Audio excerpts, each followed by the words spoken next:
This young man is our protagonist. Abandoned as a child, he was left buried beneath the snow. Fortunately, an old man found and rescued him. From then on, grandfather and grandson made a living as undertakers. It seemed his life would remain peaceful and content, but that was not to be. One day, an expert of the demonic path came looking for them. To protect the boy, the old man deliberately led the enemy away from their home. After a decisive battle with the assassin, his grandfather lost his life. Before dying, he told the boy not to seek revenge, hoping to keep him safe. But how could he possibly let it go after watching his grandfather die so brutally? And so, he entered the demonic path selection tournament for the 10 demon heirs. What dangers would he face there? What peerless martial arts would he learn, and where would his quest for vengeance lead him? Let's find out. At the Demon Palace, the foremost power of the demonic path and the martial alliance's great rival, an enormous crowd had gathered. One man sighed, "They've gathered like clouds." Another replied, "Of course, anyone with sufficient talent can learn the demonic path's martial arts, regardless of faction. Who would be foolish enough to pass up this opportunity?" Hearing this, a young man cursed, "Damn it, if I were still young, I would enter the selection for the 10 demon heirs too." The other man stared blankly. Did someone die? His companion laughed. Who could have died? The selection for the 10 demon heirs hasn't even begun. You're getting worked up over nothing. The man asked again, "Then what's with that young undertaker?" Nearby, a young man carrying a wooden chest stood motionless, gazing up at the sky. His eyes were filled with determination. Everything begins here. Fu Inshua.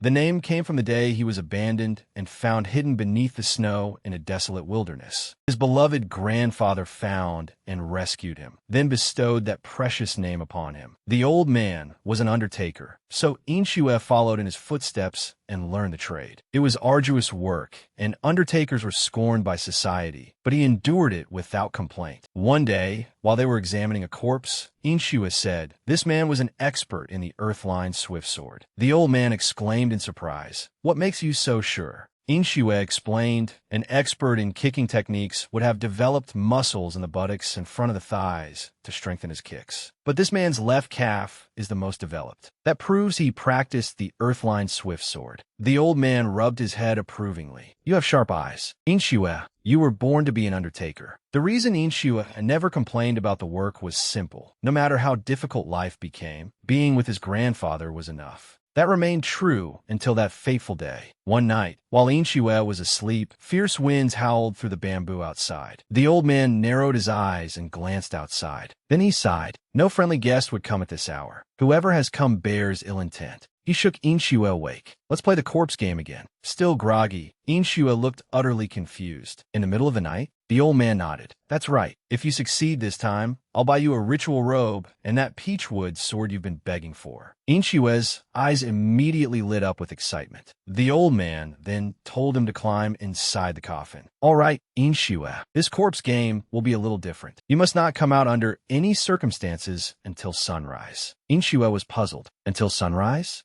The old man decisively shut the coffin lid. He then walked over and picked up his longsword. Afterward, he went outside alone, his face contorted with fury, skulking around like a rat. A black-clad man soon approached from across the way. "So this is where you've been hiding, seven-fingered demon Fu Jianyang." The old man replied, "It has been a very long time since I last heard that name." A blood-red gleam flashed in the man's eyes. "You abandoned your position as vice palace master of the demon palace and vanished without a trace, all to become an undertaker, a trade even the lowest dregs of society despise. What a laughingstock!" As he spoke, he circulated his inner energy and attacked the old man. The old man did not simply stand there and take the blow. He raised his hand to block it. "I took up this profession to atone for the sins I committed. I am willing to surrender my life, but only if we leave this place. I do not want innocent villagers caught in the crossfire." The other man burst into crazed laughter. He immediately turned around. "Very well, but do not imagine you can escape." Sorrow was clearly visible on the old man's face. Back inside the house, the coffin began to move. Unable to endure any longer, Inshua pushed open the lid and climbed out. "I can't take this anymore. I really want the robe and peachwood sword, but this cold is unbearable." Only then did he notice that his grandfather was nowhere to be seen, so he hurried outside to look. "Where did Grandpa go? He normally waits for me. Could the authorities have called him away at this hour?"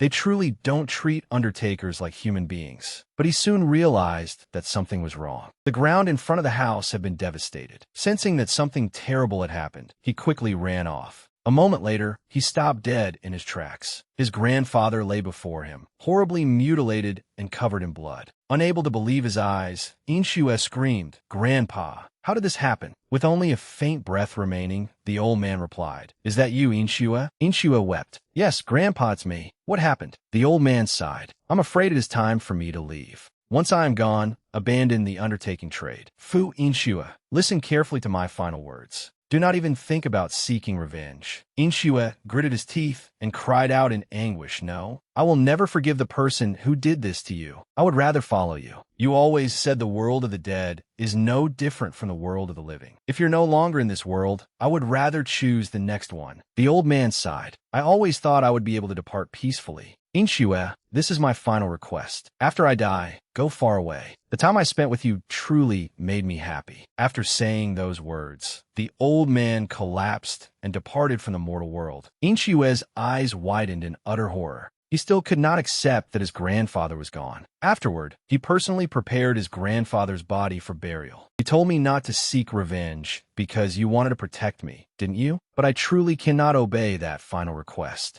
Both arms were clearly severed at the same time. Furthermore, the sword strike rose from below, forming a double gate stance. The sword changed direction midway and thrust straight toward his eyes. This is certainly not an orthodox sword art, but one belonging to the demonic path. To execute such an impossible movement, the killer must be a sword expert who has mastered the Tianju yoga art, an exotic technique that allows the practitioner to freely extend and contract their joints, bones, and muscles. There are also 93 hidden weapon wounds across his back, yet even the Tang clan's heaven-filling flower rain can launch only 66 at most. Did he have an accomplice? No. He used Zui Xiang's hidden weapon mechanism, a device capable of firing hundreds of projectiles at once. Furthermore, the underside of Grandpa's tongue and the insides of his fingernails have turned black. This only occurs after exposure to a virulent flesh-rotting blood corruption poison, which takes effect through mere contact with the skin. The killer possesses Zui Xiang's hidden weapon mechanism, regarded as unparalleled beneath heaven, and has also mastered the Tianju yoga art. He knows that exotic foreign technique and favors flesh-rotting blood corruption poison. He must belong to the demonic path. There cannot be many people like him in the martial world. After completing his analysis, Inshue made a firm vow. "I will find you." Returning to the present, a teardrop fell onto the paper. It belonged to Inshue, who had been remembering his grandfather. An observer thought to himself, the Jinyang sect? Is that another nameless school? One glance tells me everything. He probably came here hoping to show off his meager skills, but the bodily forfeiture contract frightened him. With that thought, the man spoke. "Young brother, if you don't dare leave a bloody fingerprint, hurry home." Before he could finish speaking, however, he flinched in surprise. With a resolute expression, Inshue raised a finger and bit down hard until blood spurted out. He then pressed his bloody fingerprint onto the paper.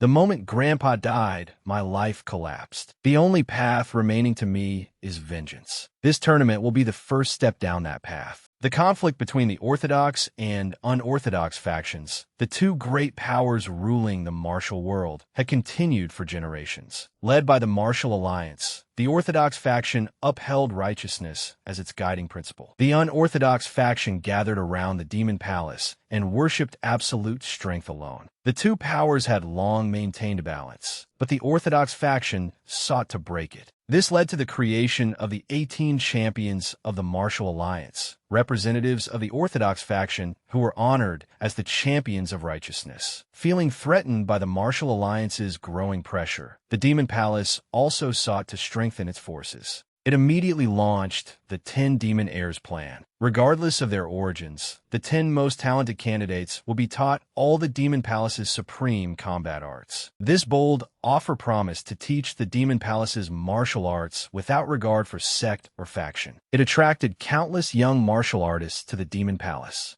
An enormous crowd had now gathered there. As Inshu entered, he thought, many of these people possess extraordinary auras. Could any of them be connected to Grandpa's murderer? The killer must be an unfathomably powerful expert. If I want revenge, I must reach that same level. Right now, I have no school or sect. I possess no martial arts. Becoming one of the 10 demon heirs is my only way to gain strength quickly. At that moment, the crowd erupted as a man stepped forward. I am Chief Instructor Helianing. I am here to discover the demonic path's greatest prodigy. Only those who overcome every trial prepared by the Demon Palace may become official candidates for the 10 demon heirs. In the first trial, members of the Medicine King Hall will examine your bones and tendons. The crowd immediately protested. Wait, this counts as a trial? You might as well hold a martial tournament. Despite their shouting, they were eventually dragged away to be examined. Before long, candidates began passing the first round. Watching from the rear, Inshua thought, those who pass are sent to the next area, so they're examining our bones and tendons. Soon, an examiner approached him.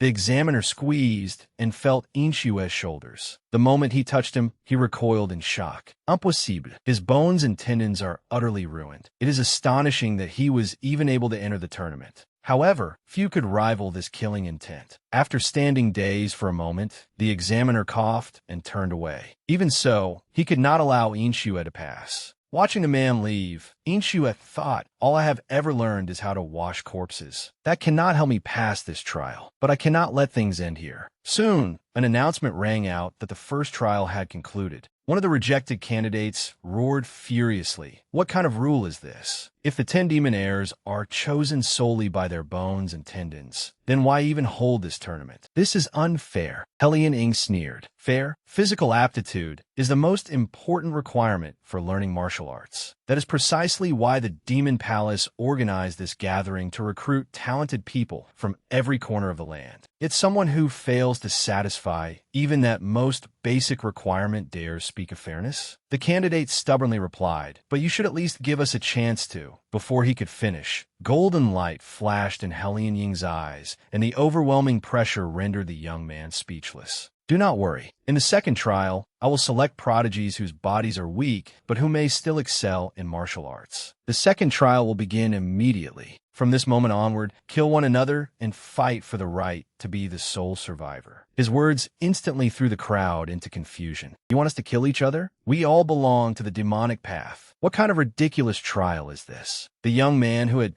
just been humiliated snorted as realization dawned on him. I see. He then turned toward Inshua. I'll have to kill someone sooner or later, so I'll start with you. He charged forward with his spear. The moment he leaped, he hurled it toward Inshua. The sudden attack startled Inshua, but the spear struck a candidate beside him instead. The young man grinned viciously with excitement. Today, I finally get to kill you, Long Chi. Covered in blood, the wounded candidate gritted their teeth and called out his name. The victim then collapsed and died. The crowd still could not believe it. They really died. There's so much blood. Standing beside the victim with blood splattered across his face, Inshua thought, impressive. It slipped between the ribs and pierced the heart. His physical aptitude failed the test, but he is agile and has excellent reflexes. Wei Qingyan pulled out his spear and laughed loudly. Anyone else who wants to be skewered like that, come forward. Wei Qingyan, will take you on. Watching from above, Helian Ing remarked, his ability to act is decent, but he appears to be lacking in intelligence. As expected, they are all useless fools. The man behind him agreed. You are correct. Inwardly, he thought, in this situation, presenting yourself as a threat is the same as making yourself everyone's common target. The others would have started fighting eventually anyway. The crowd began discussing the situation anxiously. What should we do? This can't continue. A chaotic melee soon erupted, with everyone slashing wildly at one another. Helian Ing watched without looking away. Children unaccustomed to death can easily have their reason paralyzed by the fear of dying. At that moment, he noticed something, and the corners of his mouth rose with interest. The young man beside him also exclaimed. Their gazes fell upon Inshue and another candidate. It seems not all of them are fools. While the crowd fought fiercely, those two casually leaned against the wall and watched. As Inshue watched people die, one after another, he mocked them inwardly. What a pack of fools. They have lost their reason because they fear death. Helian Ing told us to survive until only one person remains. That means the most important thing is not killing others, but staying alive. If I remain calm and act rationally, I can survive. I will survive. As he thought this, he crouched and approached a corpse. The fighting nearby remained intense. Someone soon noticed him. What's this? That fellow looks useless. It seems he's trying to sneak away. Inshue remained focused on examining the corpse. The sword wounds are thin, but densely clustered. The victim was killed by a swift sword art used together with a flexible sword. The other man charged toward him with a savage expression. Let me send you on your way. He swung his arm and launched a chain at Inshue.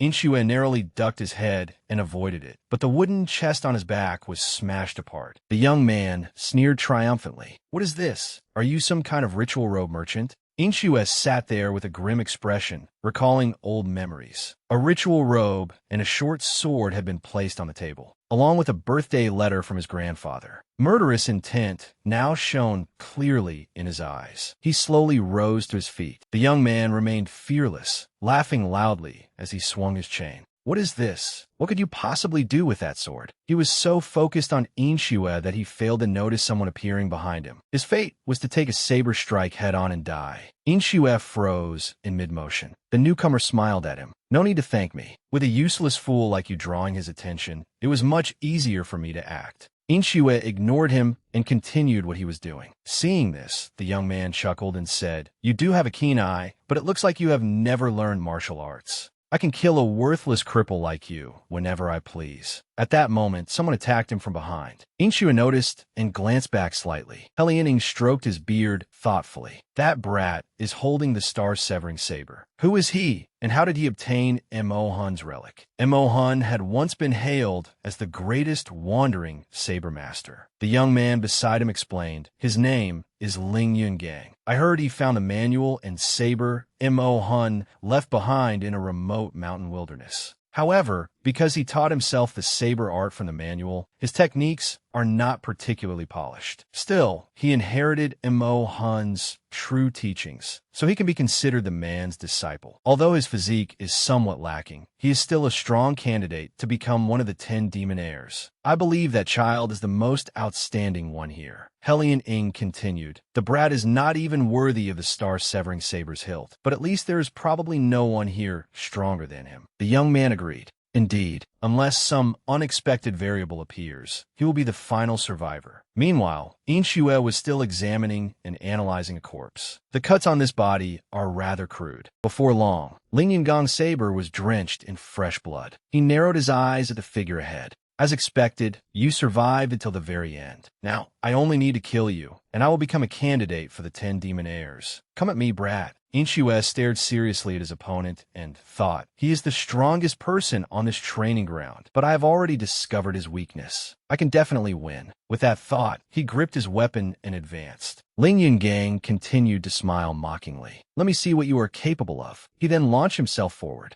His saber techniques poured down upon Inshue like a relentless rainstorm. As he attacked, he snorted derisively. Is this half-hearted dodging all you can do? It is a miracle you survived until the end. However, Helian Ing and his companion saw things differently. On the surface, it looks as though he is being overwhelmed, but look closely. He subtly twists his body with each attack to avoid taking a fatal blow. He memorized Ling Yungang's attack patterns by observing the corpses of those he killed. What astonishing powers of observation. After exchanging blows for some time, Inshue was covered in wounds and breathing heavily. What atrocious saber skills. You attack so ferociously, yet all you can do is scratch my skin. The observing young man was stunned. He dares provoke him like that? It is true that he dodges well, but counterattacking is another matter entirely. With a body like his, it will be difficult to unleash a powerful strike. Ling Yungang's lips curled into a mocking smile. I originally intended to let you live a little longer, but are you truly that eager to die? Very well, I will grant your wish. Seeing him charge, Inshue thought the time has come. He would have only one chance.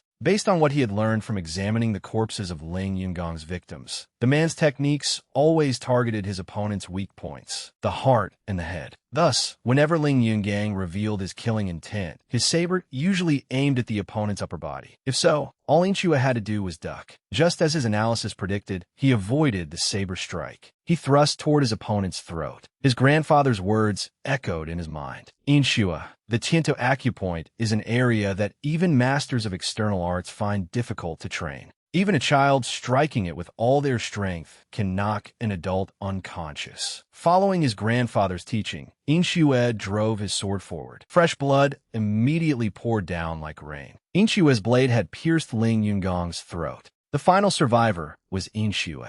He stood there panting as he looked toward Helianing. Is it over? The young man's eyes widened as he exclaimed in disbelief. How unexpected. Helianing frowned, and I had such high expectations for Mo Hun's saber art. He then waved his hand and shouted, Fu Inshue, the Jinyang sect has passed the second round. Inshue stood there with his eyes wide as memories returned. His grandfather's voice repeatedly echoed through his mind. He ran toward the voice joyfully, calling, Grandfather, I am right here. But when he reached his grandfather, he froze. His grandfather's face looked no different from that of a walking corpse. The sight startled Inshue awake from unconsciousness. Everyone present turned to look at him. Outside, the rolling waves constantly battered the boat's hull. Inshue clutched his head and thought, am I inside a boat? So I lost consciousness? That is right. I lost a great deal of blood. The wound was quite severe, but now I can barely feel any pain. The Demon Palace must have summoned a renowned physician to treat me. Everyone here looks strong and healthy, and a few faces seem familiar. They must be the people who passed the first trial.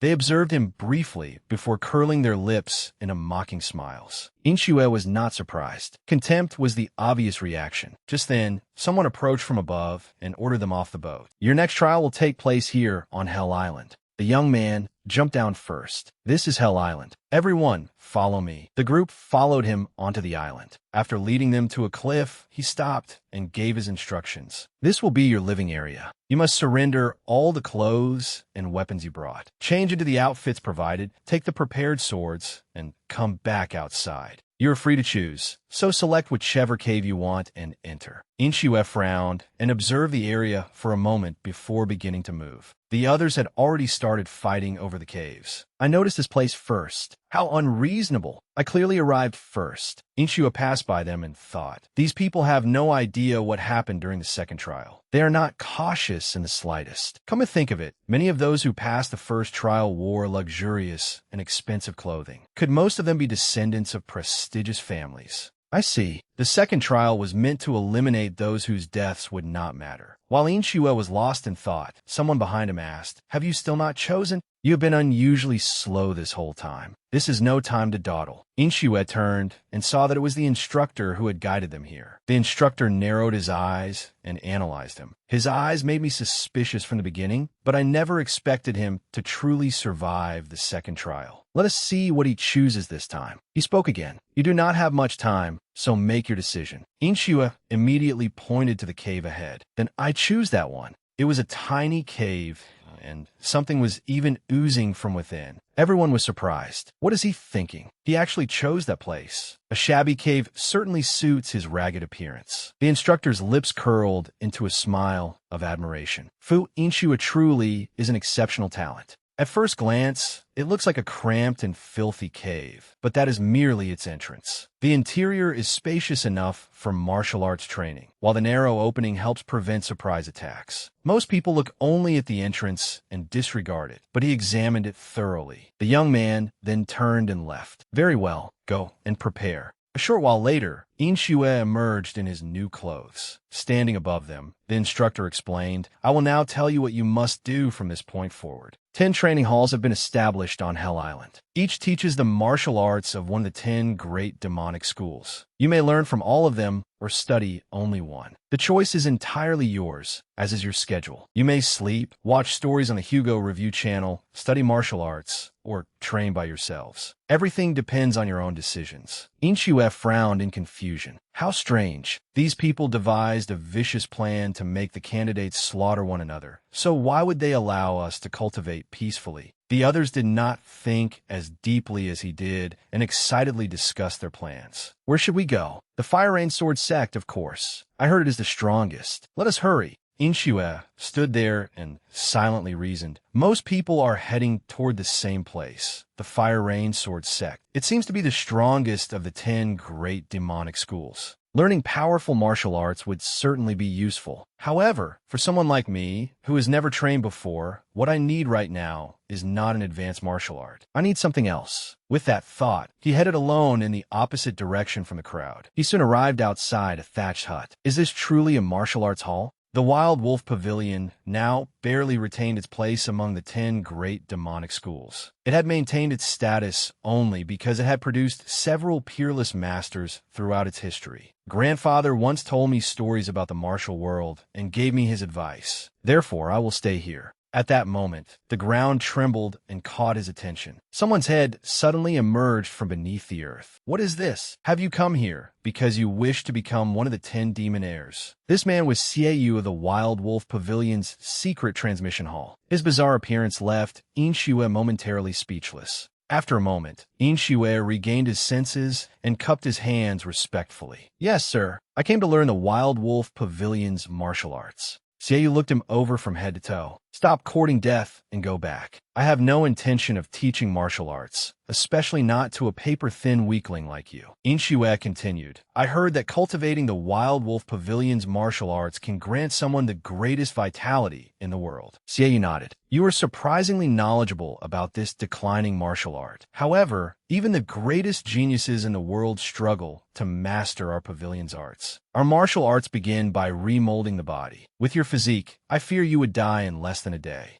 Now that you understand, hurry up and get lost. When Inshue suddenly knelt and bowed his head to the ground, Xiaoyu looked puzzled. What the hell are you doing now? Still kneeling, Inshue said earnestly, since you have personally given me instruction, how could I, your disciple, fail to bow before you? Xiaoyu snorted coldly. You lunatic. He then sighed. Very well, I will teach you. But do not misunderstand. I am teaching you only because it is an order from the Demon Palace. I am Xiaoyu, master of the Wild Wolf Pavilion's secret transmission hall. From now on, call me Teacher Xia. Inshue began introducing himself, but Xiaoyu stopped him before he could finish. You are merely the Wild Wolf Pavilion's disciple number 1. There is no need for a lengthy introduction. Let us begin immediately. Before Inshue could react, Xiaoyu struck several of his acupoints. Inshue's vision immediately went pitch black. I cannot see anything. Xiaoyu reassured him, do not worry. This is merely a secret method of our training hall. I have temporarily sealed your eyesight. This is the first step in cultivating our pavilion's foundational martial art, the Way of the Beast. Seeing Inshue's confusion, he explained, that is right. It not only heightens every sense in your body to its limit, but also grants you the reflexes of a beast. The pinnacle of our hall's martial arts lies in personal realization. Unlike other advanced martial arts, their power and level vary greatly depending on the inside of the person receiving the teachings. Even a peerless genius might never achieve full mastery of our school's arts.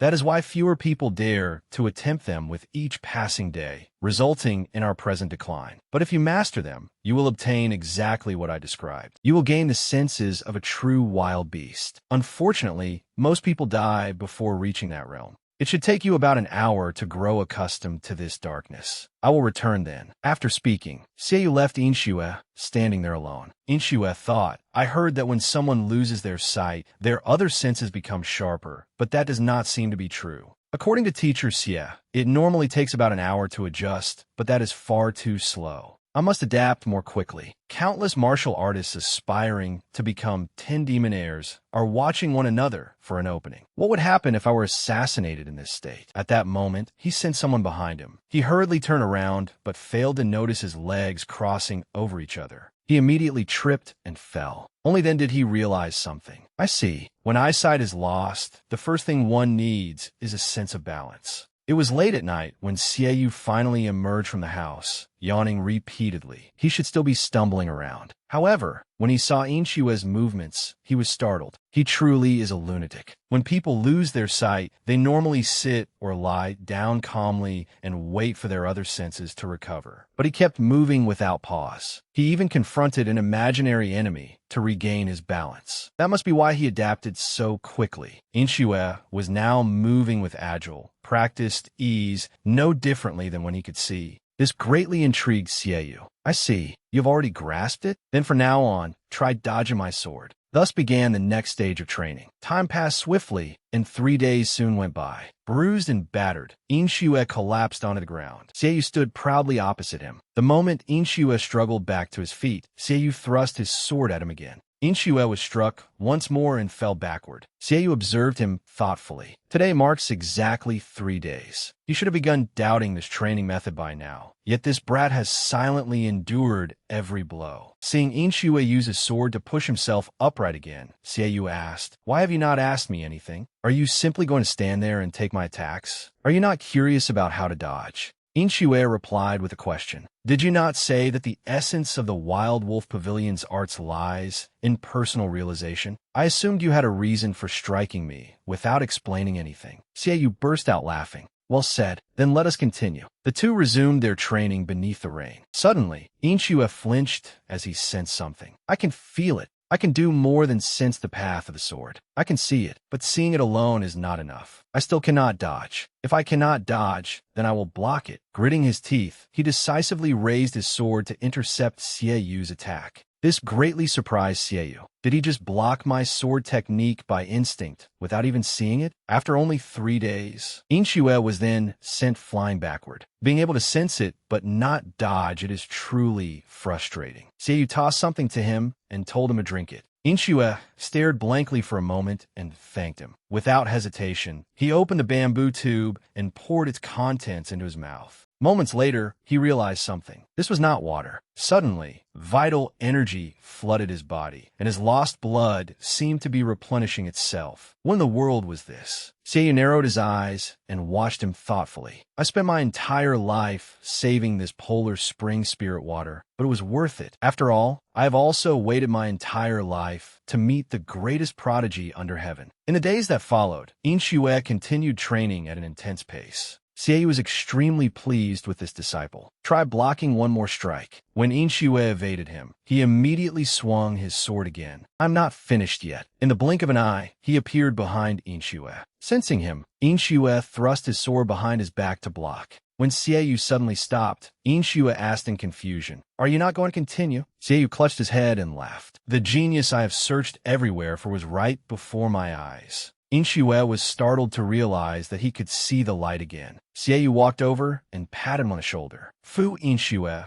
give up on becoming one of the 10 demon heirs and become an official disciple of my school. If you become an official disciple, I will make you one of the demonic path's foremost masters within 10 years. Inshue lowered his head in thought. One of the demonic path's foremost masters? From what he had seen, Seiyu was not someone who made empty boasts. However, his grandfather's killer was undoubtedly a supreme martial master. If he wanted revenge, the Wild Wolf Pavilion's martial arts alone would never be enough. Having reached that conclusion, he gave his answer. "I will become one of the 10 demon heirs." Seiyu could not conceal his disappointment. "You intend to learn all the martial arts of the 10 great demonic schools? Even an unparalleled grandmaster like the Divine Demon Emperor could not accomplish that. Every school pursues a different physical form and circulates vital energy differently. Even a natural martial prodigy can only master the arts of 2 or 3 demonic schools. You should devote yourself wholeheartedly to a single martial art. That is the shortest path to becoming the demonic path's greatest master."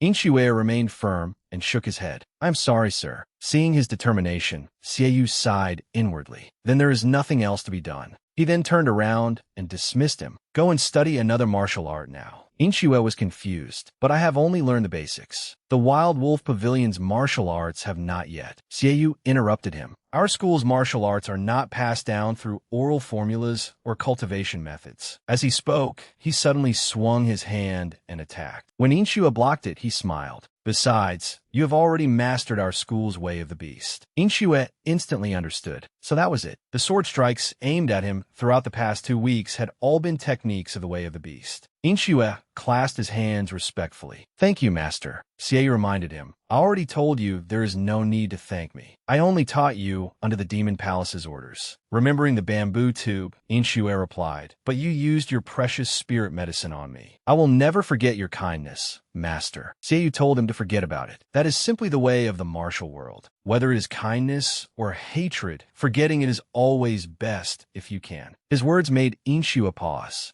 Inshua then knelt and bowed his head to the floor. Then, I shall take my leave. With that, he completed his training at the Wild Wolf Pavilion and departed. Seiyu watched his retreating figure and sighed. I thought he was merely a water snake, but he turned out to be a hidden dragon. Hell Island is about to become a bloodbath. As Inshua walked, he pondered. Was this because he had mastered the way of the beast? There was too much to sense. He felt exhausted even when doing nothing. He could not even rest peacefully like this. He had to learn to regulate it. He had to seal away his overflowing senses, one by one, like falling droplets of water. After a while, he regained his composure. This should be enough for now. He opened the map and chose his next destination. The Demon Palace would not let everyone train on Hell Island indefinitely. There was probably not much time left. In that case, there was no other choice. An unparalleled martial grandmaster said to rival the divine Demon Emperor, the Fire Rain Sword Emperor, Chi Huiyun. He had no choice but to visit the strongest of the 10 great demonic schools, the sect that man had founded. A short while later, at the Fire Rain Sword sect, Inshua arrived outside its gates. Compared to the Wild Wolf Pavilion, it looked like a palace. He walked over and knocked on the door. Someone quickly came out and asked, "Someone is knocking at this hour? Who are you?" Inshua bowed politely. "I have come to learn the Fire Rain Sword sect's swordsmanship." He immediately realized that this man was an expert of the sect. Without saying much, the man turned around and told him to follow. Our sect's swordsmanship is the most complex and time-consuming martial art of the demonic path. Those who arrived before you have finished their initial training, and most have already advanced to the intermediate hall. What have you been doing for the past 2 weeks? Inshua answered honestly that he had been studying martial arts at the Wild Wolf Pavilion. The young man was somewhat surprised. Even a prodigy could not master the way of the beast in only 2 weeks. See, he must have been lazy and carelessly rushed him through it. That had to be the explanation. He then said, "I am Zhen Ju, the man in charge of the beginner hall. You may call me Instructor Zhen. Are you certain you want to learn Fire Rain swordsmanship? It is not too late to reconsider. You should go to another training hall if you change your mind." Inshua answered solemnly, "Thank you for your concern, but I will learn the Fire Rain sword sect's swordsmanship."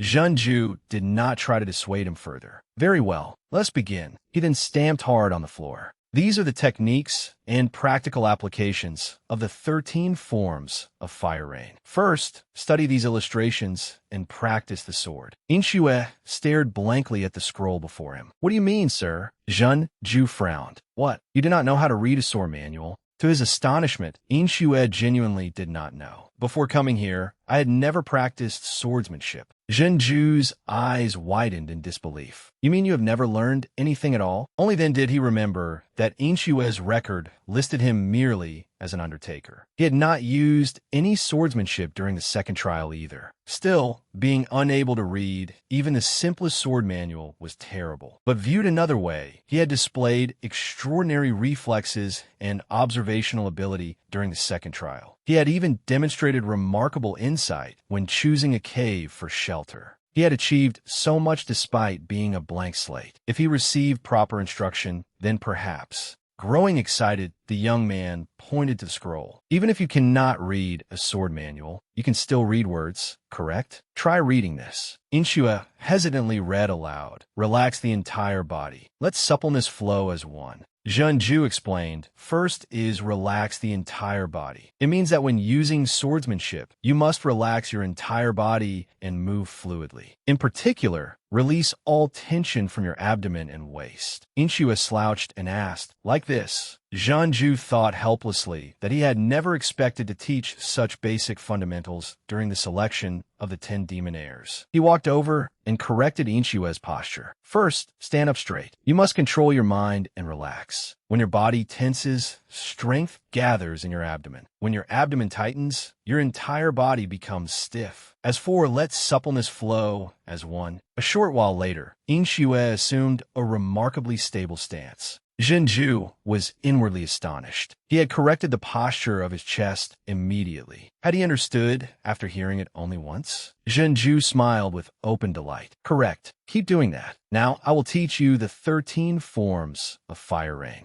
Inxue then trained under his guidance. He learned so quickly that Zhenju was extremely pleased. Before long, Inxue could wield the sword skillfully. Watching from his side, Zhenju marveled inwardly. This boy truly had exceptional potential. Zhenju said, "Now imagine an enemy standing before you and perform the 13 forms of fire rain. This is the test for advancing to the intermediate hall. You must perform as though a real enemy were standing before you. Only then can I see the sword intent within your techniques." Inxue frowned thoughtfully. A test? The opportunity had come sooner than expected. He had to seize it. He assumed a stance, ready to draw his sword. An imaginary enemy, the person he had to defeat. A figure quickly appeared in his mind. Without hesitation, Inxue drew his sword and unleashed the first of the 13 forms of fire rain, boundless returning wind. Watching from the side, Zhenju exclaimed in surprise. Next came the third form of the 13 forms of fire rain, drifting clouds and mist. The longer Zhenju watched, the more astonished he became. Drifting clouds and mist was originally a soft and agile sword technique. It was meant to be performed as lightly and gracefully as drifting clouds and spreading mist. Yet Inxue's version contained a sharp, murderous aura. Had he deliberately altered it? Only grandmasters who founded their own legacies could freely modify sword techniques passed down through generations. Moreover, his sword carried a murderous aura, seemingly aimed at someone who had killed his master or parents. Their sect swordsmanship was known as the righteous way within the demonic path. What hidden reason lay behind such a ruthless killing technique? Inxue was also deeply puzzled. His hands seemed to have altered the sword path on their own. Was it because of the way of the beast? The more he performed the 13 forms of fire rain, the stronger the sensations of the way of the beast became. Could the way of the beast actually complement fire rain swordsmanship? But if he infused its animal instincts into fire rain swordsmanship's gentle sword path, he would be disqualified. Altering techniques passed down for generations was unacceptable. His eyes suddenly widened because the enemy before him gave off an unusual feeling. That figure was the murderer who had killed his grandfather. Inxue immediately clenched his teeth, leaped into the air, and unleashed the 7th of the 13 forms of fire rain, overturning the 4 Cs. However, his opponent easily evaded every strike, leaving Inxue horrified. Too fast. He was faster than every opponent Inxue had ever faced. The man drew his long sword and thrust its point straight toward Inxue's chest. Inxue's face turned deathly pale. He could not give the man any opening to evade. He had to unleash all his remaining techniques in one continuous assault. Inxue threw everything he had at his opponent. Even so, the man seized his opportunity and slashed with a sword wreathed in a crimson, murderous aura. His arms were the target. Just like his grandfather, both of Inxue's arms were severed. Sweat poured from his body like a stream. Trembling, he released his sword. Zhenju sighed inwardly. Had Inxue finally been defeated? Nevertheless, he had passed. Zhenju slowly approached him and explained. The Beginner Hall's test evaluates whether you understand basic swordsmanship and can perform the 13 forms of fire rain in actual combat. You accomplished both splendidly. Your 13 forms of fire rain were truly outstanding. You may now proceed to the intermediate hall. Inxue quietly assessed the man before him. Teaching someone completely ignorant of swordsmanship must have been troublesome, yet Instructor Zhen had patiently guided him through every detail. Inxue sincerely clasped his hands. "Thank you for everything you have done." Zhenju smiled in response. "Continue striving to improve, but your sword carries too much killing intent. Be careful, or it will consume you." Inxue looked somewhat troubled upon hearing that. Zhenju waved farewell and confirmed his own suspicions. Now he understood how Inxue had mastered the way of the beast within 2 weeks. Perhaps his comprehension was so swift that he had advanced to the intermediate hall even sooner than expected. Zhenju had initially worried that Inxue might not be capable of passing, but now he was certain that Fu Inxue would eventually win over even the intermediate hall's instructor. As Inxue opened the door, the instructor immediately spoke. "I do not know who you are, but this hall is already full. Leave." The intermediate hall's instructor was Tian Yunguang. "You have only just passed the beginner hall. It took you 20 days to learn the 13 forms of fire rain. With such poor aptitude, you would only waste your time here." Inshue explained, I arrived late because I spent the previous 2 weeks at the Wild Wolf Pavilion. Yunguang understood. So Inshue had not been slow at the beginner hall. He thought to himself that Inshue had probably tried learning the way of the beast at the Wild Wolf Pavilion, then fled. With that thought, he pointed to the floor. Very well, since you passed the beginner hall, sit down for now. But catching up will not be easy. The Fire Rain Thunder-Splitting Sword consists of techniques as swift as lightning. If you fail to master it properly, you will injure yourself. Like the 13 forms of Fire Rain, it is difficult to use in actual combat. These techniques merely train you to handle a sword proficiently. This test is not about victory or defeat. It measures your proficiency with the sword. By Hanqing, step forward. Choose an opponent for your match. The young man smiled and asked, May I choose anyone? After receiving the instructor's permission, he immediately pointed at Inshue. Then I choose him. You said I could choose anyone, instructor. The instructor thought helplessly that the young man was truly arrogant. After considering it, he advised, What swordsmanship can you demonstrate against someone who has just left the beginner hall? Choose someone else. Just then, Inshue spoke up and accepted the challenge. I will spar with him. I only recently learned how to use a sword from Instructor Zhan in the beginner hall. I believe I can learn and improve more quickly through a sword duel. Yunguang was inwardly astonished. Was this beginner hall novice stubbornly trying to save face without understanding his own limitations? In the end, he stopped trying to dissuade him and merely sighed. Accurately judging your strength before acting is an essential quality for a martial artist. Nevertheless, I will permit it. I hope you possess the strength to reach the advanced hall. Bai Hanqing grinned with delight. What incredible luck. There were many prodigies here, and defeating Inshue would leave a deep impression on everyone. The two of them picked up wooden swords. Bai Hanqing praised him. You have courage, but the martial world is not a place where passion and recklessness alone will keep you alive. Let us begin. He immediately launched the first attack, and Inshue ducked to evade it. Growing excited, Bai Hanqing raised his sword again. Not bad, boy. This time, Inshue raised his sword to block. The arm holding Inshue's sword began trembling under the pressure. He had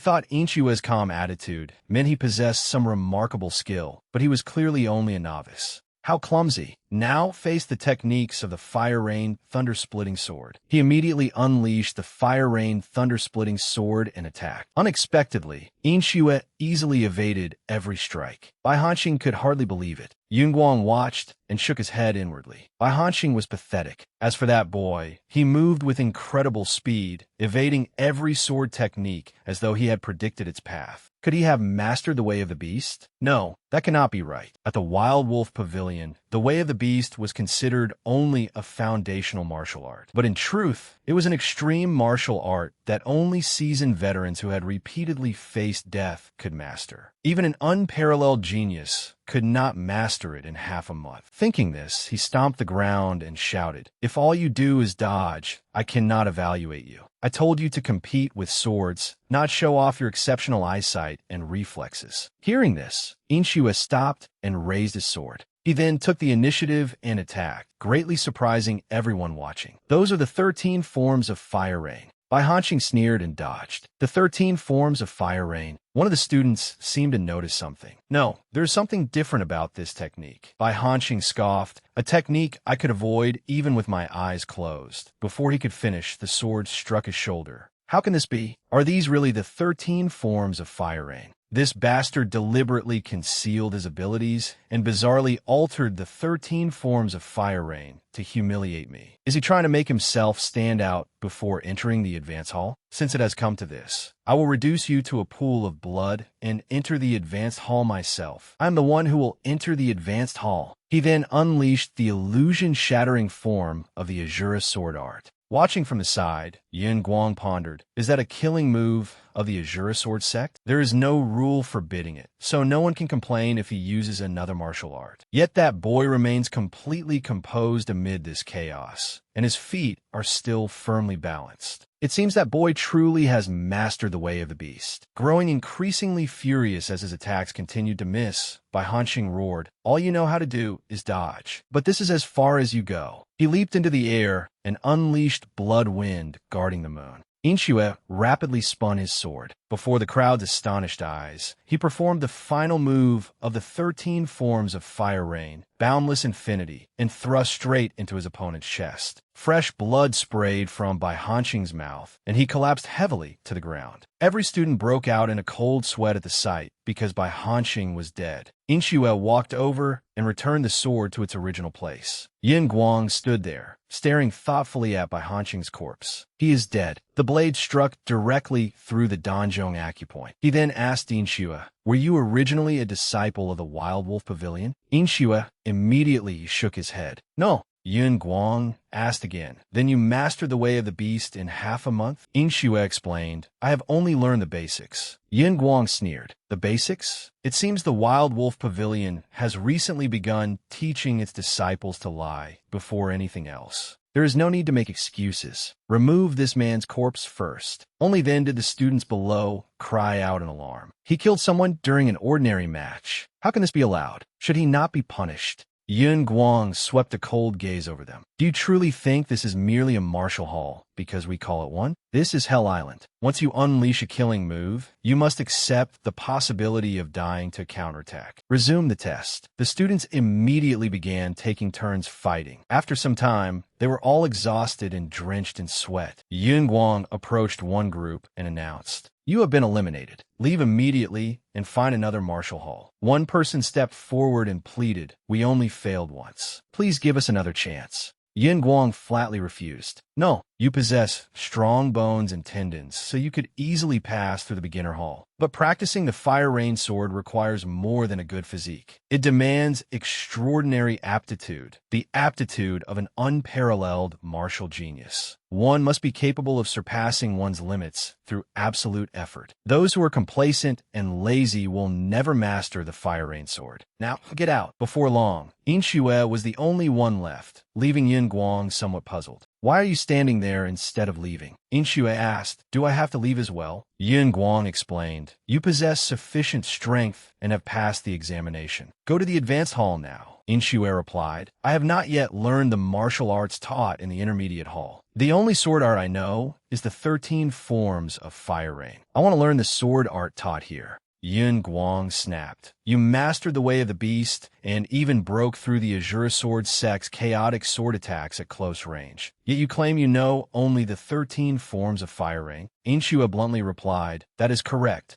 Although Yin Guang found it difficult to believe, he did not dwell on the matter. "Very well, I will teach you. The Fire Rain Wind Thunder Sword is the continuation of the 13 forms of fire rain. But I despise tricks intended to impress others. If I discover any trace that you have practiced a sword art besides the 13 forms of fire rain, I will immediately cut off your head." For days passed in the blink of an eye. Yin Guang frowned as he watched Inshue practicing his sword. He truly has never received proper sword training. His foundation in swordsmanship is practically non-existent. Did he really learn only the 13 forms of fire rain in the beginner hall? But his determination far surpasses anything I imagined. He trains with every ounce of strength he possesses, as though he will die if he fails to master it. Is that how he mastered the way of the beast in half a month? At that moment, Inshue unleashed the Fire Rain Thunder-Splitting Sword's Polar Snow Thunderbolt. Just then, Yin Guang called for him to stop. "That is enough. You have already grasped the essence of the Fire Rain Thunder-Splitting Sword. The Fire Rain Thunder-Splitting Sword requires you to turn rapidly while alternating between the swift sword form and the chain form. Furthermore, every move requires the sword to revolve around your body, so it cannot normally be used in actual combat. Yet you're trying to apply everything you have learned to a real battle. It is as if you're trying to kill someone." Inshue asked in confusion, "But is that not what swordsmanship is meant for?" Yin Guang explained, "The martial arts of the demonic path require an innately powerful killing aura, but our Fire Rain Sword sect is different. To reach the highest possible realm, we abandoned killing swordsmanship, which exists only to take an enemy's life, and chose instead to pursue the ultimate principles of the sword. If you cannot extinguish the murderous intent blazing in your mind, you will ultimately create a martial art that destroys you." Inshue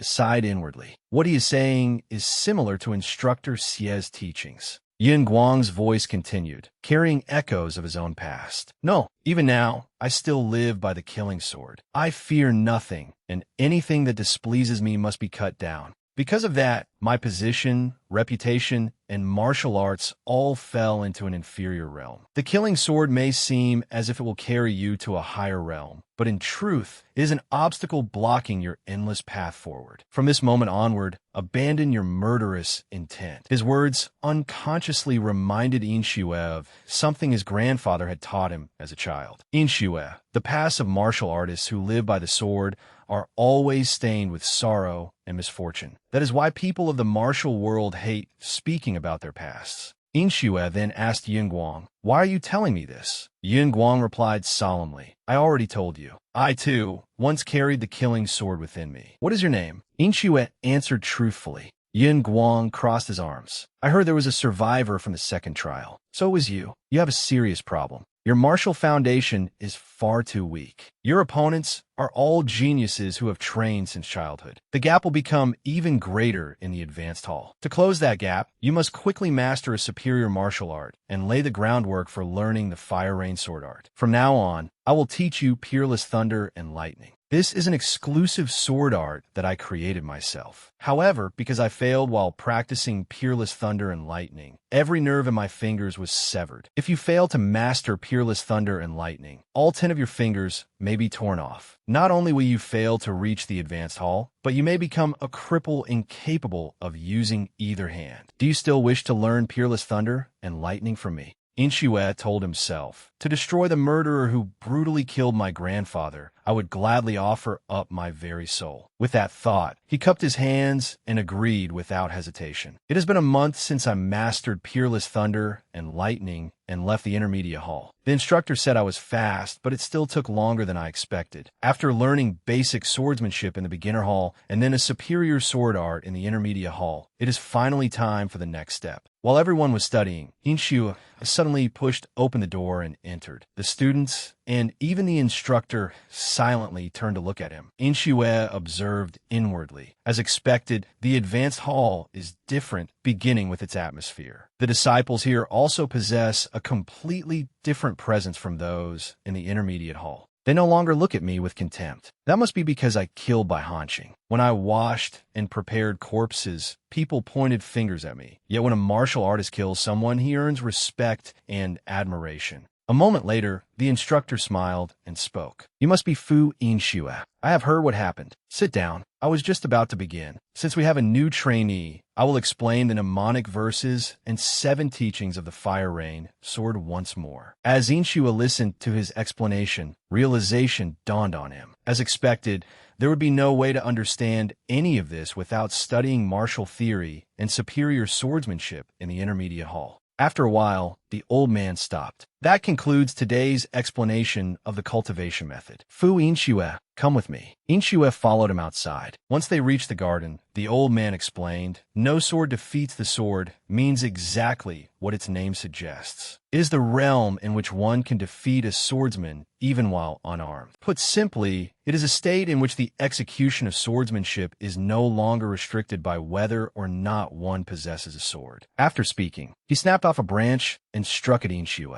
"Let me ask you this. If you were suddenly attacked, as you just were, but had no sword in your hand, how would you execute a sword technique?" While you were in the intermediate hall, every trainee here mastered the Fire Rain sword's first form, mystery upon mystery. They have now begun sword discourse. If you cannot understand and keep up with what I am asking you now, I will expel you immediately. Rather than answer with empty words, show me your answer." Inshue replied seriously, "If I have no sword, I will use my opponent's sword." As he spoke, he reached out to seize the branch. However, he could not keep up with the old man's speed. The old man slipped behind him and shook his head. A hasty conclusion. Inshue turned around in disbelief. "How is that possible? When did he get behind me?" He lunged again, only for the old man to evade him effortlessly. "I cannot even predict which way he will dodge. I never thought I would be able to catch him, but I did not expect to be incapable of following his movements at all. If I cannot display any ability here, I will not be allowed to remain in the advanced hall. I must push the way of the beast to its limit and read the direction of his movements." Just this once, Inshue reached out to seize the branch again, but before he could touch it, he was sent flying.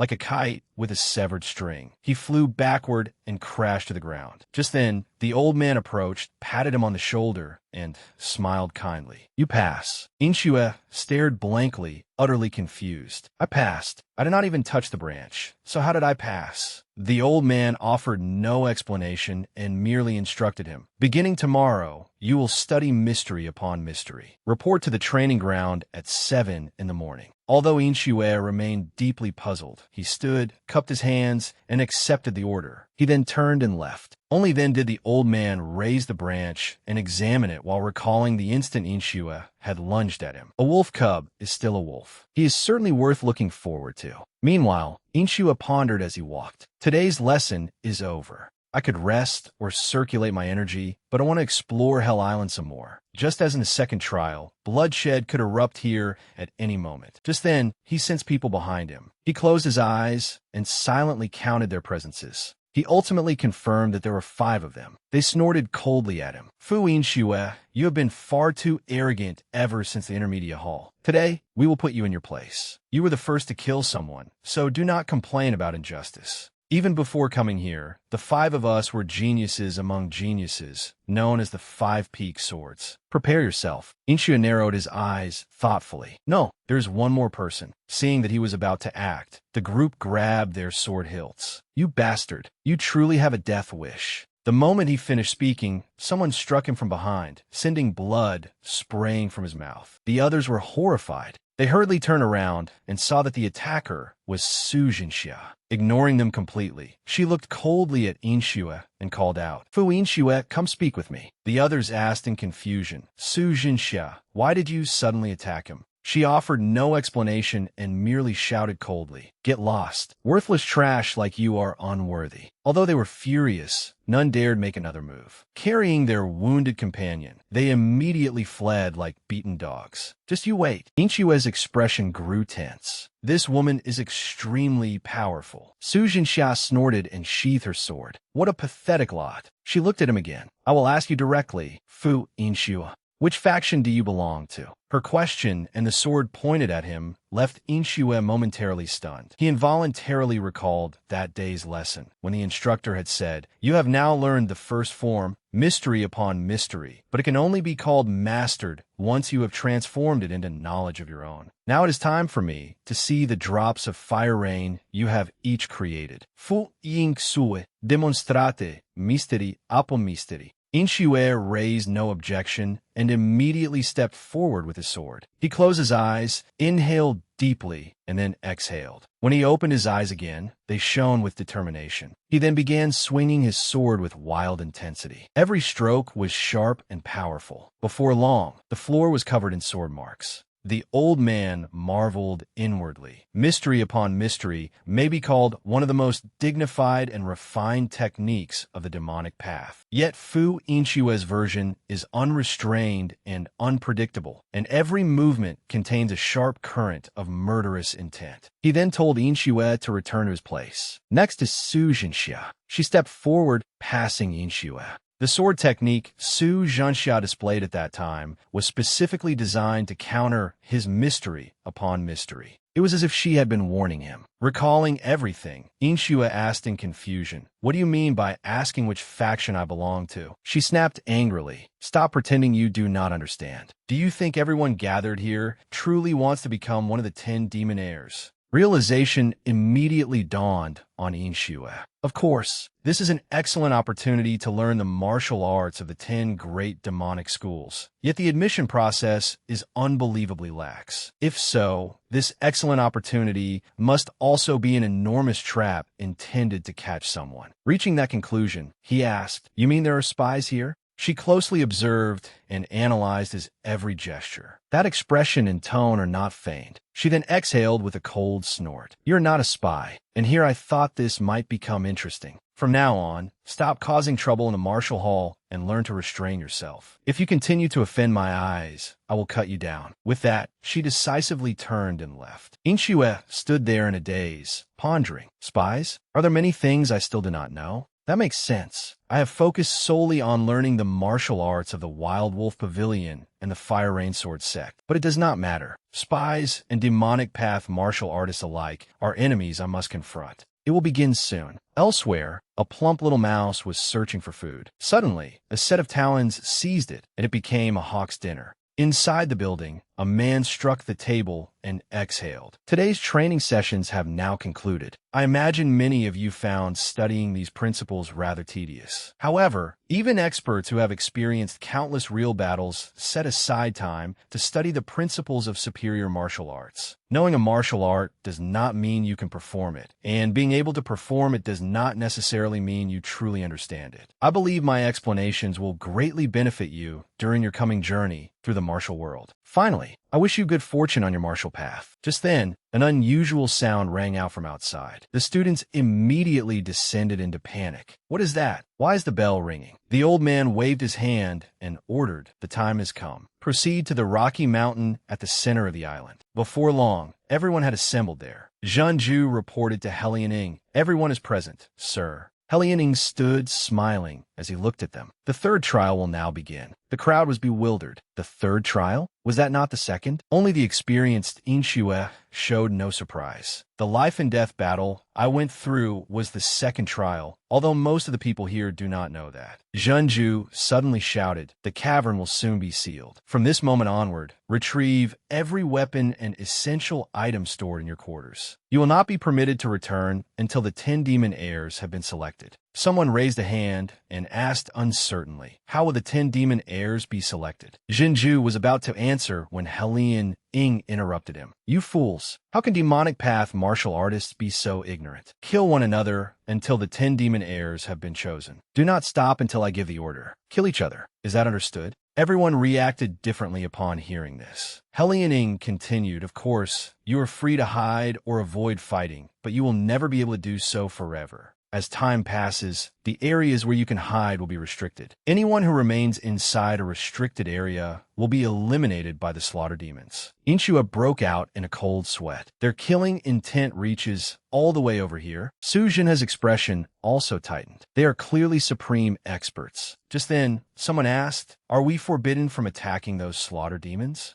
Helianing burst into laughter. "That is the spirit a candidate for the 10 demon heirs should possess. Of course you may attack them. If you're capable of killing them, then by all means do so. Anyone who kills a slaughter demon will immediately become one of the 10 demon heirs." The crowd instantly realized that eliminating every trainee present would be easier than confronting even one slaughter demon. Helian Ying's voice continued to ring out. "Remember, you may form factions or resort to assassination. There are no restrictions whatsoever. If it enables you to kill, do not hesitate to use any method or tactic. That is the fastest path to becoming one of the 10 demon heirs." After collecting their belongings, everyone scattered. Inshue considered his situation. "I must leave immediately. I have attracted the attention of too many trainees. If I do not leave quickly, they may surround and attack me as they did before. First, I need to find somewhere safe. That place would be ideal." He headed for the Wild Wolf Pavilion. As soon as he arrived outside, he stopped. Something about the courtyard seemed unusual. He crouched down and touched the ground to examine it. The moment he did, he sensed someone approaching.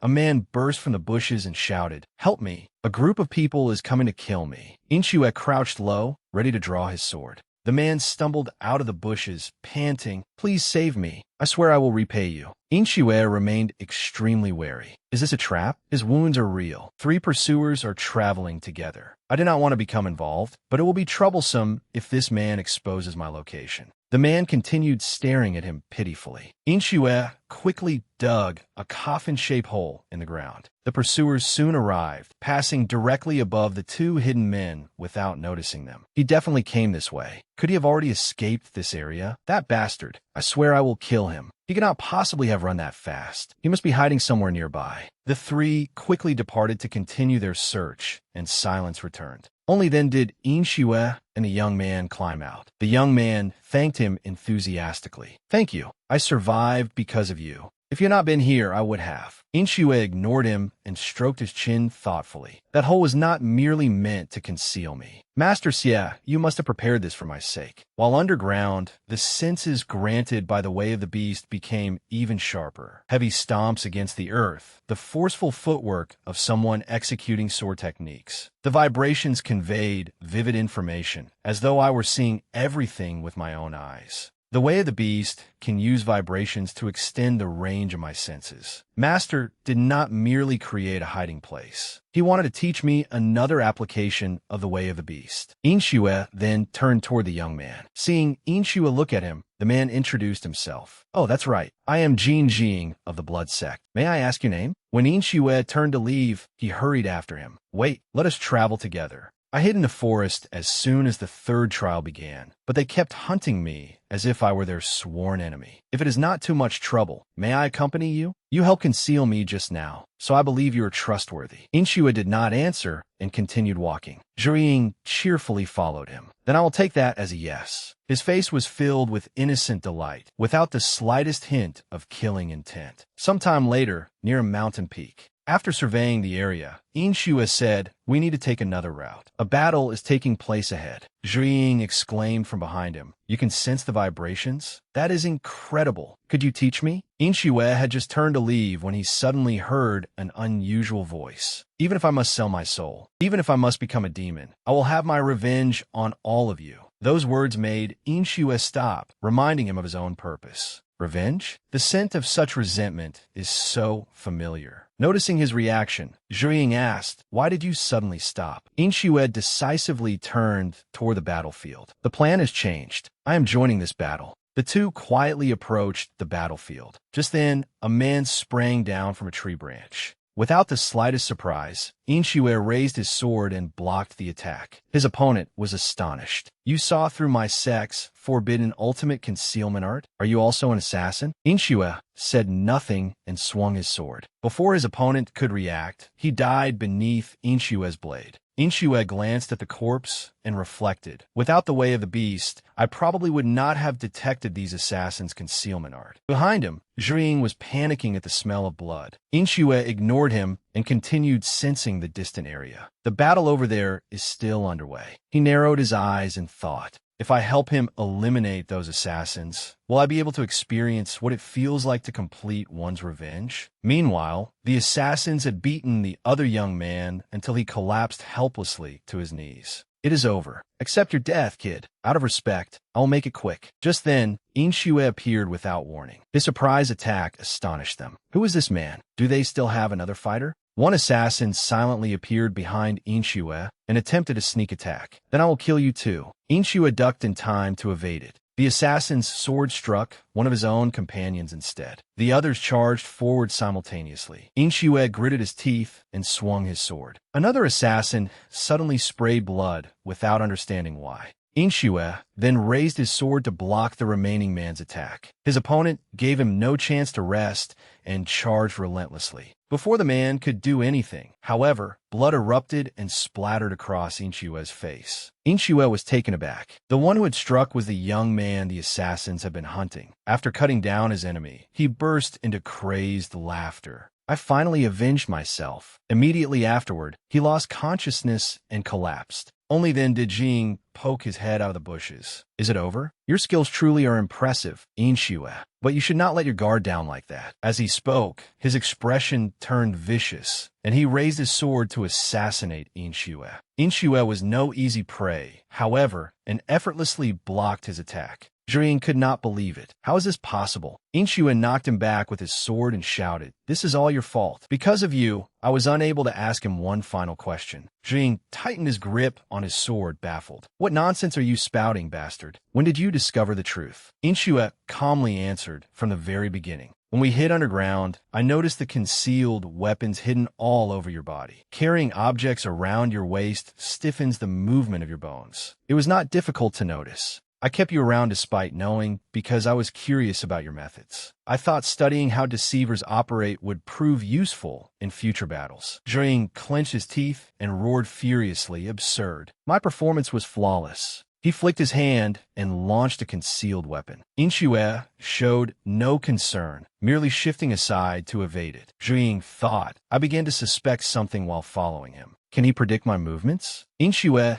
gave him no time to think and attacked with his sword. Zhu was soon struck and blood sprayed from his body. Inshue picked up one of the concealed weapons and remarked, no matter how effective a concealed weapon may be, once it has been discovered, does it not become useless? Zhu furiously charged at him. Inshue remained indifferent. A moment later, he finished his opponent with a single stroke of his sword. As Inshue sheathed his sword, Zhu collapsed to the ground. Inshue raised the concealed weapon and examined it once more. That truly was dangerous. If I had not noticed his concealed weapons beforehand, I might have been in serious trouble. The sight of a life fading away was the same as always, a face filled with a desperate attachment to life. But that young man was different. Inshue recalled the earlier scene and wondered, what does it feel like to achieve one's revenge? When I finally avenge myself, will I be able to laugh like that? The young man's satisfied smile had been engraved deeply into Inshue's mind. Inshue picked up the young man's long sword and fastened it at his waist. He stood there observing for a while longer before turning and leaving. At the same time, black energy appeared around the corpses. Someone watched Inshue depart and analyzed him. So that is him. He used the Fire Rain Sword Sect's basic sword techniques, which should be useless in real combat, to cut down assassins from the Extreme Slaughter Secret Pavilion. He is undoubtedly an extraordinary talent. However, this island still holds many other prodigies who are no less gifted. At his current level, he cannot survive on Hell Island. The next day soon arrived. A group was furiously pursuing someone. After him, he is alone. Do not let him escape. The leader swung his whip forward. The person they were pursuing was Inshue.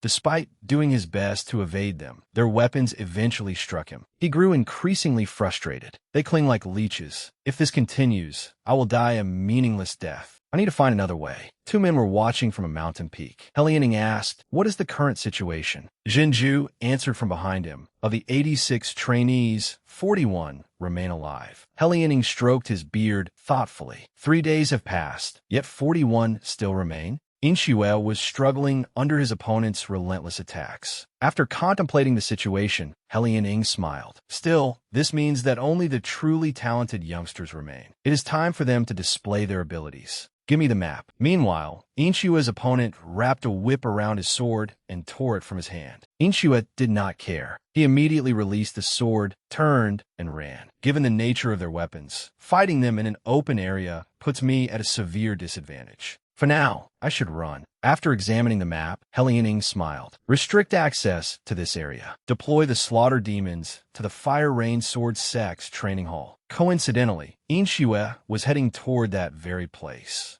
His pursuers quickly followed the trail of blood and arrived. Without hesitation, they entered to search for him. Did he hide in here? He really is a cornered rat. No matter where he runs, he cannot escape our white demon temple. As soon as he finished speaking, Inshue suddenly appeared behind them and attacked. Fortunately, the man was agile enough to evade it. Fool, did you think such a petty trick would work? Inshue ignored him and continued attacking. The longer they fought, the more incredulous his opponent became. Can this man read the trajectories of the white demon whip art? After several exchanges, Inshue finally succeeded. The first man's head was severed before his companion's eyes. Without stopping, Inshue continued his assault. The confined terrain prevented them from wielding their long whips freely. Only then did they realize the problem. But it was already too late, as Inshue had reached them. Another man was struck, losing one of his arms. Damn it, he deliberately lured us here. Inshue snorted inwardly. In this confined space, they must shorten their white demon whips, weakening their power. The direction and trajectory of each technique also become easier to predict. Moreover, none of them is particularly strong. I could defeat any of them in a one-on-one battle. His opponents refused to surrender and raised their weapons to attack. Although the terrain hindered them, they could still attack. Inshue was charging forward and did not react in time, so he could only twist his body aside. Even so, the blow sent him crashing into the wall. The whip struck the wall. Seeing this, the others immediately fled toward the exit. As they rushed out, they suddenly collided with something. A towering figure stood before the doorway, staring coldly at them. What are you doing? Surely you are not attempting to retreat. Upon recognizing him, they hurriedly explained, "No, leader. It is only that the terrain here is unfavorable." Before they could finish, the towering man severed their heads. After dealing with them, he snorted and sneered. "I never should have brought along useless fools who could not enter the advanced hall." By then, Inshue had also emerged from inside. "Are you their leader?" The man gave a sinister smile of approval. "Not bad. You even blocked my white serpent spirit technique. Have you trained in the fire rain sword?" "My name is Yuan Qing. Who are you?" Inshue was slightly surprised. Just as he was about to answer, the man suddenly burst into laughter and interrupted him. "There is no need to know the name of a man who is about to die." With that, he swung his weapon and attacked.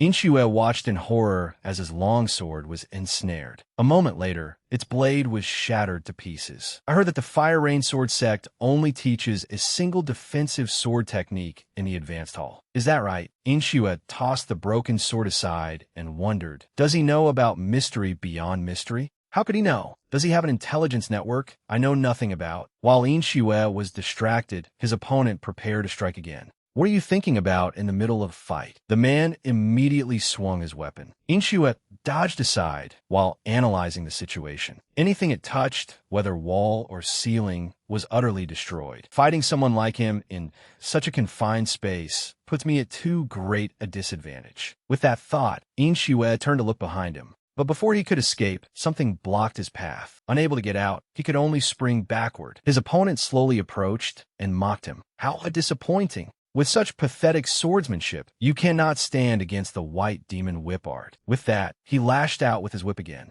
The man's attacks sealed off every avenue of escape, leaving Inshue momentarily at a loss. He had been completely trapped. His opponent laughed triumphantly. "You will soon die beneath the white demon whip." Trapped inside, Inshue's thoughts raced. Mystery beyond mystery is a defensive sword technique. It lacks the power to break through the white demon whip art. In that case, what I need now is... A memory instinctively surfaced in his mind, and determination quickly returned to his eyes. His opponent noticed something unusual and looked slightly surprised. "Ah, is this your final struggle? It is useless. Mystery beyond mystery." But before he could finish, his voice caught in his throat. A terrifying surge of power erupted from within and shattered the restraints. Inshue burst free with an overwhelming aura. The technique he used was peerless lightning. His opponent could not keep up with his speed and was struck down. Even at the moment of death, the man could not believe it. Another enemy fell to Inshue,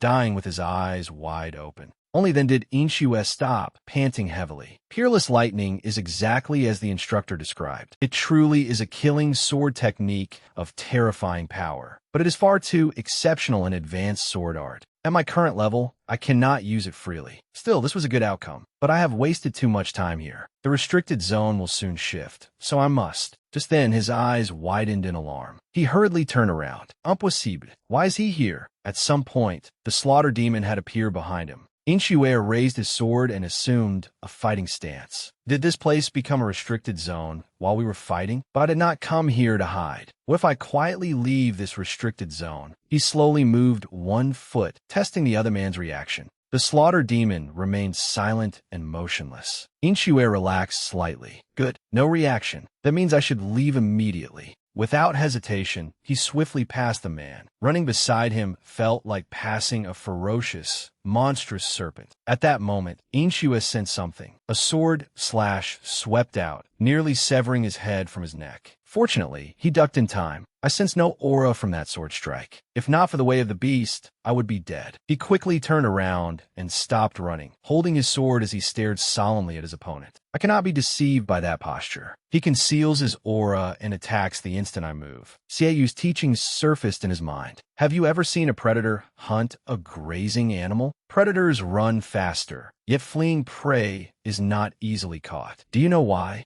The faster you run, the harder it is to change direction. Fleeing prey often runs in a zigzag pattern, making it extremely difficult to catch. Even so, predators still succeed in hunting them. That is because they attack by anticipating the movements of their fleeing prey. Inshue had asked in confusion. Then how should I counter that? Seiyu replied with a question. I said they attack by anticipating movement, did I not? Think about it. Recalling their entire conversation, Inshue made his decision. He suddenly raised his head and shouted, then turned and ran again. I must make it impossible for him to predict my actions. The slaughter demon reached for his sword while Inshue sprinted madly. First, I will pretend to flee in a zigzag pattern. But the slaughter demon quickly appeared in front of him. Unsurprised, Inshue somersaulted backward. Next, I will use the way of the beast to evade him, then create an opening with an unexpected movement. But at that point, terror overtook his face. The slaughter demon's sword was already pointed straight at him. Inshue froze as the blade hovered before his throat. Damn it, I am too late. Just as despair consumed him, the slaughter demon sheathed his sword. Inshue could not help feeling puzzled. Why did he stop? Kai've already left the restricted zone. Just as he suspected, he was now outside the main hall. He turned to leave, casting one last glance at the other man. All I could do was flee in desperation. I cannot even perceive the slightest trace of his attacks. He is a true master. I am merely a frog at the bottom of a well, not even strong enough to leap out of it. After an unknown length of time, Inshue finally seemed to reach safety. He stopped to rest and reflect. The slaughter demon's strength has reached an unimaginable realm. A true master really is completely different. The man who killed grandfather must be even stronger than a master like him. I must surpass that realm if I am to avenge grandfather. Just then, the man sitting ahead spoke. You are Fu Inshue, are you not? I have been searching for you for a long time. I heard that you trained in the way of the beast. Inshue frowned thoughtfully. He speaks as though he knows me. He must also have an intelligence network like the man who used the white demon whip. The man quickly rose and raised his saber. I am. No, a man about to die does not need to know my name. With that, he charged forward furiously.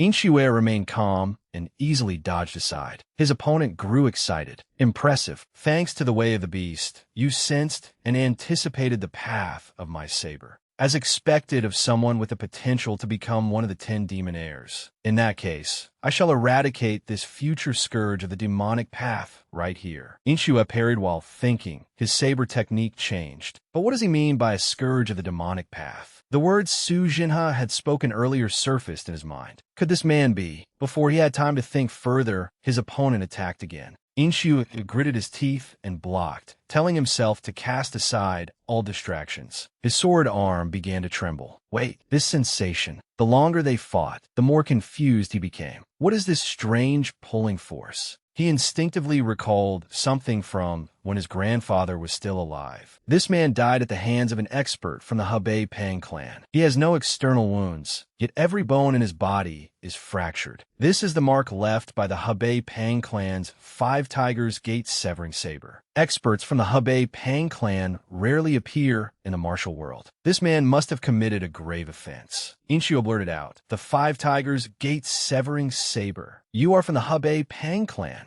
His opponent was astonished that Inshue had recognized his background. How do you know that? Inshue continued recalling his grandfather's words. Another defining feature of the 5 Tigers Gate-severing saber is its immensely powerful absorption formula. It is one of the fundamental methods of applying internal energy. Like a vortex that draws in everything, it pulls everything nearby toward the user. By applying it repeatedly, one can disrupt an opponent's weapon. It diverts the opponent's techniques and breaks their stance, allowing the user to devour the bewildered enemy. That is the method of the Tiger Generals of the Hebei Pang clan. Inshue had asked in astonishment, then is the Hebei Pang clan the strongest martial school? The old man chuckled. However, the absorption formula also draws the user closer to the opponent. It is a double-edged sword that can place its user in danger. Upon remembering this, Inshue made his decision. Then I will turn the absorption formula against him and use it to counterattack. Seeing Inshue charge, his opponent snorted coldly. Then I shall fight you seriously. I am Pang Yu of the Hebei Pang clan. In the name of the Hebei Pang clan, I shall destroy this seed of demonic calamity. Inshue charged forward, but instead of swinging his sword, he drove it into the ground. Pang Yu was greatly surprised. He planted his sword in the ground. Without hesitation, Pang Yu swung his saber, forcing Inshue to release his sword. At the same time, Inshue kicked him squarely in the side. The young man was sent skidding across the ground. Inshue landed and picked up his long sword again. A smug smile tugged at Inshue's lips after his attack succeeded. His opponent angrily ground his teeth. You resort to petty tricks? Inshue told himself. It worked, but this alone is not enough. Of course it is not. His sturdy body has been tempered through years of training. Still, I truly have found a way to counter him. He recalled a lesson from the advance hall. Use a delayed strike to control the opponent. Speed and slowness are relative. In other words, I do not need to be overwhelmingly fast. I only need to be half a step faster than my opponent. Recalling the lesson, Inshue raised his sword. The stronger his absorption formula, the faster my sword will become. His opponent attacked again. Inshue did not resist the pulling force of the absorption formula. Instead, he moved with it, executing his sword technique even faster than Pang Yu's saber art. At the very end, I only need to change direction. At the instant his opponent struck, Inshue raised his sword. Pang Yu panicked and hurriedly tilted his head aside. Not daring to be careless, Pang Yu retreated. Could that cunning bastard be using my absorption formula to execute a swift sword technique? Impossible.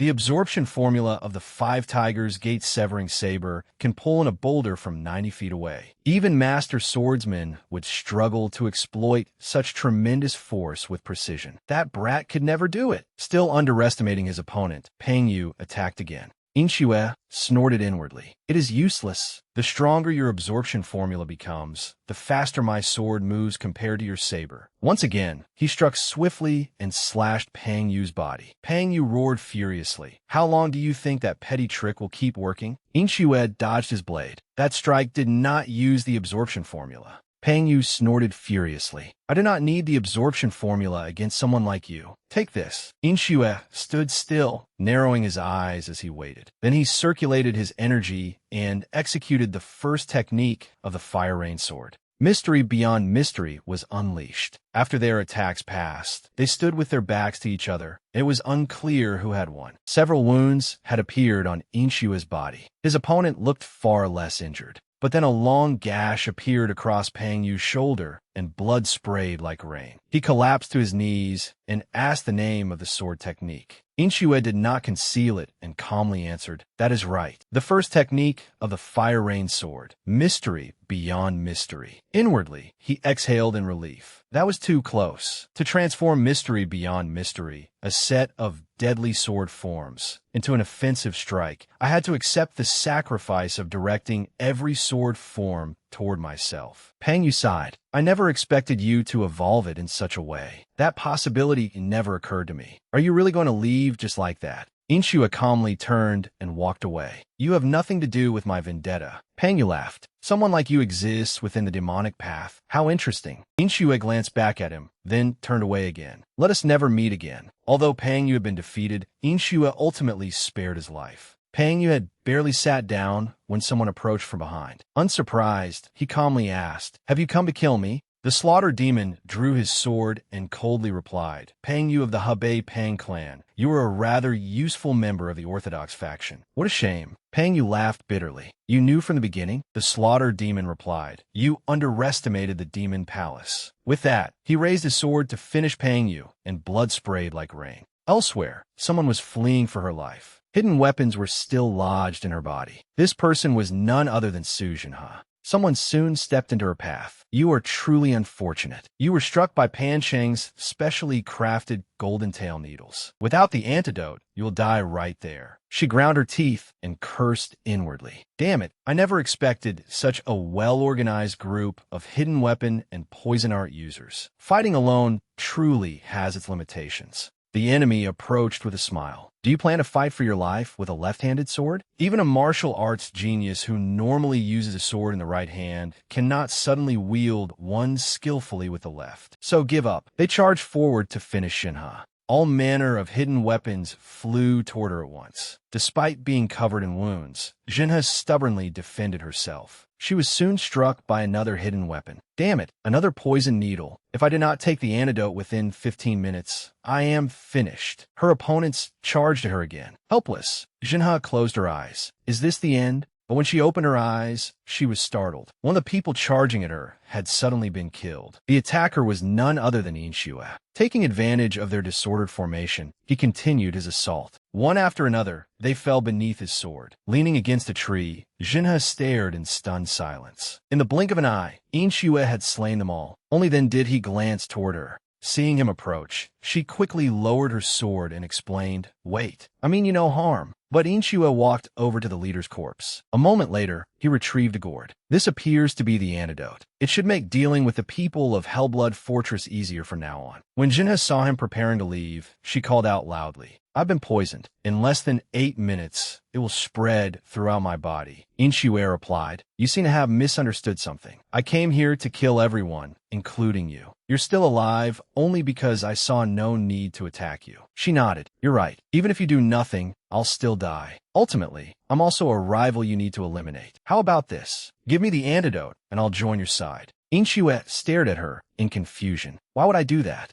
Su Zhenhe explained, "Only about 20 people remain, and everyone except us has formed a group. No matter how strong you are, you can't face them all alone. I've investigated the martial arts and characteristics of the other trainees. Working with me will undoubtedly benefit you. Besides, if you save me, I swear I won't betray you." Inshue stroked his chin thoughtfully. From what he had observed, she was proud and independent, not the kind of person who would stab him in the back. With that thought, he asked for how long. She hurriedly replied, "Until only the two of us remain. We'll fight side by side until then." Inshue remained silent, still undecided. Tears began gathering in the corners of Jinhe's eyes from the tension and her fear of death. After thinking it over, Inshue tossed her the antidote. Jinhe caught it at once and thanked him repeatedly. She immediately poured the antidote over her wound. At that moment, Inshue sensed something again. That sound. Had another restricted zone appeared? He quickly turned and warned her, "We have to leave." Jinhe asked in confusion why. "This doesn't look like a restricted area." He explained, "Think carefully. Most areas have already been sealed off, and now another one has appeared." Before he could finish, trainees converging from every direction surrounded them. Inshue gritted his teeth. "That means all the survivors will be driven here. It looks like we're already too late." Inshue's gaze settled on someone hidden among the crowd. That person seemed somewhat different. One of the leaders drew his sword. "What is this? Are we all waiting to see who attacks first? Why don't we deal with these two before anything else?" Fu Inshue has mastered the way of the beast, and the other one is Su Zhenhe.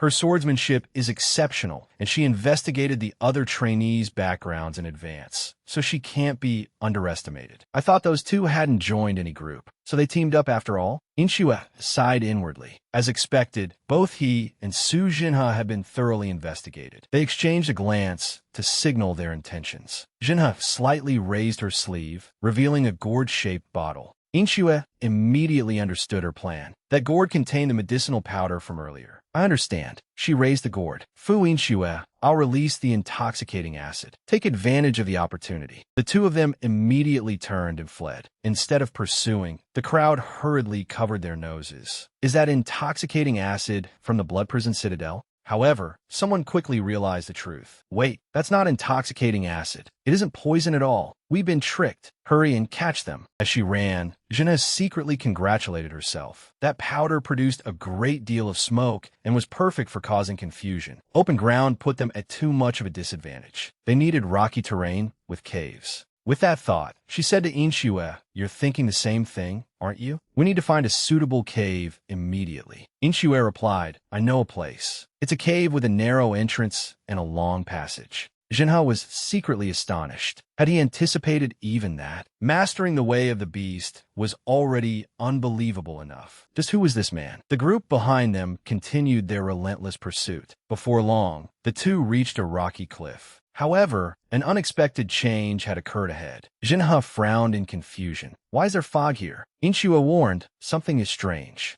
They soon saw a group of slaughter demons standing there. Jinhe was startled. "Is this a restricted zone?" Inshue remarked, "Someone is clearly monitoring the situation. They saw us running here and deliberately turned this place into a restricted zone." Jinhe cursed, "Damn it, what are we supposed to do now?" Inshue replied, "As long as we don't cross that boundary, the slaughter demons won't attack. We'll have to fight either way, so this place isn't too bad. If we stand with our backs to the restricted zone, it will be much like having a cave wall behind us." Jinha also drew her sword with a solemn expression. We have no other choice. The two quickly assumed their fighting stances. Their pursuers soon arrived. Nowhere left to run. They all laughed as they eyed the pair like easy prey. In stark contrast, Inshue and Jinha remained utterly serious. The slaughter demons behind them stood motionless. One trainee laughed loudly. You troublesome vermin have wasted far too much of our time. Everyone attack. As soon as he finished speaking, several people behind him charged forward. Helianing and another man stood on the cliff, observing the battle. Helianing stroked his chin thoughtfully. It appears this will be the final battle to determine the 10 demon heirs. Countless hidden weapons were the first to fly. Inshue did not dare lower his guard. He hurriedly dodged, then charged forward to counterattack. One enemy was quickly struck and left covered in blood. Jinha was also locked in a fierce battle. While she fought, a dark shadow suddenly appeared overhead. Someone's massive saber was descending toward her. Although she raised her sword to block, the impact still sent her flying. Inshue and Jinha once again found themselves standing back to back. The encirclement remained dense, leaving them no chance to relax. Jinha suddenly asked, "Are we going to die here?" "Even so, I have no regrets. I've given everything I have." The words "no regrets" echoed in Inshue's mind. An image of his grandfather involuntarily surfaced in his thoughts, especially the memory of his miserable death, which Inshue had yet to avenge. At that moment, a fierce blood-red light flashed in his eyes. "I can't die in a place like this." Several people charged at him from the front. He decisively swung his sword, releasing several waves of sword energy. The two attackers were killed before they could react. Inshue did not stop there. Like a vicious demon, he immediately lunged forward in a frenzy. His sword moved with astonishing speed as he finished off several more enemies. The sight threw the others into a panic. What kind of monstrous swordsmanship is that? Kill him first. Inshue stood still and closed his eyes, recalling Xie Yu's teachings. Listen to the sensations within you and follow the guidance of your instincts. You have already learned my swordsmanship. When he opened his eyes again, the blood-red light in them was even more intense. His lightning-fast sword struck once more, cutting down the people charging toward him. Helianing and the man beside him were astonished by the sight. Inshue looked thoughtfully at the bodies on the ground. Master Xie Yu's swordsmanship in actual combat combined with this. While he was distracted, a fist suddenly came at him. He had no choice but to cut his thoughts short and raise his sword to block it. His opponent sneered coldly. "How about you now?" As Inshue stared at him in confusion, the man exerted even more force.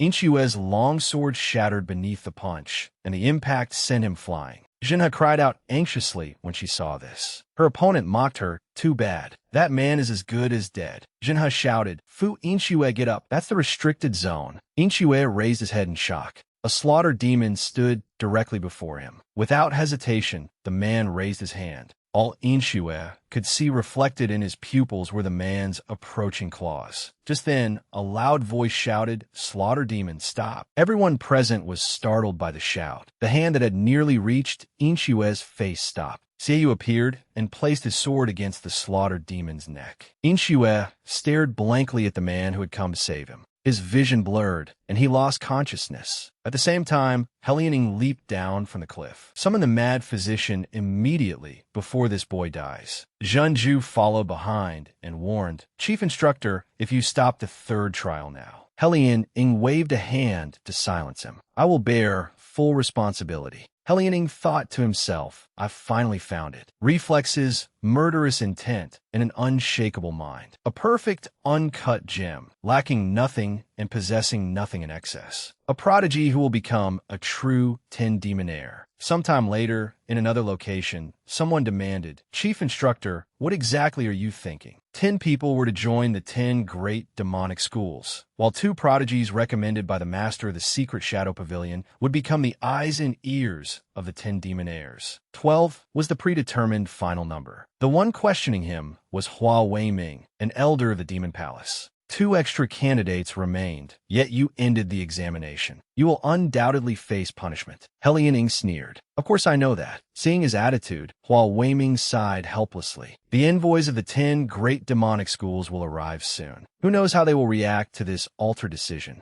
Helianing replied calmly. It doesn't matter. The 10 great demonic schools cannot possibly have a worse eye for talent than I do. The scene shifted elsewhere. Inshue had been brought there to rest in bed. He slowly awakened from his coma. As soon as he woke, he looked around in confusion. Where am I? I smell medicine. It appeared to be a place where the wounded received treatment and recovered. He lowered his gaze to examine his body and was astonished. His wounds had completely healed, including both his external injuries and the internal damage caused by repeatedly using supreme martial arts. The Demon Palace's physician was probably far more capable than he had imagined. Inshue then opened the door and stepped outside. As soon as he emerged, an attendant greeted him. "Young master, are you awake? Please come this way." Although confused, Inshue quickly followed. The moment he went downstairs, his eyes widened in surprise. All the other trainees were gathered there, eating and drinking. Seeing his confusion, the attendant explained, "This is the center of Hell Island." Inshue frowned and looked outside thoughtfully. Is this the area I could never enter while investigating Hell Island? So there really was a reason. The attendant asked warmly, "Would you like to order something? We can prepare anything you wish." Inshue lowered his head and thought for a moment before answering. 2 bowls of spicy beef noodle soup will do. The food was soon brought to him. Inshue looked down at the food, his face filled with sorrow. He involuntarily thought of his grandfather again. People continued bustling past. Before long, Jinha arrived and sat across from him. "It seems you like noodles. You even ordered 2 bowls." Inshue asked, "What do you want, Su Jinha?" She frowned and glanced around before saying, "Thank you for saving me. Without you in that final battle, I would be a wandering soul in the underworld by now." Inshue was puzzled. "Saving you? I merely cut down the enemies in front of me." Jinha stared at him in surprise. "You don't know? There were originally 12 people remaining in the 3rd trial. But the chief instructor suddenly stopped the examination so he could save you, leaving 14 survivors in total. From my perspective, I survived because of you, so I wanted to thank you. I truly am not someone who normally says things like this. You really know nothing? Then again, you've been unconscious for 4 days." Inshue frowned upon hearing that. "I thought only 1 day had passed." Jinha laughed. "You were fortunate. The mad physician happened to be here." The mad physician was once known as the Divine Hand. However, after failing to cure his beloved's illness, the world's greatest physician contracted a strange condition that left him alternating between lucidity and madness. They say that as long as a patient is still breathing, he can save them, no matter how severe their injuries. So it was the mad physician who had treated him.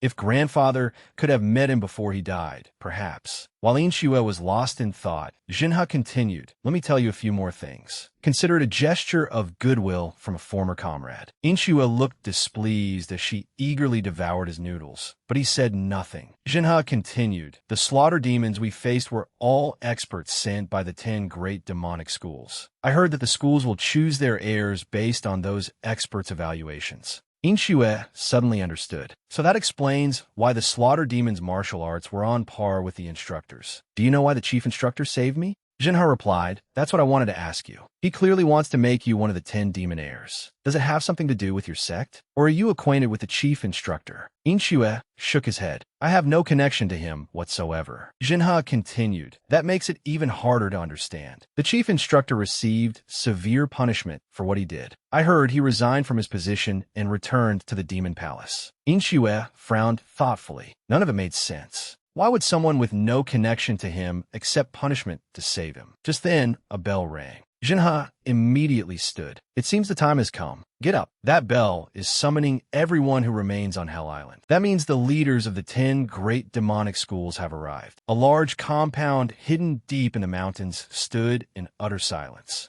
2 rows of people had gathered in the courtyard. Inshue quietly observed his surroundings. The great doors opened and brilliant light streamed inside. An imposing group entered the main hall. Inshue found the atmosphere unnaturally quiet. So many people were moving, yet not a single footstep could be heard. The elders across the hall studied the candidates before them. Busia observed them sternly, then raised his hand and pointed at someone. You there. Would you like to become the successor of the Death Spirit sect? Inshue stared blankly at him. Wenhu, who was standing behind Inshue, spoke up. Are you talking to me? Bu Xie confirmed it. Yes. Lin Wenhu stepped forward. Would you like to become the successor of the Death Spirit sect? The young man stepped forward and stammered, I've only ever practiced swordsmanship. I've never touched a spear. Bu Xie did not care. That is irrelevant. You were born with the aptitude to master the Death Spirit spear. You trained your body through swordsmanship despite having a natural gift for spear arts, which is why you could never advance despite your strong physique. If you understand, follow me. Wenhu hurried after him. Yes, sir. The next to make his selection was Yihun. Now it is my turn.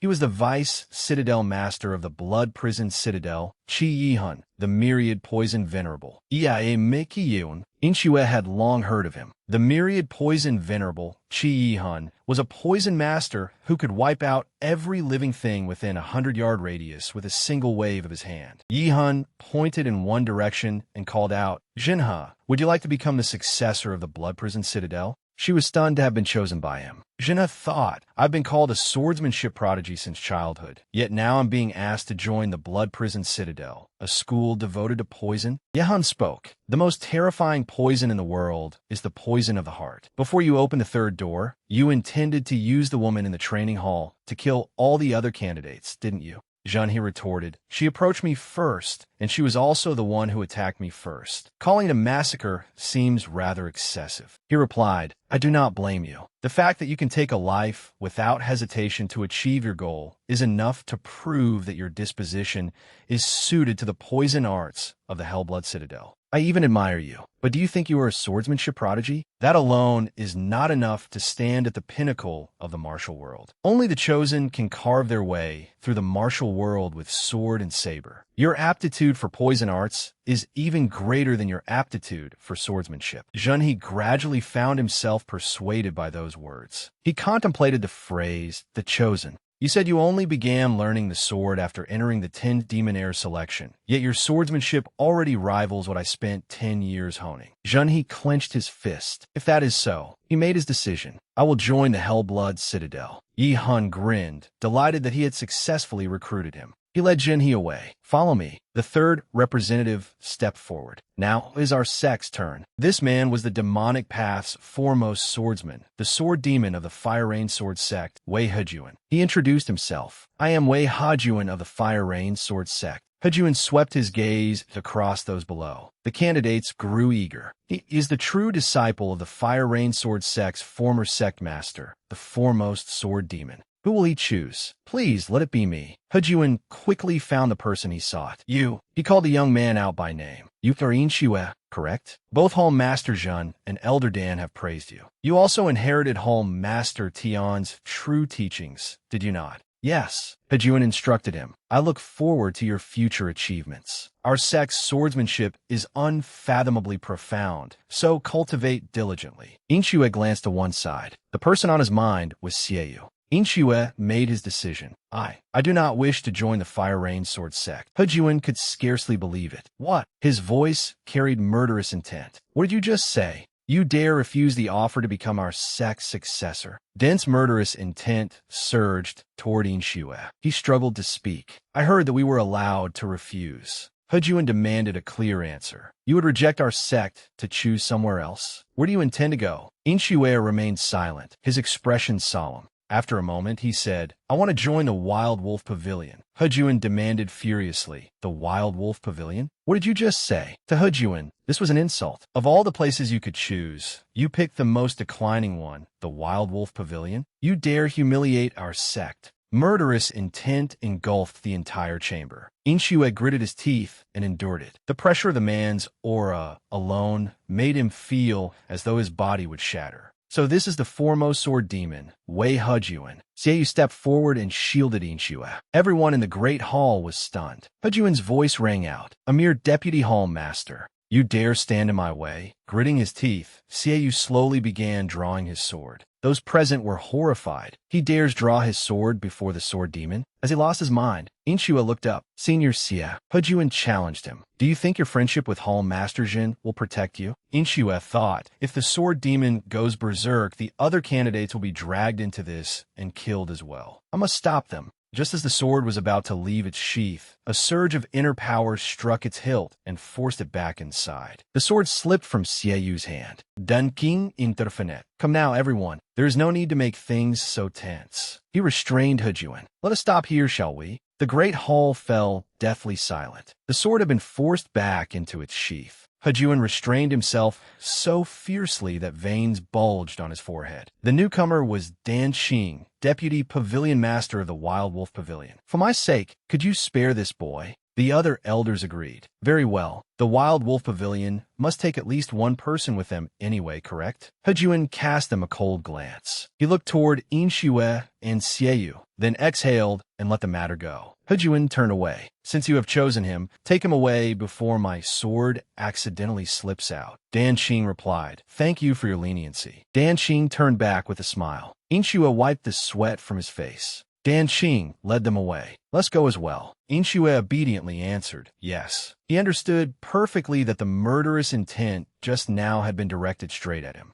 Inshue watched Hejuan's departing figure, then looked at the other two. If they had not intervened, he pressed his lips together and silently committed this debt of gratitude to memory, then hurried to catch up with them. As they walked, Xieu praised him. "Your abilities have improved greatly since we last met," Inshue replied. "It is all thanks to you teaching me the way of the beast." Xieu was delighted. "I did not expect you to choose the Wild Wolf Pavilion. You truly are a promising seed." Inshue explained, "I feel that the path pursued by the Wild Wolf Pavilion suits me." Dan Xing stopped and turned to call them. "We have arrived." He introduced the place with pride. "This is the Wild Wolf Pavilion." Inshue was rather surprised. He had expected a quiet and austere place, but the Wild Wolf Pavilion was bustling with activity. Dan Xing seemed to read his mind. Surprised? Unlike other schools that rely on controlling nearby markets, the Wild Wolf Pavilion has always remained self-sufficient. Inshue hesitated, wanting to ask something. "Well," he glanced around at all the elderly people. "Are there no disciples my age in the Wild Wolf Pavilion?" Dan Xing did not know how to answer. "Well, about that," he explained. "A few juniors joined after hearing of the Wild Wolf Pavilion's reputation, but most died during training or fled halfway through." Inshue understood. "I see. Right." Dan Xing searched for a place for him. "That spot will do." He looked toward a simple house in the distance. "That will be your room from now on. If anything needs repairing, find a blacksmith over there. He will provide you with the necessary tools." The man Dan Xing introduced was Wang Jia, the blacksmith. After settling everything, he called to Xieu. "Let us go, Elder Xie." Xieu turned back and instructed him. "Then I shall take my leave. Continue cultivating." Inshue asked curiously, "Master, are you not staying?" Dan Xing explained, "Elder Xie is master of the secret transmission hall. Even to protect you, he possessed neither the authority nor the strength to risk his life against the sword demon. Everyone must pay the price for what they do." Inshue was puzzled. "Pay the price? Is that why Master is leaving now?" Xieu reassured him, "Do not worry. It will only be a light punishment. It will not take long. Do not grow complacent merely because I am absent. I will make surprise visits to see how much you have improved." Inshue turned a cold gaze to one side. He called out, "Please take care of yourself." Dan Xing reminded him, "Inshue, you are not yet an official disciple of the Wild Wolf Pavilion." Inshue did not understand what he meant. "What?" Dan Xing explained. "Although you have become the successor to the Heart Demon, that is not enough to make you a disciple of the Wild Wolf Pavilion." Dan Xing's demeanor turned cold, entirely unlike his usual smile. "The weak are not qualified to join the Wild Wolf Pavilion." Those words opened Inshue's eyes. He asked, "So, if I become strong enough, I can become a disciple without any additional ceremony?" Dun King smiled. "Exactly. Our pavilion places no value on appearances or hollow rituals. Every disciple here represents the Wild Wolf Pavilion, so there's no need to force anyone to swear an oath. Do not concern yourself with anything else. Devote everything you have to cultivation and become strong enough that others must acknowledge you as a true disciple of the Wild Wolf Pavilion. Everyone here can become your master." Dan Xing paused and deliberately emphasized, "However, whether they are willing to teach you is entirely up to them."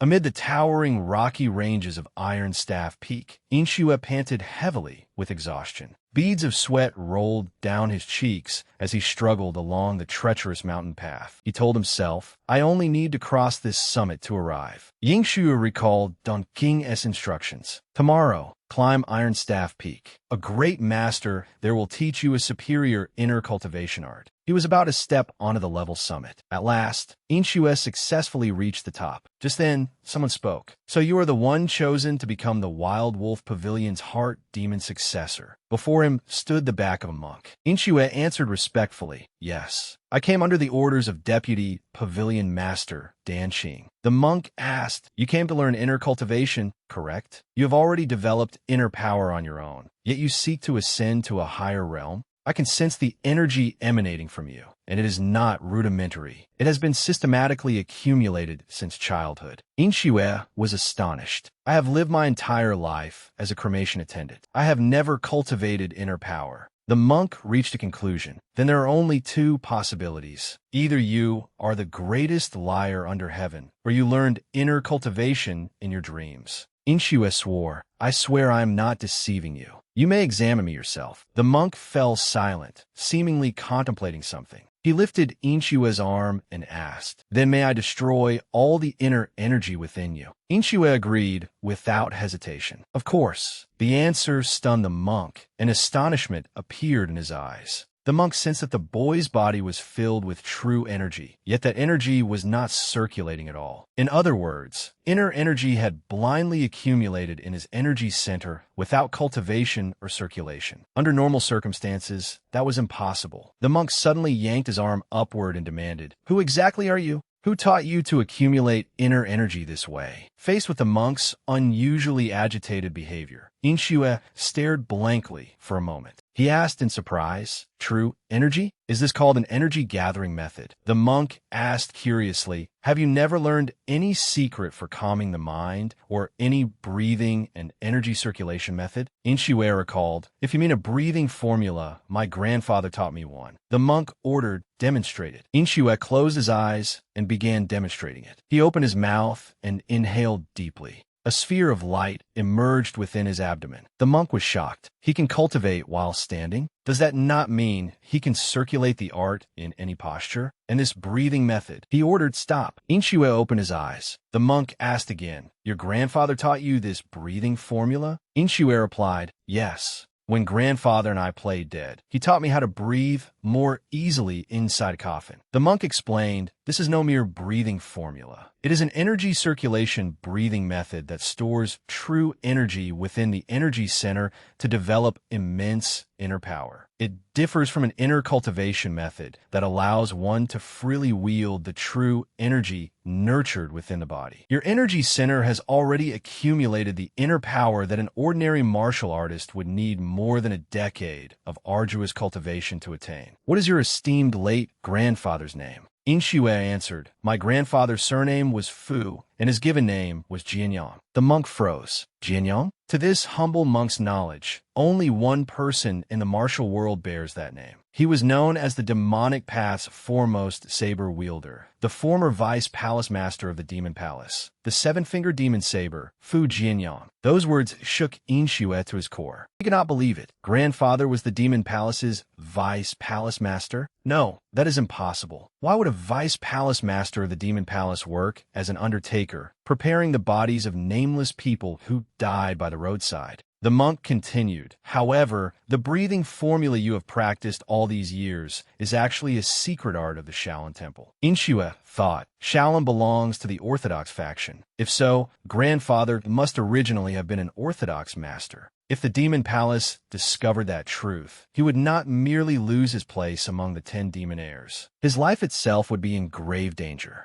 The monk saw Inshue's fear. This humble monk does not suspect you. Given the Demon Palace's intelligence network, they have surely finished investigating your background. Naturally, they could not know about the breathing formula you practice. I'm only teaching you this method to fulfill my promise to the Wild Wolf Pavilion. I do not care whether you have practiced an orthodox or demonic inner art. However, if you teach the method I give you to anyone else, no, if you reveal even a single word of it, not only you, but everyone connected to you will die. Inshue silently committed those words to memory. He cupped his hands, preparing to acknowledge the monk as his master and begin learning. The monk glanced at the young man before him, satisfied with his response. He then introduced himself. This humble monk's Dharma name is Bloodvajra. Inshue was curious. It seemed unsuitable for an ordained monk's Dharma name. Why did it contain the ominous word blood? Bloodvajra suddenly asked. Do you know the difference between the Orthodox faction's inner cultivation methods and those of the demonic path? Inshue replied. This junior does not. Bloodvajra explained. Orthodox inner cultivation methods resemble the energy circulation breathing method I just described. They naturally accumulate inner power within the human body. The demonic path, meanwhile, uses any method capable of accumulating true energy. Thus, its practitioners can amass tremendous quantities of true energy from the beginning. Such methods defy the natural order and are incompatible with the body and the principles of martial arts. In the end, after enough time passes, both the purity of their true energy and the depth of their inner cultivation will be completely surpassed by the Orthodox faction. However, the extreme polarity heart method I am about to teach you has entirely escaped the shackles of demonic martial arts. Among all inner cultivation methods under heaven is the most profound and marvelous. Yet the more extraordinary something is, the greater the price it demands. Inshue was astonished to hear this. Bloodvajra recounted, when this humble monk cultivated the extreme polarity heart method, I endured unimaginable agony. Only a rare genius capable of withstanding such indescribable suffering can attain a body perfectly harmonized with the circulation of inner power, energy, and blood. This humble monk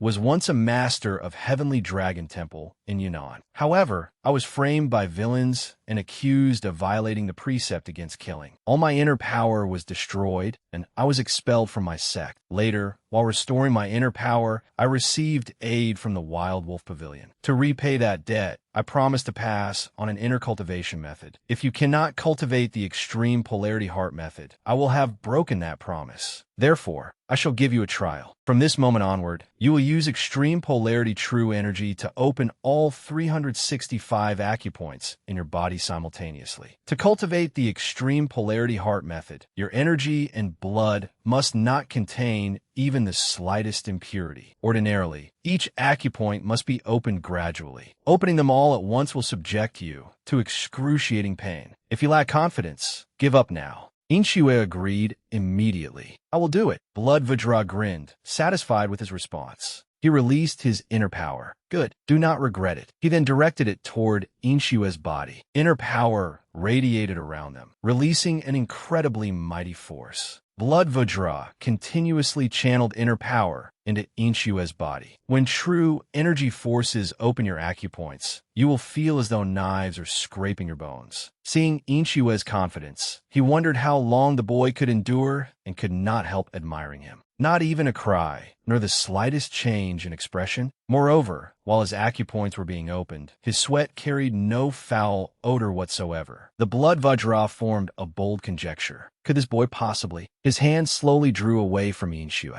The Bloodvajra silently studied him, then suddenly broke into a delighted smile. He had realized that Inshue's acupoints had been completely free of impure energy from the very beginning. Inshue finally opened his eyes, the Bloodvajra's laughter still ringing in his ears. He asked, "You said your name was Inshue, correct?" Inshue replied, "Yes." Brilliant golden light radiated from the Bloodvajra. From this day forth, I shall teach you the ultimate Axis heart art. And so Inshue remained there for another 6 months. By then, he had grown considerably taller. The Bloodvajra bent down to lift a boulder. With a cold grin, he hoisted the enormous rock onto his shoulder. He hurled the boulder forward, sending it hurtling toward where Inshue stood. Even with danger bearing down on him, Inshue remained calm. The moment the boulder struck his back, it exploded into countless fragments. His back stood firm as Mount Tai, utterly unharmed. The Bloodvajra declared, "He has definitely reached the first stage." Inshue remained where he was and glanced over his shoulder. The Bloodvajra observed the composure of the disciple he had trained for 6 months. He praised him inwardly. It took even me 3 years to learn this, yet you needed only 6 months. Your achievement far exceeds my expectations. Furthermore, after learning the internal heart art, the accumulated true qi in Inshua's body had been circulated through his 8 extraordinary meridians. His previously stunted body had undergone a sudden growth, becoming so robust that he was nearly unrecognizable. The blood Vajra announced, "Then let us begin your cultivation." Inshua had long awaited this day. Yes, he sat cross-legged on the ground, cleared his mind, and began cultivating. Inshua understood better than anyone that he had quickly reached the first stage thanks to the elderly blood Vajra. But that was not enough. The ultimate Axis heart art had 8 stages in total. Before leaving the mountain, he had to reach at least the 2nd stage. A stream of black energy rose from the crown of his head. The blood Vajra stared in astonishment, unable to believe his eyes. Wait, this reaction is... The 2nd stage, the realm of unblemished bones. Upon reaching the 2nd stage, one's bones and muscles would rearrange themselves into the optimal state for harnessing physical strength. However, Inshua's entire skeletal structure was undergoing a drastic transformation. Thread-like streams of white light ran throughout his body. Seeing him struggle to endure the pain, the blood Vajra realized that this sudden transformation was placing an enormous burden on his entire body. He immediately moved to assist him. Cast aside all distracting thoughts and concentrate. Because of the abrupt transformation, Inshua's body could no longer control his true qi. If this continued, he would suffer fatal internal injuries. At this point, the blood Vajra had no choice but to draw upon his own essence origin, true qi. Standing behind Inshua, he helped stabilize his condition. Inshua's tense expression gradually eased.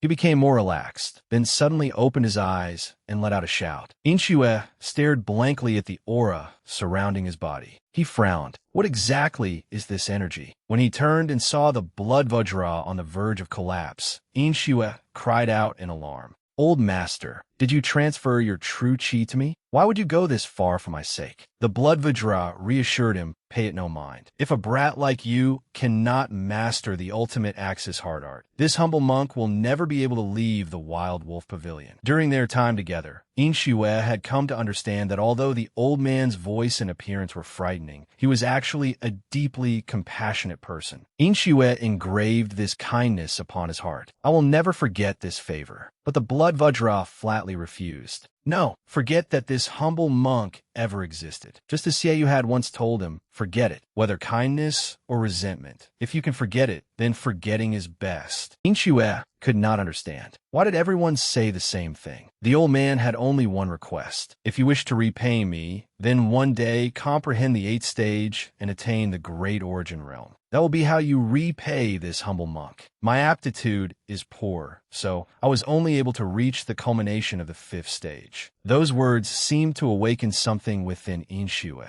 He immediately agreed. "I understand, old master." It was time for the old man to bid him farewell. "You have already reached the 2nd stage. My instruction is no longer necessary. What you need now is not to perfect the ultimate Axis heart art, but to establish the foundations of true martial arts. Climb to the clear sky platform at the far end of the Wild Wolf Pavilion's western courtyard. Train your movement art there," the blood Vajra ordered. "Now go." Inshua clasped his hands and bowed. "May you remain safe and well." The blood Vajra replied, "The same to you, brat." 3 months later, several patrons were discussing business inside a tea house at the foot of the mountain. One said, "The Spear God squad returned this morning. I heard they went to wipe out the Azure Dragon Hall." The other replied, "Those people harmed a disciple of our pavilion, so that was only natural. When it comes to dealing with those who oppose us, who else but the combat specialists of the Spear God squad could take action?" The first man continued, "Either way, it was immensely satisfying. By the way, isn't the Wind and Cloud Squad, our intelligence specialists, due to return soon?" Both men looked toward the entrance. Speak of them, and they appear. They could have simply used the front door. They truly are my disciples.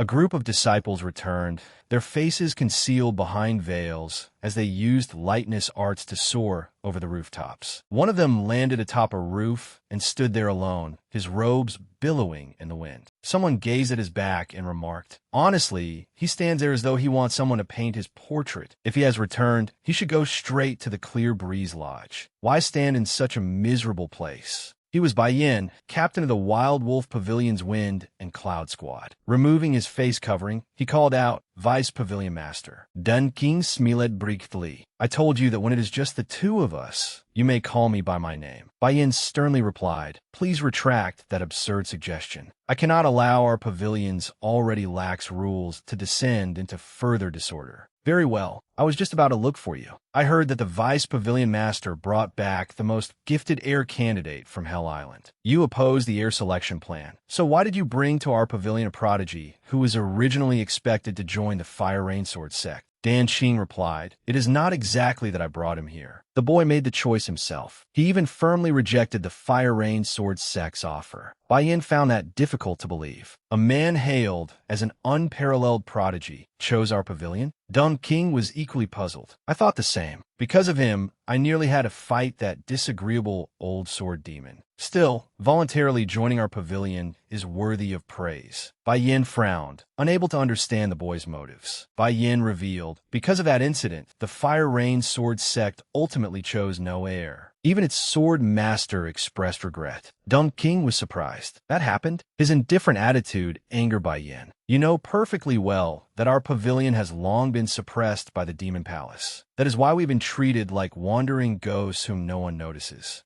Dan Qing remained completely composed. "You have been muddied too deeply by the affairs of the martial world. The Wild Wolf Pavilion's goal is the pinnacle of martial arts, not supremacy over the martial world." Bai Yin interrupted, "That is merely an ideal. In any case, there is an urgent matter to address. Where's the boy who became our pavilion's heir? As things stand, he may be stripped of his status." The news disturbed the tranquility like a leaf falling upon a still lake. Meanwhile, In Shue was training diligently. His feet seemed to skim across the lake's surface. He stepped upon the water while moving with extraordinary speed. In Shue recalled the words of another teacher. "This old man is Guyu, once known as the Great Way's shadowless speed." On the day In Shue acknowledged him as his master, Guyu had said, "The art I shall teach you is a body movement martial art that transcends the boundaries between movement arts and footwork. It bears the name of my own epithet, shadowless speed." Every Wild Wolf Pavilion disciple who has attempted to learn this art failed to keep pace with its transformations and was crippled as a result. Let's see how you fare. When Guyu saw In Shue skimming across the water, he was stunned. He achieved 30% mastery in only 1 month. "At last, someone can inherit my movement art. My work here is finished. You have learned all the fundamentals. Develop the rest yourself through real combat." In Shue's footsteps sent gentle ripples spreading across the water. Dan Qing and Bai Yin had arrived to observe his training. They watched from the summit of a distant rocky peak. Dan Qing recognized it. That is Master Gu's shadowless speed. Bai Yin was doubtful. That body movement art should be impossible to master in such a short time. Could movement arts be the only thing he has learned since joining our pavilion? Dan Qing denied it. Impossible. He joined 6 months ago. Last month, he learned the ultimate Axis hard art from the Blood Vajra at Ironstaff Peak. Only then did Bai Yin begin to believe it. Then the rumors that he mastered the way of the beast on Hell Island in half a month were true? Dun King Smiled. They were.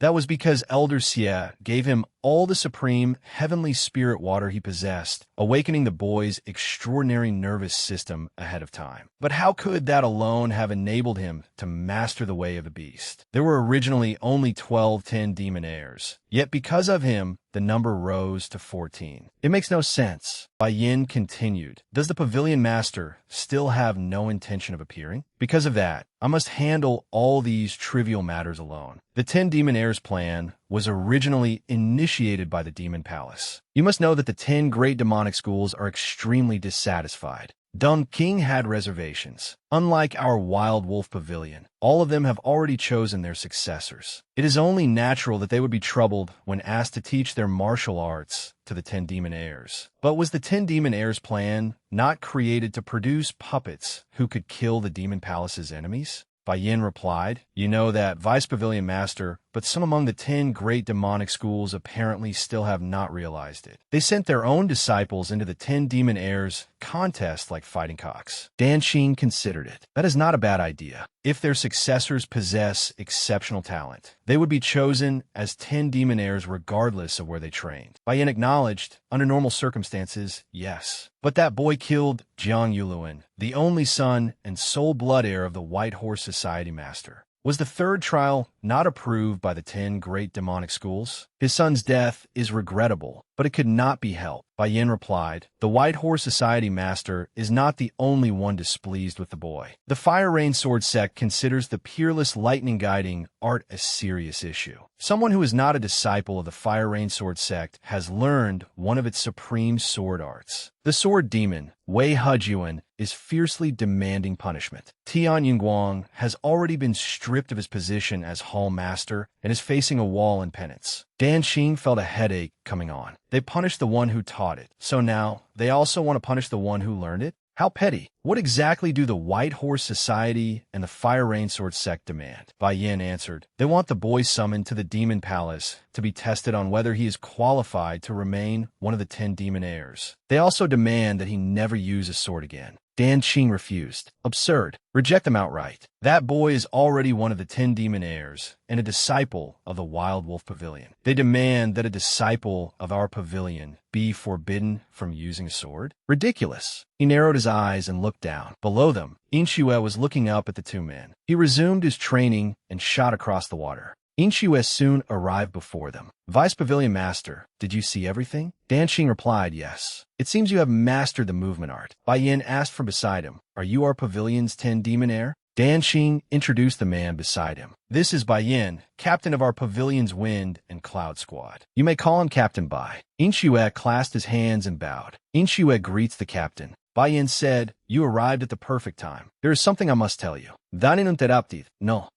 It is merely unpleasant nonsense. Is there any need to repeat it? Inshue silently watched the two men exchange words. Then he stepped forward of his own accord. This entire matter was caused by this disciple. This disciple will take responsibility. Bai Yin remarked, it seems he heard everything we said. Inshue apologized. Please forgive me. This disciple used the unbroken mind's eye of the way of the beast. Bai Yin was astonished. The unbroken mind's eye? Is that not a technique that expands one's senses through vibrations while remaining still? Yet you can use it while executing a movement art? Inshue admitted, yes. While executing the movement art, this disciple attempted to circulate the way of the beast through the ripples spreading across the water. Dan Qing murmured, he is always like this. Astonishing, is he not? Bai Yin was too shocked to speak. Aye, it certainly is. He clenched his fist as he began weighing his choices. Bai Yin finally decided, if he is a genius of this caliber, why do we not place our trust in this boy, just this once? Dun King was stunned. What? You mean sending him to the Demon Palace to undergo that ridiculous test? It is a dirty scheme intended to kill him. Bai Yin analyzed the situation. The Demon Palace merely wants to preserve the White Horse Society master's dignity after the loss of his son. They likely have no intention of taking the boy's life. That is why they chose the Demon Palace as the testing ground rather than the White Horse Society or the Fire Rain Sword sect. If we reject this proposal, so much trouble will follow that even the Pavilion Master, who is currently in seclusion, will have to intervene. Dan Qing remained uneasy. Even so, we cannot send such an inexperienced boy.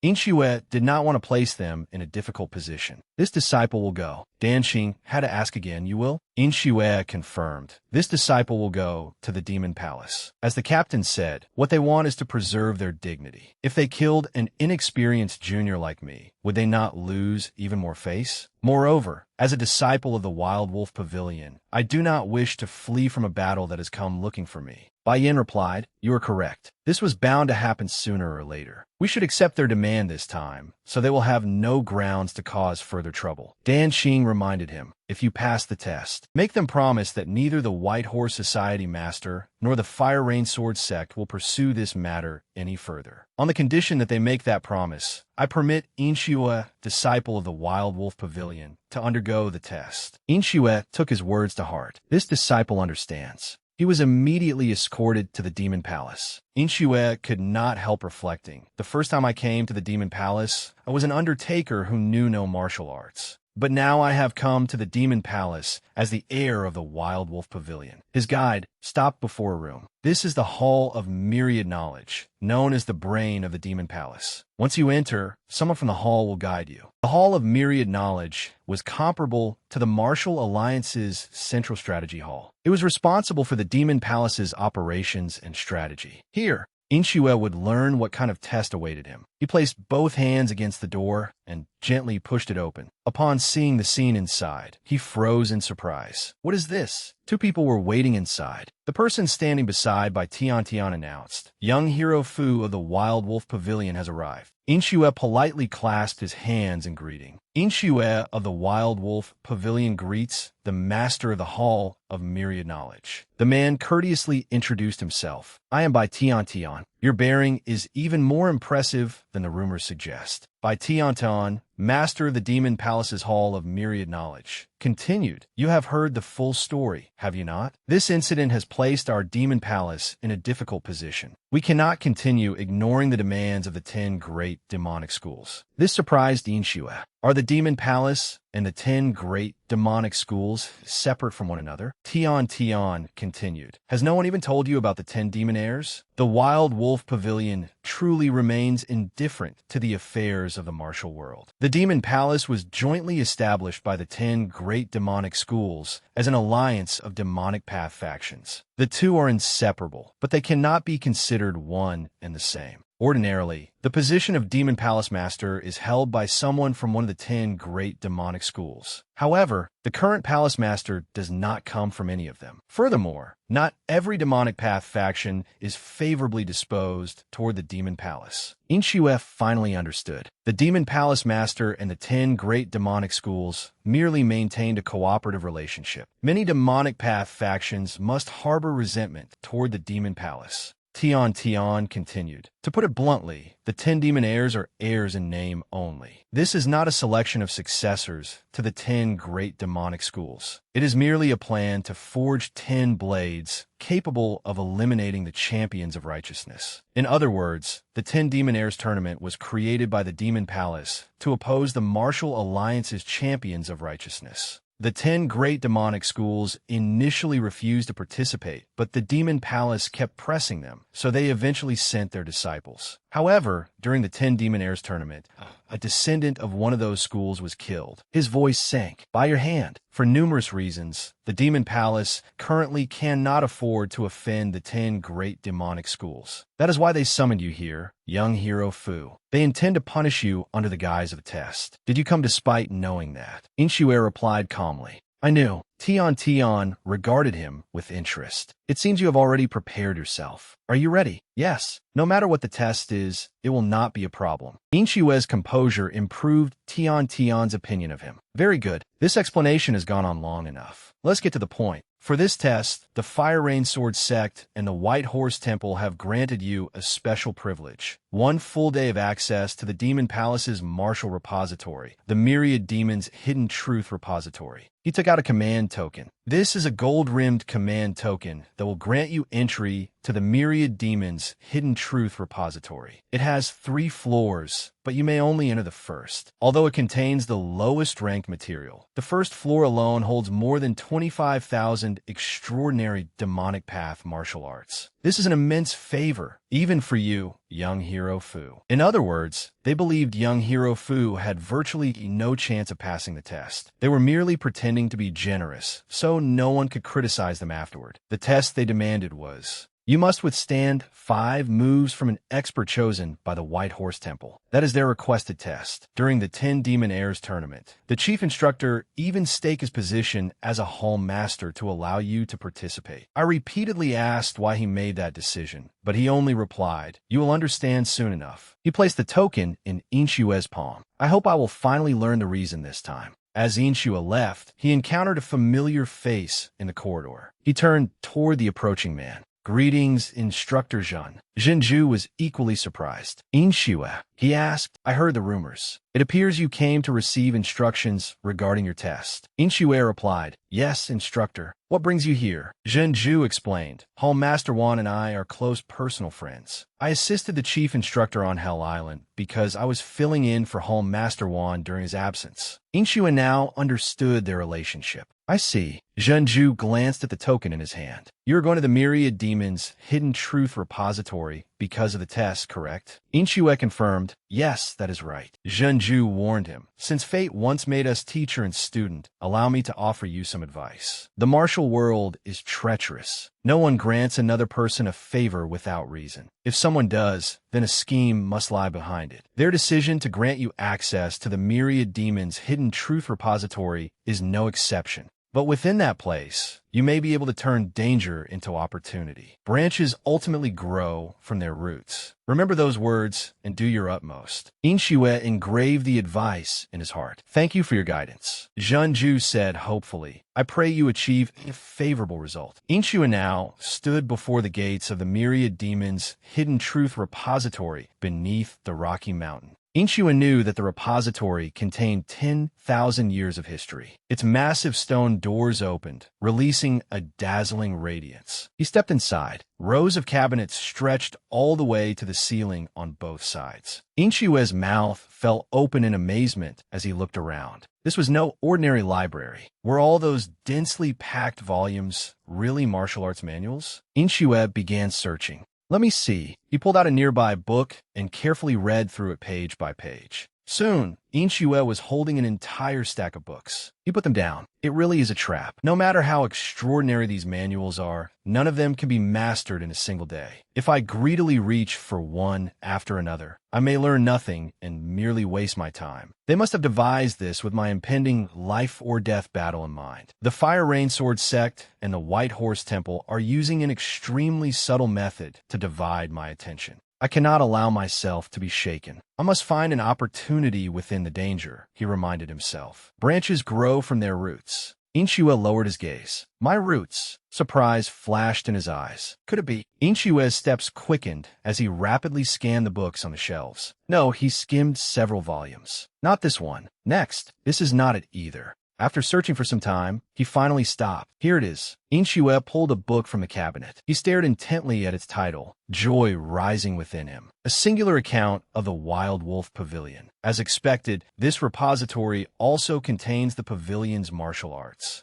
Inshue opened it curiously. What exactly does it contain? The more he read, the greater his surprise became. On the day of the test, at the Demon Palace's Grand Martial Arena, Inshue returned as instructed. He did not appear worried in the slightest. A row of elders sat inside. Inshue stood alone before the four of them. One of them asked, "Are you Inshue, disciple of the Wild Wolf Pavilion?" The Demon Palace elder, known as the heaven-dominating blood hand, Gu Jiaobong, spoke. "This old man is Gu Jiaobong. I currently reside in the rear chambers of the Council of Elders. Today, I shall preside over your test." He introduced the man beside him. "This is Lu Yunqing of the Fire Rain Sword sect. He commands the Demon Palace's Secret Shadow Corps. Corps Commander Lu Yunqing. Next is Ling Ju of the Wild Wolf Pavilion, who leads the Mystic Hall, Master Ling Ju. Finally, this is Gao Junping of the White Horse Temple, commander of the Black Dragon Unit. Unit Commander Gao Junping. This matter arose from demands made by the White Horse Temple and the Fire Rain Sword sect. The White Horse Temple wishes to evaluate your qualifications as one of the 10 demon heirs, while the Fire Rain Sword sect believes you received an unacceptable privilege. If that boy passes today's test, the White Horse Temple and the Fire Rain Sword sect will no longer pursue the previous matter. Is that correct? The others replied, "Yes, we agree." Jiaobong snapped his fingers and announced, "Then let the test begin." The first person rose from his seat. It was Junping. He approached Inshue, and the two stood facing each other, ready to fight. Junping calmly stated the terms. 5 moves. If you can withstand 5 of my moves, you will pass. His hand slowly rose, and powerful currents of energy immediately radiated around him. Junping frowned at his opponent. He had been ordered to take Inshue's head during this test. The White Horse Temple Master asked me to kill him, but he hesitated inwardly. He is still only a child, and I must leave the Wild Wolf Pavilion some dignity. Perhaps severing both his arms with my fifth move will suffice. A gale-like surge of true energy shot toward Inshue. Inshue thought. He did not even move before launching his attack. Zulfast. He sprang from his original position and dodged the strike. Inshue then landed safely. At last, he had survived the first move. Junping's second move was White Demon Heart Seizing, a coiling cord shot from his arm. Junping thought, this brat has built quite a solid foundation. He continued his attack. Here comes the next strike. Razor-sharp currents of force shot forth. Inshue thought in surprise, wait, could this be? He stared at the scene before him. Countless sharp points descended toward the spot where he stood. Inshue immediately broke into a run to evade them. The attacks struck the ground directly behind him. Inshue turned to look at what had happened. Junping was forced to re-evaluate his opponent. The second move, White Demon Descending Spirit. He saw through the feint. It seems he truly has trained in the way of the beast. But from this point onward, you had better be careful. A looped band appeared around his wrist. The third move, White Demon Chaotic Shadows. Countless radiant streaks of light appeared in the air. They all descended toward Inshue. He froze in shock. There is no way to distinguish the real attacks from the illusions. Inshue had to make a choice. In that case, he accelerated, evading every stream of force. When the radiant streaks struck the ground, they erupted in explosions. Junping stared ahead and waited to see the outcome. However, he was shocked to discover that he had underestimated his opponent. Drops of blood fell from Inshue's mouth, but he remained standing, albeit with labored breathing. He thought, I had to circulate my inner power to its limit and use shadowless extreme speed to escape. If this were a real battle, or if he could launch his moves continuously, I would certainly be dead. Junping was also forced to change his strategy. I thought that attack would inflict several fatal wounds. At this rate, even severing his arms may prove difficult. Energy began gathering in his palm.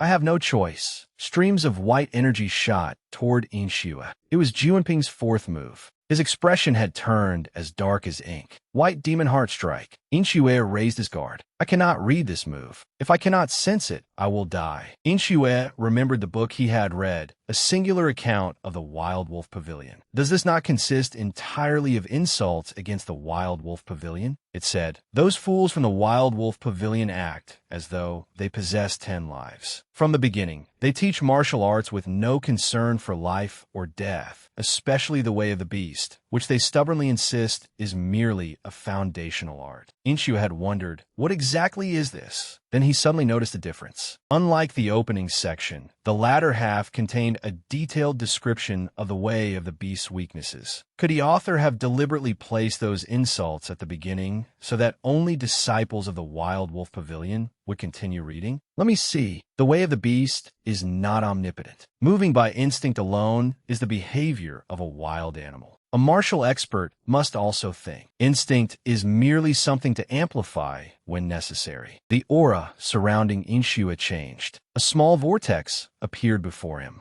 It was reflected in Inshue's eyes, which had become as calm as the surface of a still lake. He moved his foot. Now, with a slight turn of his body, Inshue evaded the attack. The seated observers were stunned. Even Xiaobong was forced to reassess the young man in the arena. Junping's confidence suffered a devastating blow. He evaded White Demon Heart Strike. Even in the White Horse Temple, few experts can evade that secret killing move. I see. Now I understand why the White Horse Temple and the Fire Rain Sword sect joined forces to kill this brat. If you are destined to become a threat, the fifth move, he poured all his strength into the final attack. Then I must destroy you before you can grow. White Demon Shadow devours reality. Inshue was stunned by the final strike. A long ribbon of force shot toward him, accelerating as it pursued Inshue.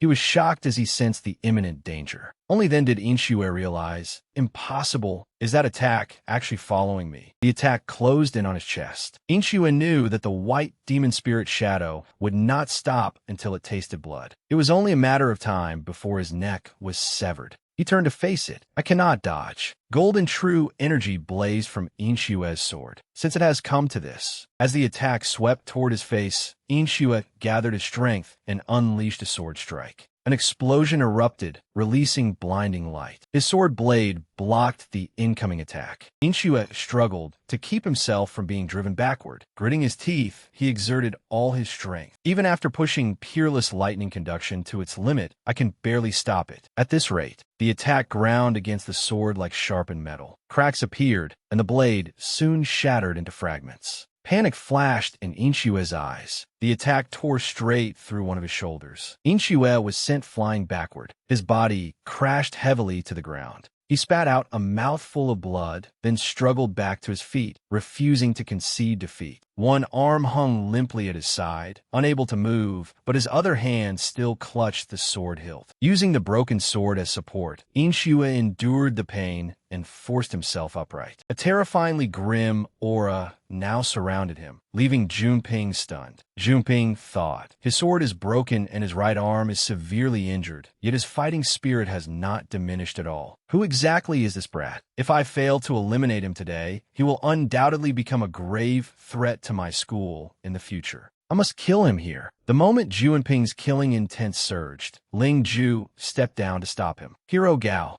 Ling Ju seized Junping's wrist. The agreed-upon 5 moves are over. Silence descended over the arena. Junping violently pulled his hand free from Ling Ju's grasp. His icy voice rang out. What is the meaning of this insolence? Ling Ju warned him, if Hero Gao refuses to honor his word, the Wild Wolf Pavilion will no longer honor its agreement with the Demon Palace. Someone stepped down to ease the tension between them. Wait, it was Yunqing. That boy used peerless lightning conduction during the match. Considering that this test was held to settle that very issue, the result must be invalidated. Ling Ju refused to accept this. What stubbornness! Was there any clause in the agreement forbidding the use of peerless lightning conduction? Furthermore, he did not use it recklessly. If Hero Tian had witnessed that performance, he would certainly have been very pleased. Yunqing became furious. Are you mocking my sect? Ling Ju replied, that was absolutely not my intention. Commander Gao used White Demon Spirit Shadow, which can be considered the pinnacle of the White Horse Whip art. Did that boy not block it with Hero Tian's ultimate technique? That means a subsidiary sword art of the Fire Rain Sword sect overpowered the true ultimate technique of the White Horse Temple. Should the White Horse Temple not be the one facing ridicule? Ling Ju's blunt words drew Junping's attention and left Yunqing frozen. Ling Ju continued, what concerns me is the relationship between the Fire Rain Sword sect and the White Horse Temple. The two schools have always enjoyed good relations. Could this incident cause them to turn against one another? Yunqing replied, this was a secret match known to very few people, even within the Demon Palace. The truth must never be allowed to spread outside. Junping suppressed his rage so fiercely that veins bulged along his neck. He turned sharply and left. Ling Ju asked, then the agreement will be honored as promised, correct? Xiaobong stroked his beard and confirmed, of course. From this day forward, Inshue, disciple of the Wild Wolf Pavilion, is once again recognized as one of the 10 demon heirs. The prohibition against his use of the sword is also hereby lifted.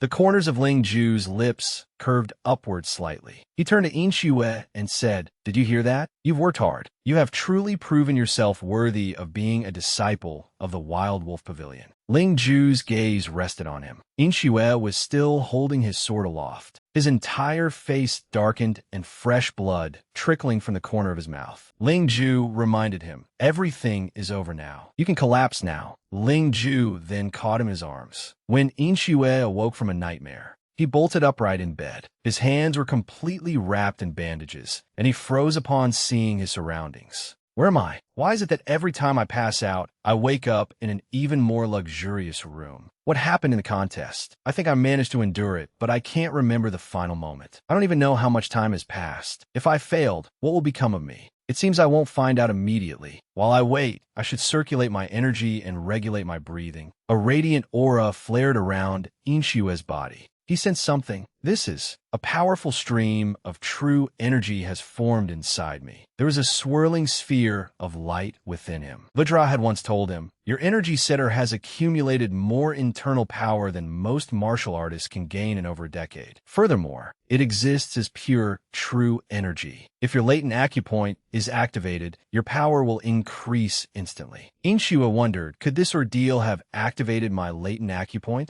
A faint flame flickered above Inshue's palm. He realized this is the third stage of the polar wheel heart method. Polar wheel firelight. Polar wheel firelight is the realm of immunity to fire and water. Does that mean heat and cold can no longer affect me? I still can't sense it clearly. But just then, Jinshue entered. You're awake. Eager for answers, Inshue asked, where is this? What happened in the contest? She set the tea tray on the table. This is the Demon Gathering Pavilion, the residence of the Elder Council Master. He was astonished. Instead of being treated at the Medicine King Hall, I've been brought to the Elder Council Master's residence. Even someone as ignorant of the martial world as I am has heard of the Demon Palace's Elder Council Master, the Blood Demon Chi Peng, one of the 3 demons and 3 venerables who have reached the pinnacle of the martial world, a peerless demon lord. Why am I staying in the residence of such a great figure? She introduced herself. My name is Jinshue, and I serve the Elder Council Master. My lord has asked that you come to the inner hall. Please follow me.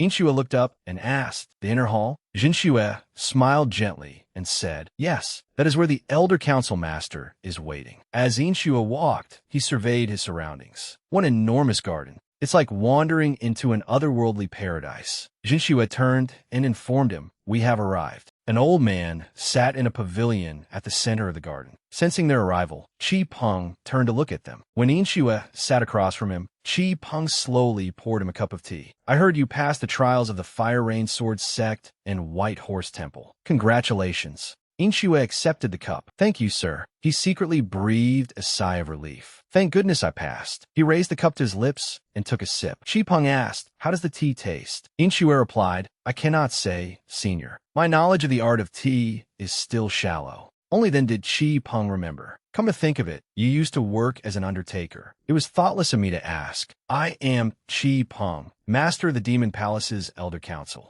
Inshue thought the blood demon slaughtered countless orthodox masters throughout the martial world, yet he looks like a dignified, immortal sage. If I hadn't been told beforehand, I probably wouldn't have recognized him. He bowed deeply. Inshue, disciple of the Wild Wolf Pavilion, pays his respects to the Elder Council Master. Chi Peng remarked, you are somewhat different from what I heard. Although you began learning martial arts late, your joints and muscles are remarkably flexible, and your foundation and internal energy is extremely solid. Inshue explained, when I was young, I learned a breathing method while playing a game of lying inside a coffin. Only after joining the pavilion did I realize it was a method of circulating energy and regulating the breath. Keeping understood. Oh, so that is how it happened. The reason I brought you to the Demon Gathering Pavilion instead of the Medicine King Hall is that I have something to discuss with you privately. Once you have completed your training at the Wild Wolf Pavilion, come to the Demon Palace. Although the Wild Wolf Pavilion is one of the 10 great demonic schools, its structure makes it unsuitable to be called a proper sect. In approximately 3 years after you enter the Demon Palace,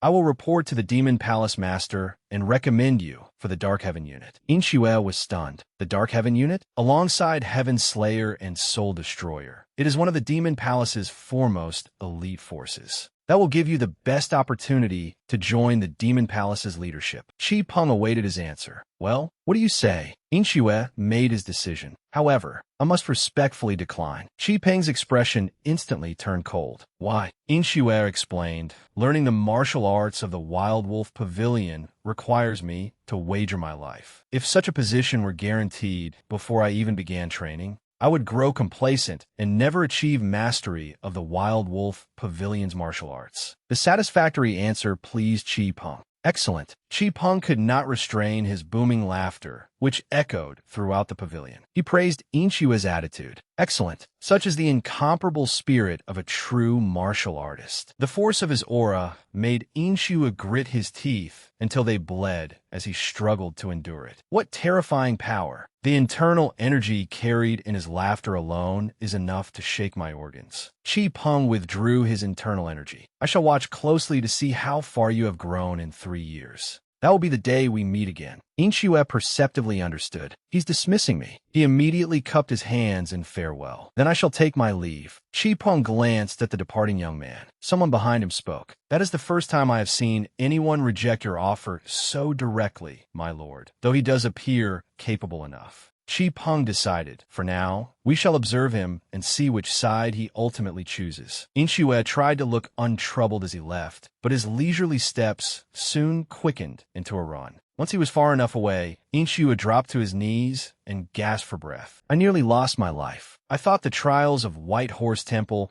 and the Fire Rain Sword sect were the most dangerous, but I never expected to find myself in the palm of a peerless demon lord. One mistake would have been enough. Just then, someone approached from behind. A hand gently touched Inshue's back. His eyes flashed dangerously as he went on guard. Behind him stood a kindly-looking old man. "Young master, are you all right? Are you feeling unwell?" Inshue was now standing on a busy street filled with passers-by. He answered, "I'm fine." He was bewildered. When did I reach the city streets? This peaceful scene, which he had not witnessed in so long, now felt strangely unfamiliar. When did I change so much? I've become too deeply entangled in a life I never wanted. Inshue glanced behind him. He discovered that, as if to prove his thoughts, someone was following him. Inshue subtly shifted his footing. He chose a direction and continued onward. "First, I need to find a weapon." He went to a blacksmith shop. Inshue requested, "I'm looking for a durable weapon, something that can withstand rough use." The shopkeeper had something suitable for him. "In that case," he pointed to one side, "choose anything from over there. Whatever you pick, I'll charge you 5 taels." Inshue approached the bin containing the swords. After making his choice, he left the shop. The setting sun bathed the street in its glow. Inshue continued until he reached a certain place and stopped. Before him stood a patch of reeds as tall as a person. Inshue coldly ordered those following him, "Come out." The reeds rustled and swayed as a masked man emerged. "You have keen eyes." 2 men had already appeared behind Inshue, and another 2 stood on his other side. Inshue was surrounded. One of them pointed his sword at him. "Demon heir Inshue, before you become a demon venerable 3 years from now and throw the martial world into chaos, I will kill you here." Inshue carefully observed these men of unknown origin and offered them a warning. "I don't know who you are, but I truly don't want to kill anyone. Sheath your swords and leave immediately." They scoffed. "Still talking tough when you're about to die? Saying that won't create a path to survival." Coldness appeared in Inshue's eyes. "Is there no other way?" His sword left its sheath, and the blade gleamed with cold, razor-sharp light. He threw the scabbard to the ground as the hem of his robe fluttered in the wind. One man declared confidently, "Drawing your sword is useless. Your life and death are already in our hands." He ordered his companions, "Deploy the formation." They all began running in a circle around Inshue. Inshue glanced around. "They're surrounding me while moving. Do they intend to attack simultaneously?" One man seized his chance, kicked off the ground, and charged. The sharp point of his sword flew toward Inshue. Inshue swung his own sword in response, forcing the man to lean backward. The 2 men behind Inshue charged in coordination. One swung his sword toward Inshue's neck, while the other prepared a surprise attack from behind. As the blade descended, Inshue deftly twisted aside. They were gradually closing in on him. Inshue silently analyzed the situation. Their continuous attacks leave no openings. With coordination this precise, they must have trained together for a very long time. Their combined attack technique is perfect. However, through the way of the beast, I can see that the differences in skill among these masked men are too great. If I target only that weakness. Having devised a plan, Inshue shifted his footing. He singled out one man and swung his sword. The blade cut into his opponent's body, sending fresh blood spraying forth. One of his companions thought he saw through the weakness in the 7-star lone sword formation, our Wudong sect's supreme formation. Could the Demon Palace have taught the demon heirs how to break the orthodox sex formations? He immediately changed tactics. Deploy the 3rd formation. They changed formation and maintained their distance from Inshue. He remained unfazed. Changing formations is useless. The openings caused by the difference in your skill levels will not disappear. Even as they attacked together, Inshue remained calm. He raised his sword and struck 2 of them. One sharp slash cut across a man's throat, while another was stabbed and collapsed to the ground. Another man stared in disbelief. Impossible. The Demon Palace spread false information. They clearly said he had never learned any advanced swordsmanship. Inshue corrected him. "This is a martial arts. It is merely the instinctive struggle to survive. You lost because you were certain of victory in a battle to the death. You always believe yourselves to be the hunters and your enemy to be helpless prey. You arrogantly assumed that once you caught your prey, you would certainly kill it. The man wondered, could it be that he isn't the prey? But we are? Inshue pointed his sword at him. Then let us begin again. The man conferred with his companions. He is far stronger than expected. We should retreat, report to headquarters, and return with reinforcements. The moment he finished speaking, his eyes widened in horror. His companion's sword had pierced his abdomen. The other man spoke coldly. Our unit does not understand the concept of retreat. Turning your back, fleeing, and dying is an abandonment of honor. Inshue asked, is honor more important than life? The man slowly turned to face him. His voice was resolute. Demons like you may not understand, but we do not wield our swords for personal glory. He spoke with great conviction. We fight for honor. Inshue's words extinguished his blazing fervor like a bucket of cold water. Wrong. An image of Inshue's grandfather appeared in his mind. Inside a coffin, there is no such thing as honor. He unleashed the peerless thunderbolt form, coating his sword in brilliant lightning. By the time the assassin realized what was happening, it was already too late. He hastily ordered, "Stop him." Inshue released a sword strike, surging with power. The two men behind the assassin were struck by its sword intent, while the assassin himself stood frozen, his eyes wide open. A thin cut appeared across his throat, and fresh blood erupted from it. Inshue's body was spattered with blood. Drained of strength, the assassin sank to his knees. He muttered, "Inshue, you bastard, have you already become a demon spawn? Even if I become an evil spirit, I will curse you." With those final words, he died. The assassins' bodies lay scattered behind Inshue. Their blood remained on Inshue's face. He looked back. This truly is a mountain of corpses and a sea of blood. I never expected to witness such a tragedy, even after leaving that crimson hell. Wherever I stand becomes hell, and I feel that I will never escape this cycle of vengeance. But this is the price of the path I chose for revenge, the burden of sin I must bear. A voice came from behind him. You've put on quite the spectacle. Inshue turned and saw a carriage stopped nearby. The person inside stepped down. It was Bai Yan, who had come to collect him. He called, "Inshue." Bai Yan's appearance greatly surprised him. "Unit Captain." Inshue approached and asked, "Unit Captain, why are you here?" He replied, "Tracking your movements is hardly difficult." Bai Yan went over to inspect the assassins' bodies. He touched one man's clothing, then wiped the blood from Inshue's sword with a cloth. Bai Yan predicted this is going to be troublesome. Inshue asked suspiciously why. Bai Yan did not wish to reveal anything. "It's nothing. For now, let's return to the Wild Wolf Pavilion." That evening, they returned to the Wild Wolf Pavilion. Inside the reception room, Dan Xing slowly poured tea. Steaming tea flowed into a cup. He pushed the cup toward Inshue. "You've worked hard. I have heard of your accomplishments. As Vice Master of the Wild Wolf Pavilion, I am truly proud of you." Inshue replied, "Thank you, sir." Dan Xing asked with concern, "The trials cannot have been easy. Were you injured?" Inshue reported, "Yes, but fortunately I was treated at the Demon Gathering Pavilion." Bai Yan looked visibly shocked. "The Demon Gathering Pavilion?" Dan Xing asked curiously, "Could you have met the Elder Council Master?" Under Bai Yan's piercing gaze, Inshue hesitantly recounted what had happened. After hearing the whole story, they understood. So that is what happened. Dan Xing found his answer. No wonder the Fire Rain Sword Sect and White Horse Temple accepted the outcome so obediently. I never expected that murderous old man to still be in such good health. Inshue asked curiously, "Is the position of Elder Council Master really so powerful? I already know that the Blood Demon himself is extremely strong." Bai Yan explained, "The Demon Palace's power is divided among 3 factions: the Demon Palace Master, the Elder Council, and the 10 great demonic schools. The Elder Council in particular is composed of masters from the previous generation, so it wields tremendous influence. Furthermore, Elder Council Master Chi Peng is secretly building a private force while keeping it hidden from the Demon Palace Master." Dan Xing reminded him, "The fact that someone like him met you in person proves that your performance was truly exceptional." Inshue understood. "I see." He thought, "This situation is much bigger than I imagined." Dan Xing asked, "Then, is there anything else you need to report?" Bai Yan reported the earlier incident. There was an ambush.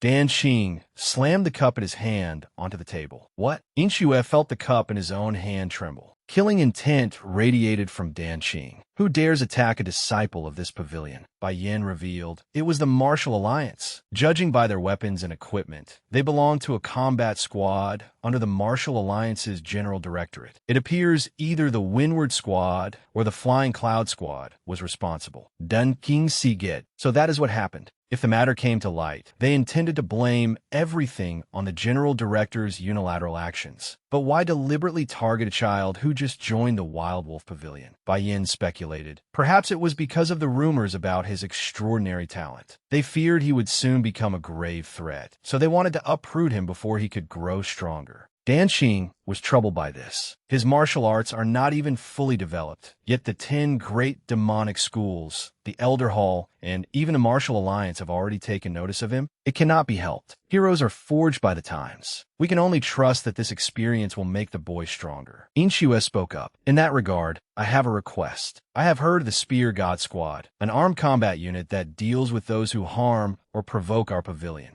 I wish to join them and improve my martial arts through actual combat. Bai Yin raised his voice. What are you talking about? That is where the fiercest and most brutal members of our pavilion gather. Captain Su Zhan of the Spear God Squad is particularly eccentric. Under the pretense of assessing them, she has killed countless incompetent disciples of the Wild Wolf Pavilion. Inshue was undeterred by the danger. That does not matter. If I die because I am too weak, the fault will be mine. My goal is to grow as quickly as possible. To accomplish that, I believe the most effective method is to witness true masters fighting firsthand. While Bai Yin was still hesitating, Dan Qing interrupted. Captain Bai, it seems our opinions differ this time. I would rather trust the boy's judgment. Has he not made a perfectly reasonable case? The next mission is apparently in Wind Thunder Valley. Taking him along as a temporary squad member would not be a bad idea, Bai Yin exclaimed. Vice Pavilion Master. He turned and glanced at the person beside him. Inshue was waiting for Bai Yin's approval. Bai Yin sighed and decided not to stop him any longer. Bai Yin agreed. If you insist, then I understand. I will personally convey the order to Su Zhan. Dan Qing smiled, her eyes curving. I will leave it to you. A shout rang through the myriad cities in. What? The teacup slammed onto the table, revealing the speaker's fury. Now, I am supposed to take some brat with me to Wind Thunder Valley? Su Zhan, captain of the Wild Wolf Pavilion Spear God Squad, retorted. Do I look like a nursemaid to you? Bai Yin answered. This is a direct order from the Vice Pavilion Master. She replied. Then I will meet the Vice Pavilion Master myself and refuse. Seeing how difficult she was to persuade, Bai Yin produced a command token. This is the Heavenly Wolf token representing the Vice Pavilion Master. I'm sure you understand what it means. The Vice Pavilion Master is already overwhelmed with work and has no interest in arguing with you. Su Zhan, that boy is no novice. He just thwarted the schemes of the Fire Rain Sword sect and the White Horse Sands and returned alive. She ground her teeth and suppressed her anger. The tea in Su Zhan's cup sloshed over its rim. She raised the cup and drained it before hurling it away. I think both you and the Vice Pavilion Master have gone blind. You are both shielding a brat merely because of such trivial accomplishments. Fine, I will take him. In return, I will test him thoroughly and see whether he truly deserves to be a disciple of the Wild Wolf Pavilion. Wind Thunder Valley was a sect descended from the fire-worshipping cult, where martial arts were developed through body-strengthening techniques and physical modification. As a result, its members brazenly trafficked in human beings and were despised by both the Orthodox and unorthodox factions. The only reason they had survived until now was that this place was a naturally formed, impregnable fortress. For that very reason, even the Wild Wolf Pavilion Spear God Squad hesitated before entering. Upon arriving, Su Zhan remarked, "It is much farther than I expected." The person beside her warned, "The problem is the gale. The wind is so powerful that crossing will be difficult. There's also a guard post. If our presence is discovered, the guards inside will immediately sever this bridge." Susan froned irritably. The mission was troublesome enough, and now she had to carry a brat along as well. The person she glanced at was none other than Inshue. She turned and asked Qi Yun, "Can you do it?" Qi Yun, vice captain of the Spear God Squad, replied with interest, "I will have to try and see." Several throwing knives then appeared in his hand. Qi Yun stared at the summit across the chasm and launched one of the knives.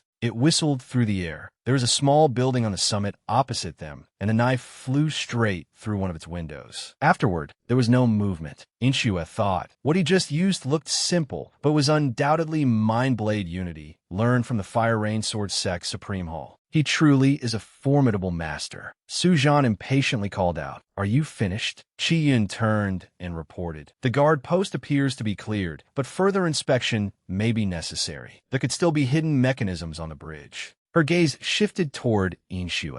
"I want to avoid any unexpected mishaps involving our members. In that case, Su-Zhan ordered you cross the bridge." Inshue accepted the order without hesitation. Understood. He began walking forward one step at a time. Inshue stopped at the edge of the cliff. A wooden bridge stretched between the two mountains. The wind was ferocious. He calculated, "There is no way to maintain my balance normally in this gale. My only choice is to use the suction formula to anchor my feet to the bridge." He took his first step onto it. Before long, Inshue was nearly halfway across. Chi-Yin was rather surprised. "I did not expect him to employ the suction formula to such a degree. His internal energy is remarkably stable. Susan is Nortith. That alone is hardly enough to..." Chi-Yin turned and remarked, "Are your standards not far too high?" He suddenly looked alarmed upon hearing something. "That sound is..." He shouted a warning to Inshue.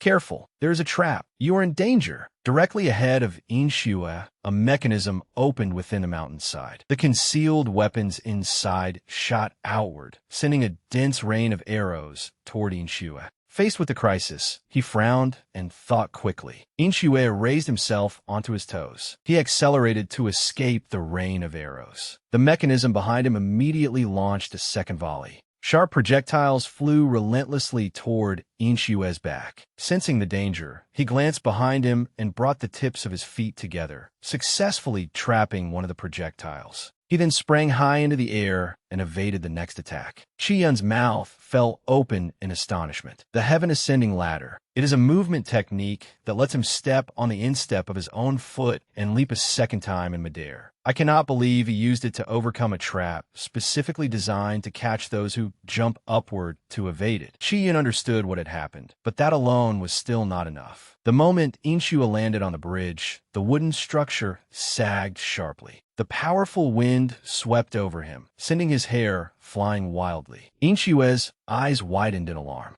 Another wave of attacks was already bearing down on him. Those standing at the near end of the bridge inwardly groaned. This is bad. He probably cannot evade this one. However, the figure riddled with holes by the concealed weapons was merely an afterimage. Inshue used shadowless extreme speed to race across the bridge. Before long, Inshue was close to the other side. The people at the near end of the bridge were utterly astonished. He had already reached the small building. Inshue circled around to its main entrance. Inside, two men lay dead, struck by Chi-Yun's throwing knives. Inshue remained vigilant. There must be a control that shuts down the mechanism formation. His gaze settled upon a wooden rod embedded in the floor. Is that it? He stepped forward, tightly grasped the lever-like rod, and pulled. It was quite heavy. Inshue pulled it toward himself with all his strength. The sound of meshing gears rang out, and the mechanisms outside gradually began to close. The openings of the mechanisms closed completely. He stepped outside and called, "The mechanism formation has stopped. You can cross now." Su-Zhan was forced to reassess the newcomer. He had casually employed a supreme movement technique in an extreme situation where a single mistake would have shattered his legs. Just who is this boy? Their group continued onward into a cave filled with forming stalactites. The steady sound of footsteps echoed through the silent space as Su-Zhan led the group deeper inside. Chi-Yin placed a hand on Inshue's shoulder and started a conversation. "Hey, that movement technique of yours was extraordinary. Have you mastered Master Gu's shadowless extreme speed?" Inshue acknowledged it. "Yes, I have." Su-Zhan warned. "Chi-Yin, stop making idle conversation." He remained relaxed. "Do not take it personally. The captain has always been stingy with her praise." Embarrassed of being exposed, she snapped, "I told you to stop talking nonsense." She still refused to acknowledge him in her heart. "What happened earlier was a little surprising, but that paltry skill is not enough to pass my test. Just wait. Before long, you will have to risk your life to prove how incompetent you really are." She stopped beside an underground lake. "This is the place." Su-Zhan turned and waved to the others. "All right, everyone move out." They leaped into the water one after another. Inshue asked curiously, "What is everyone doing?" Chi Yun explained, now that I think about it, you joined at the last moment, so no one must have told you about this lake. It connects to Wind Thunder Valley. If you dive down and follow the submerged passage, you will reach our destination. However, the lake is filled with ice crystals. A single fist-sized crystal is enough to freeze an entire well. The instant they enter the water, our members must circulate their internal energy for 15 minutes to protect themselves from the freezing aura. Anyone who fails will immediately turn into a block of ice and sink to the bottom. You should wait here. At your age, this is virtually impossible. Forcing yourself to try would be no different from suicide. Inchue's voice was strangely calm. I will be fine. Seeing her draw a deep breath, Qian panicked. Wait, what are you planning to do?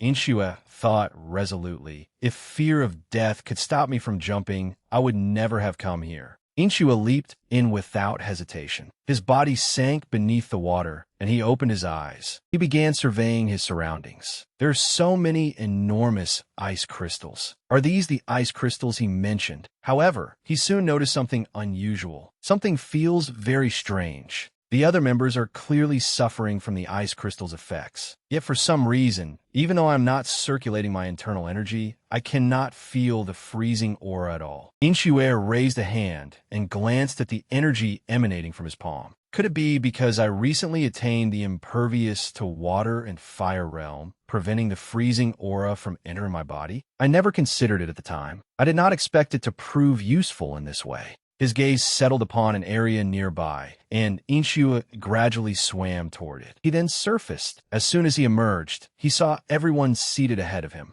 Inchue thought, everyone is busy circulating their energy and regulating their breathing. He simply walked past where they were sitting. One person thought in astonishment. He swam through that ice crystal lake and is still perfectly composed. Everyone stared at Inchue in disbelief. Impossible. They all shared the same question. How did he do that? Sujan stood to one side with her arms folded, watching him. She thought, is his internal energy so stable that he does not even need to circulate it? Something so absurd cannot possibly. It seems the Vice Pavilion Master had good reason to send him. However, actual combat still awaits us. Sujan shouted, all right, everyone should have recovered by now. Prepare to move. Our objective, Wind Thunder Valley, lies directly ahead. Let us show them the power of the Spear God Squad. Everyone roared and charged forward. Outside, muscular enemies awaited them. Blades slashed toward the group. Sujan's squad advanced fearlessly and cut down their enemies. Inchue raised his sword to face one of them, but the man caught the blade in his bare hand. Inchue tightened his grip on the hilt and refused to yield. His blade broke free from the man's grasp and slashed downward. The man was still alive and radiated a dangerous presence. He swung a fist at Inchue in retaliation. Inchue realized, are these metal strength demons created using medicinal substances and bodily reinforcement? They seem incapable of feeling pain. No matter how severely they are wounded, they recklessly continue attacking. How should I deal with them? Someone suddenly called out to him. You little brat. Sujan appeared and killed the metal strength demon with a single thrust. She said irritably, you are getting in the way. Fall back. Inchue retreated so that he would no longer hinder Sujan. She swept through the enemies single-handedly. Inchue marveled. Amazing. She defeated those metal-strength demons so easily. He suddenly remembered, that is right. I joined the Spear God Squad to observe the martial arts of experienced masters and become stronger. Starting now, I will observe their swordsmanship amid this chaotic battle. His gaze moved across every member of the squad. Inchue silently memorized their techniques and made them his own. The metal strength demons were being overwhelmed by the squad's ferocious assault. At that moment, an enemy appeared directly behind him. Inchue swiftly ducked and evaded the attack. He saw more enemies surging toward him. If I only need to evade and counterattack, I can handle them using the way of the beast and shadowless extreme speed. The Spear God Squad is overwhelming these strength-reaving demons, so the course of the battle will not change even if I do not attack.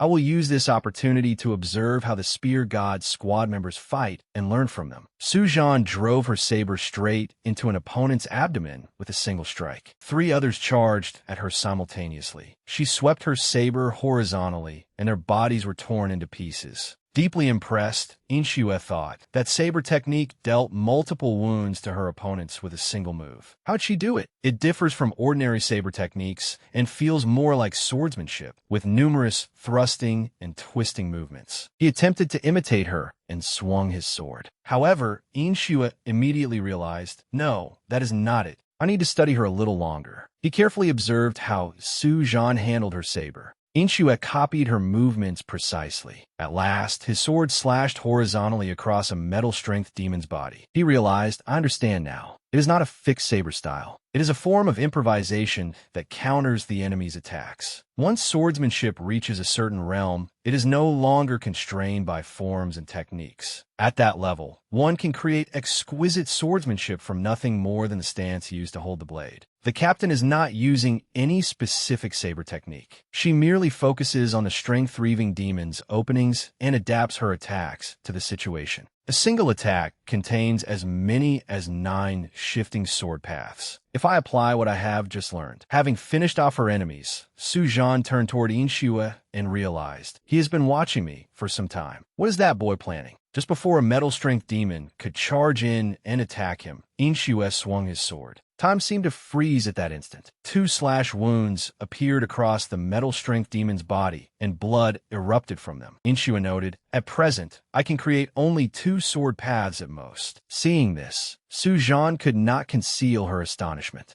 That boy grasped the twin strikes with a single saber after seeing it only once. That is the very essence of my heavenly tyrant's ultimate saber form. It took me 2 whole years to learn it. Inshue thought, I cannot execute it any better for now, but I have grasped the principle. In that case, next, he immediately chose someone else. I will observe the vice captain. Qian also noticed. That fellow seemed to copy the captain just now. Is he observing me now? The captain's heavenly tyrant's ultimate saber form is based on the way of the beast, so he might be able to copy part of it. But my martial arts combine throwing knives with the dragon roar sword. He cannot possibly copy me after observing me for only a moment. Qian held 3 throwing knives between his fingers while coordinating them with the sword in his other hand. Qian swung his sword while carefully aiming and releasing his throwing knives. He thought smugly, what do you think, Inshue? This is beyond your wildest dreams. But Qian was wrong this time. He stared in astonishment when he saw Inshue holding a sword in one hand and a long wooden staff in the other. Several golden strength demons surrounded Inshue, and he perfectly imitated the movements Qi Yun had just performed. Watching the enemies collapse, Qi Yun was horrified. That is the dual-hand hard art, which allows each hand to use a different martial art. Most people would focus only on my throwing knives, but he was not constrained by the weapons I used. Did he see through the true essence of my martial arts? Inshue glanced at the corpses. As expected, I managed to copy the vice captain's technique, but it has none of its power. This is not something I can comprehend so quickly. Without the manuals I studied in the scripture repository, I would not even have been able to imitate it this well. Inshue swept his gaze across the battlefield. Who is next? He soon found another promising candidate. In Inshue's eyes, the man's swordsmanship was not flashy at all. He noticed that every strike was tremendously powerful and contained an enormous hidden force that surged toward the enemy. Inshue marveled. I never imagined such a simple move could unleash so much power. I do not think watching alone will help me understand it. He stood frozen, staring at the battle before him. Inshue then crouched down to examine a corpse, even placing his hand on its wound. The swordsman was baffled. What is that fellow doing in the middle of a battlefield? An unmistakable look of astonishment appeared in Inshue's eyes. He looked delighted. This is, just then, an enemy prepared to attack him.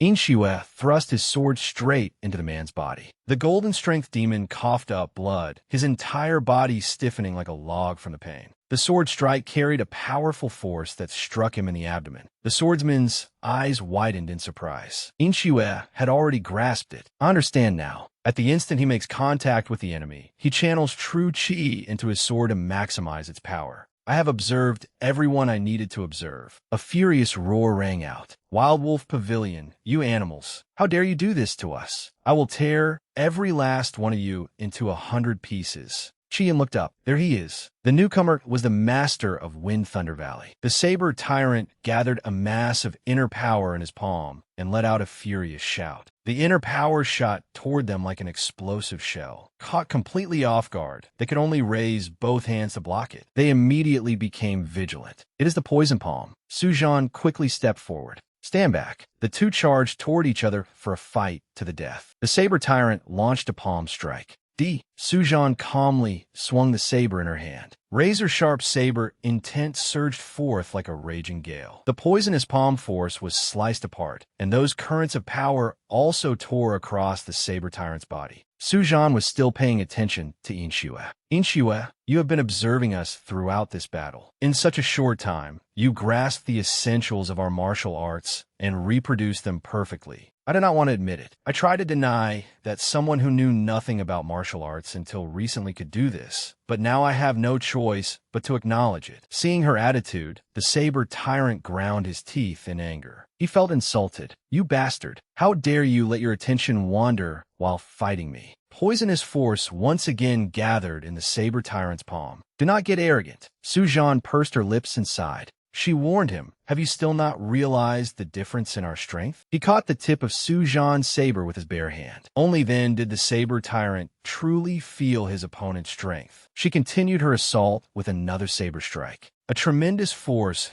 crashed down like a waterfall, smashing his entire body flat against the ground. Sujan landed beside him and declared, the leader of Wind Thunder Valley is dead by my hand. Clean up the remaining small fry. Then returned to the Wild Wolf Pavilion. Inshue remained stunned by the battle he had just witnessed. A week had passed since the Spear God Squad completed its mission, and after returning, he resumed seeking masters from whom he could learn martial arts. As Inshue walked along the mountain path, he reflected on his recent experiences. While personally observing and learning the martial arts of experts, I suddenly began wondering where I stand. I have been so focused on quickly comprehending martial arts that I know nothing about the realms of martial cultivation. My heart art advanced not long ago, so I should clearly organize my understanding of the realms ahead. A familiar voice rang out. It has been a long time. Inshue greeted Vajra. Senior. The monk approached him cheerfully. This humble monk has heard of your recent accomplishments. Inshue remained grateful. It was all thanks to your guidance, Senior.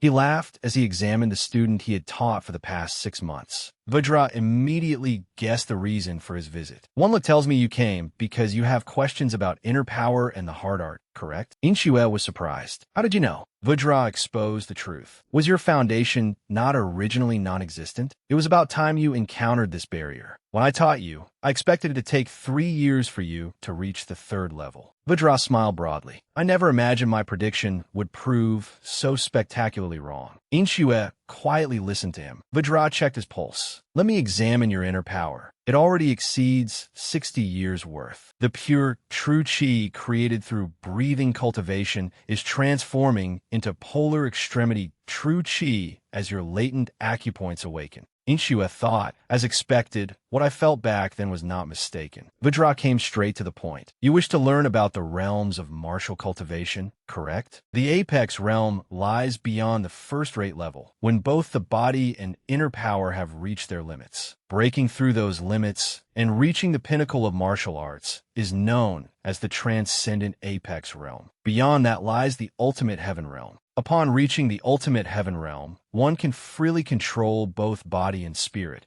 escaping the constraints of inner power and the body's limitations. Inshue was astonished. There are even higher realms? Vajra confirmed, indeed. Reaching the truth of martial arts and entering a state of absolute perfection is known as the Limitless Realm. The Martial Alliance leader and the Demon Palace Master, together known as the twin heavenly emperors of orthodoxy and demonry, are rumored to have reached its threshold. Inshue had a question. The twin heavenly emperors of orthodoxy and demonry, the two greatest experts of the orthodox and demonic factions? Vajra explained. Below them are the 3 demons and 3 venerables, followed by the 4 gods and 7 kings. All are experts of the limitless realm. Inshue finally understood. I see. He realized deeply, this makes me even more aware of how much I still do not know. Vajra continued. Finally, the highest realm is called the Heavenly Will Realm. He elaborated. The Heavenly Will Realm means comprehending the will of heaven and becoming one with the supreme chi of primordial antiquity. Throughout the entire history of the martial world, no one has ever reached that realm. For you, that remains an extremely distant prospect. You're currently in the early stage of the apex realm because you have broken through to the third level of the polar extremity heart art. Upon reaching the fourth level, protective true chi will form around your entire body. Only then will you enter the transcendent apex realm. At the fifth level, you can condense your inner power and true chi into tangible form, surpassing the transcendent apex realm.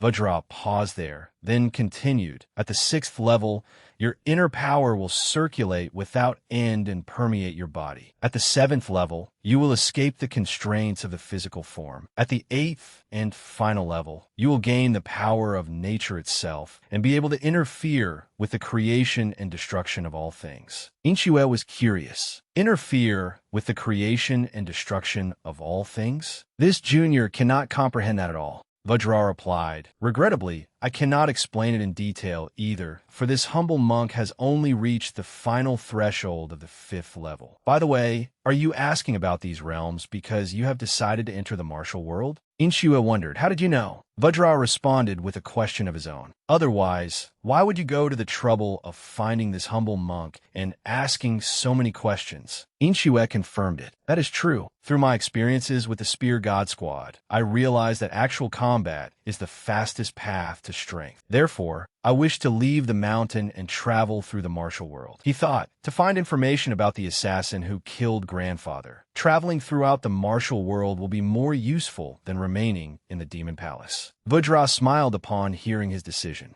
He advised, if you wish to travel through the martial world, you must first understand it. Go and find Wang Jie. He will teach you everything you need to know. Inshue cupped his hands in gratitude. "Thank you for your help." Vajra warned him, "The martial world is treacherous, and its dangers are unpredictable. Take care of yourself." Inshue softly called out to him, "Senior, please take care of yourself until the day we meet again." Inshue returned to Wang Jie's place, where the deafening sound of a hammer rang out. He watched Wang Jie work without any change in expression as the hammer continued pounding against the stone work table. Wang Jie stopped and said, "Good." He turned around and asked, "Why have you come to see me?" Wang Jie placed a notebook on the table. Inshue picked it up and examined it. "What is this?" Wang Jie replied, "Everything you wish to know." Inshue carefully turned through its pages, and his eyes widened. It contained an overview of the martial world, information about the various sects and their distinctive traits, the backgrounds of famous experts, and even detailed records concerning the 10 battle demons. The contents were far too profound for an ordinary man like Wang Jie to know. How could he possibly know all this? Wang Jie warned him, "Read all of it. At the very least, your ignorance will no longer cause you trouble. Burn it after you finish." Inshue thought, "I do not know this man's true identity, but with an intelligence network of this scale, could he possibly be?" Inshue softly called, "Wang Jie, may this junior ask you one more question?" Wang Jie silently waited for him to continue. After sitting at the table, Wang Jie analyzed the details. He can freely manipulate his bones and muscles to thrust his sword upward from below. He also possesses the skill to slash both arms of a moving target with flawless precision. Furthermore, he used the virulent, flesh-rotting, blood-corruption poison employed only by butchers. Are you saying he also used musk-scented concealed weapons? Inshue confirmed. That is correct. Wang Jie was intrigued. He possesses terrifying swordsmanship, yet also uses such concealed weapons and poison. Inshue frowned, as though he had begun to vaguely suspect something. Wang Jie continued, "There is a high probability that he is a spy who does not wish to reveal his identity within the martial world." Inshue speculated, "You mean he may not be an expert of the demonic path?" Wang Jie replied, "Correct. He did not use those methods because he belongs to the demonic path. More likely, he used every possible method to conceal his identity." Inshue pondered, could Hongxiu be a covert agent rather than a famous expert from a demonic sect? Must I now investigate the orthodox factions as well, rather than focusing only on the demonic path? However, if Wang Jie is right, and every trace Hongxiu left behind was merely a deception, how am I supposed to find him? Seeing Inshue grow dejected, Wang Jie called to him. Inxue, I have a proposal for you. By the time twilight descended, Inxue had returned. He reported, this subordinate wishes to travel through the martial world. Dong King was curious. You suddenly came all the way here, so I assumed something had happened. Were your experiences with the Spear God Squad still not enough? Inxue replied, my experiences with the Spear God Squad were invaluable, but this subordinate believes I need more actual combat to swiftly perfect my practical martial arts. Dan Xing propped up his chin and said uneasily, I understand what you mean, but even as the vice master of the pavilion, I cannot casually allow you to leave. Anyone serving under a hall or squad of this pavilion must obtain permission from its master or captain before venturing into the martial world. Inxue continued, this subordinate understands that. What I want is to join the 9-Killer Squad. His request left Dan Xing stunned.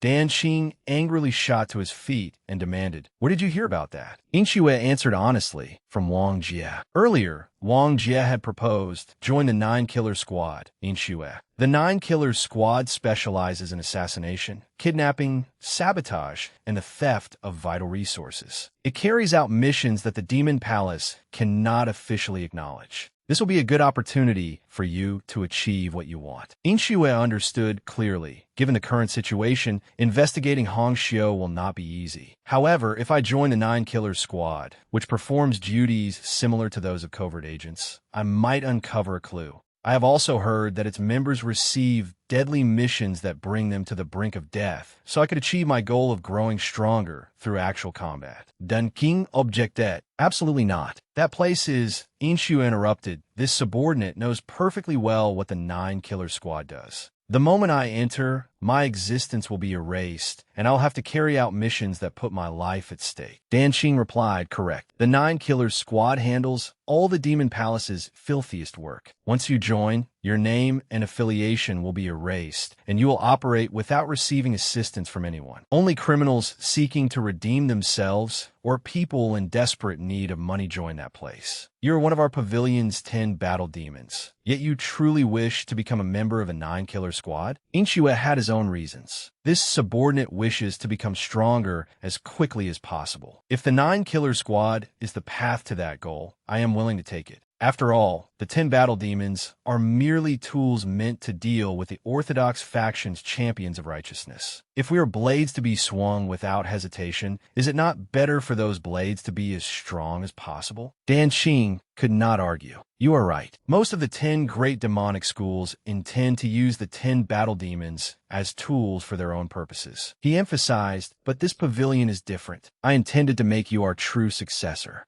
That revelation left Inxue stunned. He smiled and replied, this subordinate fully understands what the Vice Master means, but that is precisely why. I want to join the 9-Killer Squad even more. Dan Xing still did not understand. Why? Inxue explained, because the true nature of the Wild Wolf Pavilion that I have witnessed is not about growing stronger under safe protection. Hearing this, Dan Xing fell silent. He sighed, I truly cannot win against you. There is no other choice, then, but you may remain there for only 1 year. Inxue was delighted. Thank you, sir. Dan Xing did not forget to warn him. If you reach a level that satisfies you before then, leave the 9-Killer Squad and return at any time. Inxue took his words to heart. This subordinate understands. Dan Xing had a gift for him. Since you have decided to venture into the martial world, I will give you something useful. Your appearance is currently far too handsome, so you easily attract attention. Furthermore, you're the most closely watched newcomer among the 10 battle demons. Concealing your identity while operating will therefore benefit you in many situations. Inxue had now left the Wild Wolf Pavilion and blended into the crowds filling the streets. At Daunting Lake, Inxue stopped in his tracks. His appearance was somewhat different from before. Inxue recalled, before I changed my appearance, many people stared at me and whispered along the way. Fortunately, before I left, the deputy pavilion master taught me the face-changing, bone-shifting art. He looked up at the building before him. This was the 9-Killer Squad's Yiyang branch. Inxue lifted the door knocker and tapped it lightly. The door slowly opened. He surveyed the interior from the lanterns to the stacks of wood inside. Inxue walked through a corridor lined with bookcases. He thought, what a quiet old bookshop. Is this truly a 9-Killer Squad branch? A voice called out, welcome, Honored guest. A man rose and asked, "Are you looking for something?" Inshue took a book from inside his robe. "I came to sell a book." The man held out his hand. "Let me see it." Inshue politely handed it over with both hands. The shopkeeper examined the book's title. He pondered for a moment and silently appraised it before saying, "This book is quite old. I fear it will not fetch a good price." Inshue suggested, "Then how about exchanging it for another book?" The shopkeeper turned and called for someone named Ma Yun. The young man hurried out. "Yes, master," the shopkeeper ordered. "Take our guest inside to look at the old books." Ma Yun led the way while still chewing. "Please come this way." He brought Inshue into a room and carefully closed the door. Only then did he slowly turn to face Inshue and introduce himself. "I am Ma Yun, the liaison officer."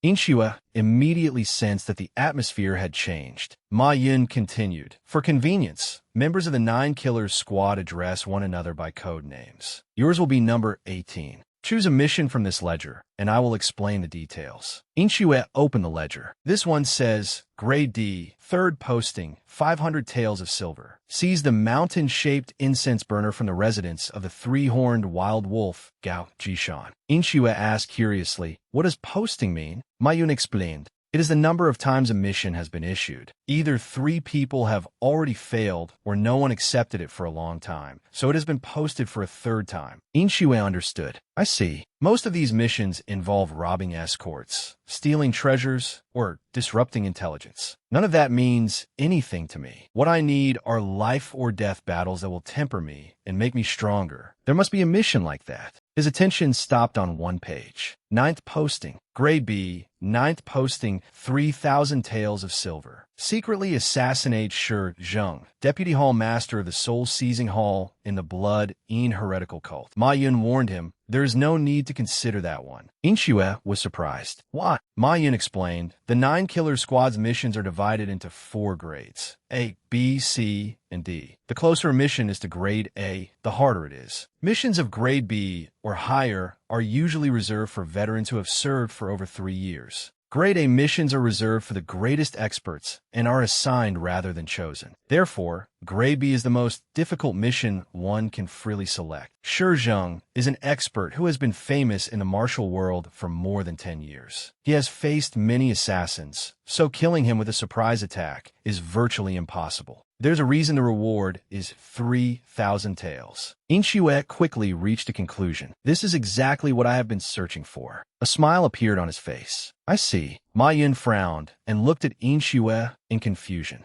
Inshue closed the ledger. "Then I will accept this mission." Ma Yun repeated, "Did you not hear what I said? Your half-baked assassination skills will never kill him." Inshue tucked the ledger into his robe. It does not matter, he thought. Old Tai's book also contains information about Shi Zheng. This mission is certainly not impossible. Ma Yun glanced at him and thought, "I already warned this fellow. I thought there might be something extraordinary about him, but he is merely a reckless brat with a death wish." In the end, Ma Yun sighed and did not bother trying to stop him. Ma Yun placed his hand on a lantern cord. "The clothing and equipment required for the mission are over here." He pulled the cord down. A hidden door opened in the wall. Ma Yun led Inshue inside, where the walls were covered with weapons. He rummaged through a chest and said, "Take these." He tossed a set of clothing and a sword onto the floor. Inshue thought, "It is all worn-out junk. Does he think giving good equipment to a man about to die would be a waste? No matter. I only need to prove myself through the result." He picked up the equipment. "I shall take my leave. Until we meet again." Ma Yun was left alone in the room. He sighed again in irritation. The shopkeeper returned and asked, "How did it go?" Ma Yun waved his hand. "He chose a Grade B mission for his very first assignment. We probably will not see him again." The shopkeeper replied, "If it was a Grade B mission," Ma Yun added, "he chose to eliminate the black snake saber, Shi Zheng." The shopkeeper was horrified. "What? Shi Zheng, the expert from the Blood-Ean heretical cult? Is that not the mission that even renowned members of the 9 Killers squad have failed?" Ma Yun scoffed. "He is arrogant and far too eager to prove himself. I thought it would be a waste, so I gave him a few pieces of random junk." The shopkeeper pondered, "I wonder which sect sent that brat to the 9 Killers squad. They have merely given the Blood-Ean heretical cult another corpse to dispose of." At that moment, Inshue was heading toward Blood-Ean Island. The Blood-Ean heretical cult was a branch of the Blood cult, the foremost heretical faction of the demonic path, and had established itself on this isolated island. The ship reached the the shore. Inshue thought, even here, ships must come and go to transport goods. Many laborers were carrying cargo along the shore. Someone shouted, "Move that over here. What the hell are you doing?" Inshue had already blended in among them. "Sorry, this is my first time doing this. I'm coming right away." Inshue used a merchant ship transporting cargo to infiltrate Blood-Ean Island. Everyone was busy loading goods onto the ship. Orders rang out. "Bring that over here. Move it this way. Come give us a hand." A young man named Zi Wang answered, "Understood. I am coming." Someone in the distance was watching him. The man called out, "Hey, you over there." Zi Wang turned around. "Yes." What the man did next made Zi Wang's eyes widen in terror. A sword was already pressed against his neck. A thin cut appeared, and fresh blood trickled down. The man studied Zi Wang's expression. That is the reaction of someone who knows no martial arts. So he's not an infiltrator after all. He withdrew his sword. "Call a physician to treat him." Someone hurried over, crying, "My boy." Several people approached to check on him. Zi Wang was taken to the physician for treatment. As the physician stitched the wound with a needle, Zi Wang screamed, "It hurts." The physician instructed, "Endure it a little longer." He tied a bandage around Zi Wang's neck. "There, it is done. You lost quite a lot of blood, but the wound is not too deep. I stitched it carefully, so it should heal completely in about 7 days." Zi Ming thanked him. "Thank you, physician. Your skill is impressive. That nearly became a disaster. We were truly fortunate." The physician returned to his room and closed the door. The physician was actually Inshue in disguise. He exhaled in relief. "I was nearly exposed. As long as a physician is competent, few people will suspect him." Physicians are also welcomed by seafarers. Thanks to the face-changing, bone-shifting art I learned from the deputy squad leader, combined with the rooster crowing and dog-stealing art taught to me by Wang Jie, I was able to disguise myself perfectly. He knew the ship would depart the next morning. I must deal with Shizheng tonight. Twilight gradually descended over the island. Night soon took over, and the distant lights of the fleet flickered in the darkness. Inshue increased his speed, making use of every moment. A large building appeared before him. He stopped on a rocky outcrop and looked down. So that is the Blood-Ean heretical cult. Inshue studied the defensive layout below. Several people were standing guard. He planted his foot against the ground and leaped into the air. Inshue soon landed silently on a rooftop. He concealed himself there and carefully watched the men below.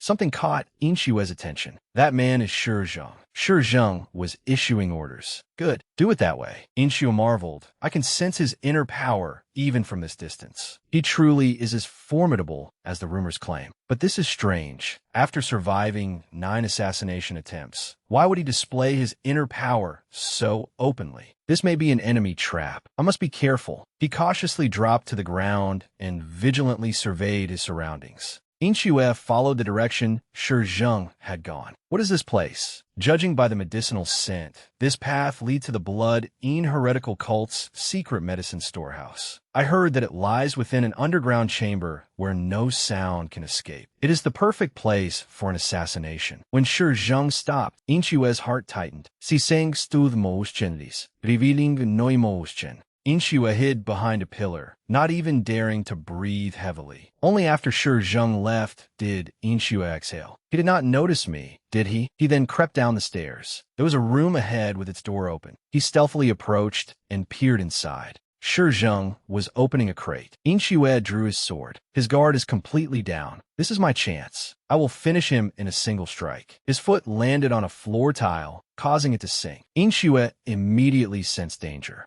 Countless concealed weapons shot down from above. He retreated and dodged them. "It is a trap." Without even turning around, Shizheng said, "Honestly, you assassins are beyond saving. It is as though you all agreed beforehand to choose this place for your attacks. You arrived at just the right time. Do you know why? There was a severed head inside the crate." Shizheng prepared to draw his sword. "There happens to be exactly 1 space left for your head." Shizheng taunted him. "You seem rather flustered. You people always use the same method. You sneak aboard a ship coming in a port, wait for an opportunity, and then try to assassinate me here. That is why I installed mechanisms in this place. Fools. Every last one of you falls into the same trap. Inshue thought, is this because the 9 Killers Squad's members undertake missions without knowing one another's identities? Secrecy may protect the mission, but without sharing information, they will all die in the same trap. Shi Zheng tossed aside his treasured sword. This assassin is rather young. I do not need my favorite weapon to deal with a brat like you. He casually picked up a sword behind him. Come at me. After I sever your limbs, I will savor the despair born from your agony. Inshue remained calm. It does not matter that the assassination failed.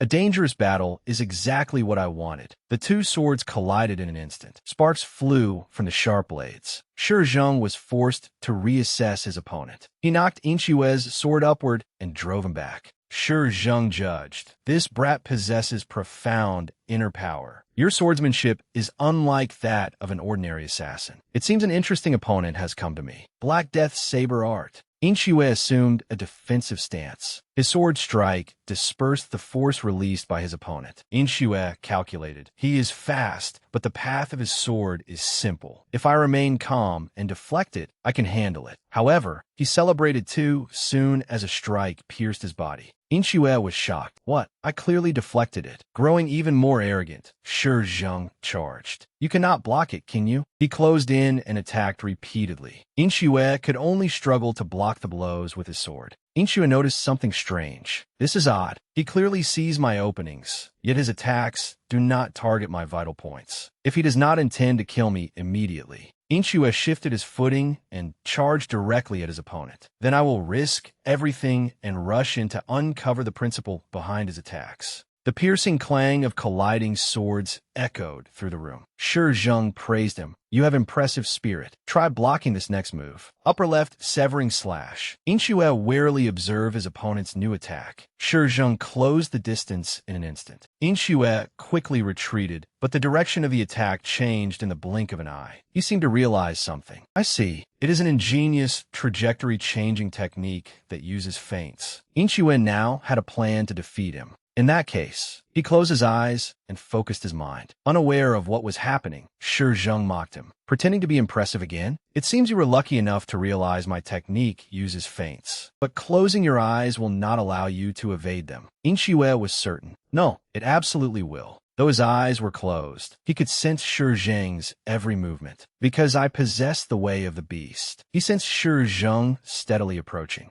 Inshue neutralized every one of Shi Zheng's attacks. Shi Zheng was astonished. How can this brat break through my feints? The moment Shi Zheng exposed an opening, Inshue launched his own attack. Even with his eyes closed, he could clearly perceive every weakness in his opponent's defense. Shi Zheng was forced backward. The 2 maintained a suitable distance from each other. This time, it was Inshue's turn to charge. He passed through the falling concealed weapons. Shi Zheng was stunned to see Inshue closing in. Impossible. Only Inshue knew that this man had made 2 irredeemable mistakes. First, he gave me enough time to find a way to counter his technique. Inshue raised his sword high. He brought the sword down in a powerful slash. Second, he was arrogant enough to discard his true weapon. Shi Zheng was horrified. What? How can this be? He was sent flying backward. Inshue seized the opportunity and charged. Shi Zheng pulled out a whistle. This is dangerous. I must summon the cultists outside. Just as he raised it to his mouth, Inshue refused to let him succeed.